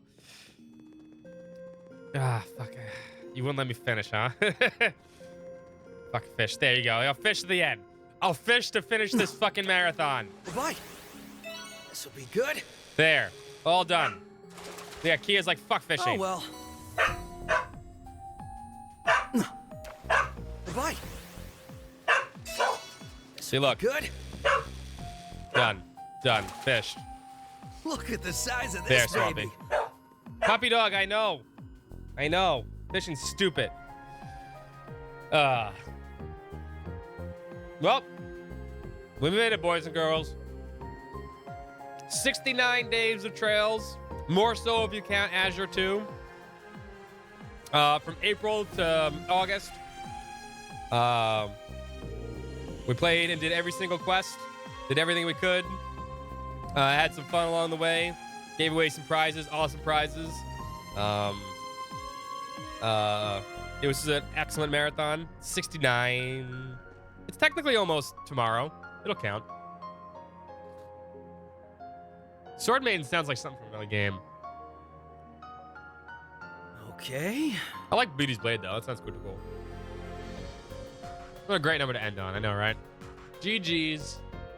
This was really fun. I really enjoyed Central Reverie. core It was amazing. activated, confirming rank points accumulated. I didn't get full credit, though, because apparently I missed one fucking chest. But we did everything else. So, yeah. Yeah, Sword Maiden sounds like something like a game we just recently played, though. That's what I'm thinking of, JoJo. Sword Maiden. Yeah. It's time to get me the last paragraph from wherever we're in. I believe, was it Sword Maiden? I think she was the Sword Maiden, actually. That translation's horrible. Yeah, that would make sense, though. That would make sense. But, I'm looking forward to Kuro. I'm looking forward to Kuro. It's nice to finish all the Trails games again, though. Will we do another Trails marathon eventually when Kuro comes out? I want to believe I will, but man, these are long. These are long. Sword Mages, that's what it was. Yeah, close enough. Yes, I did, Little. I did. I got all those. I checked all over Calvard. I missed it in Ymir or Heimdall. I definitely did. So yeah, I missed that. When are the We Choose Your Party streams, though? I mean, that'll be a fun way to play Reverie again. We'll definitely play Reverie again before Kuro comes out. That for sure. Zero and Reverie. There you go. And we'll have an interesting second playthrough of Reverie, but this was fun, enjoyable. Go play the games yourselves. They're amazing. I'm always sad when these marathons end. I know it feels like we've been playing Trails for like 4 months. It feels like forever, but you know, it is what it is. Okay. Well, I mean, I'll rank those eventually. I'm not gonna go back to the tier list right now. Yeah. I'm also looking forward to Kuro just because I'm looking forward to. This is a good ending for all these characters, and looking forward to meeting Elaine and Van and a bunch of other new characters. It'll be fun. Also, new combat system, new way of looking at the game, stuff like that. What are they gonna call Kuro in English? We don't know until they announce something. They said they'd have some news eventually, but we'll see. But Trails in the Black, Trails into the Dark, Trails to the Sunset.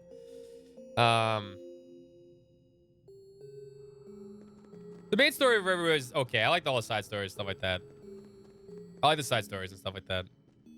But the gameplay was much, much better. It was just so smooth instead of doing constant quests.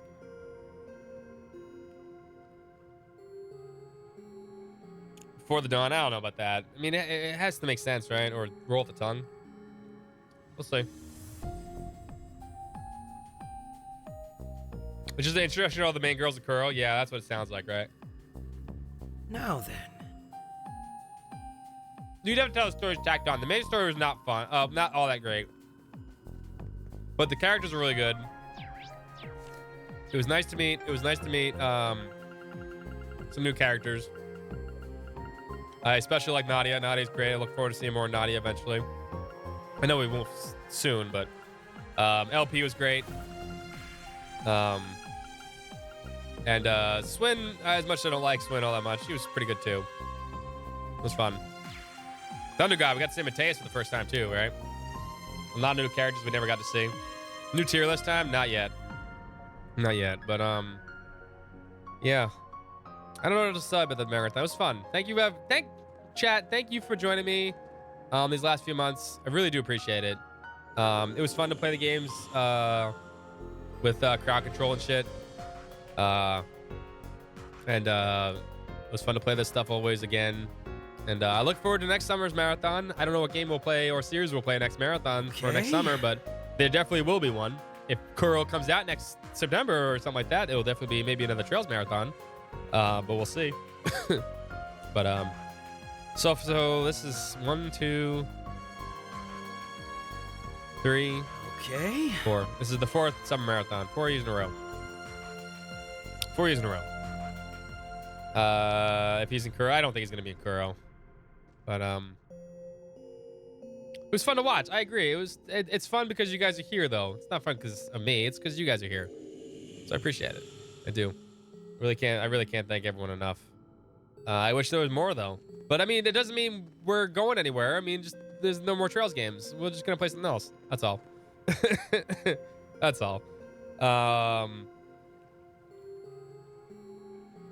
Star Ocean? No, fuck no. Never gonna play Star Ocean Marathon. Okay. There'll be Star Ocean 2 remaster or remake this winter, but we're never playing that shit.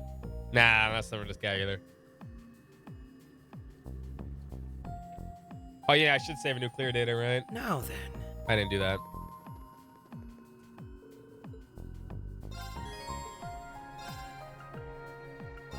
There you go.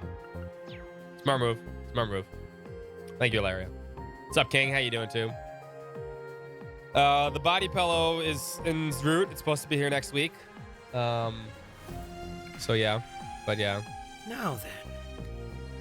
I mean, translation takes longer than you think, though, man. They also got to do voice actors and stuff. They got to get a bunch of new voice actors. You can't just use the voice actors they have.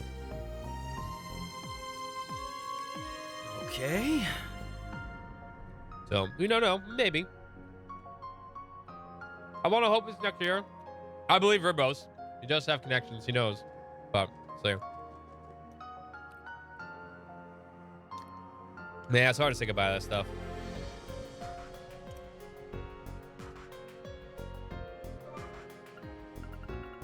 This is fun. Worst character. Combats win. Best character. Combat. Stell. Okay. But yeah. Anyway, we're not done for the night, by the way. If you want to stick around, we're going to be playing some Final Fantasy Tactics. We're doing a challenge run of Final Fantasy Tactics right now, where it's all monks. We're in Chapter 3. Let's get to the hard part. But I'm going to switch over to that.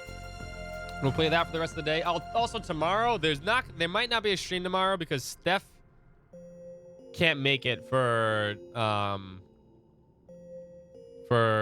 Master Detective Rank Code. So we might just play something tomorrow off the beat, or I might just take off. Because this coming up week, I have vacation. I'm going up to Boston for Tuesday, Wednesday, Thursday. So there won't be a Thursday stream either, but I'll be back Friday. Friday stream, by the way, I'm going to tell you right now. I have something really special to share. Don't mess with New Yorkers. I have something really special to share on Friday that I can't talk about. I'm not allowed to talk about. Let's put it that way. It's the best way to say things. I'm just now officially a heretic, yes. So that'll be Friday, though. I can't talk about before that. All I can say is that there's something there to look forward to. So you don't want to miss that. But I'm going to save, and then we're going to switch over. Secrets. Exactly. And we'll play some Final Fantasy Tactics. Goodbye, Lloyd. The true heroes in Noria. Lloyd Bannings. Lloyd Bannings. Not that guy. Not that guy. Not that guy. This guy. And they, you know what? These three. Yeah, let's just cut them out of the picture. Yeah. Heed my call. There we go. And Valimar, the Ashen Knight! And Valimar. Anyway, give me a couple seconds to switch over, and then we'll move on to Final Fantasy Tactics. Hang tough, everybody. Appreciate it. Then.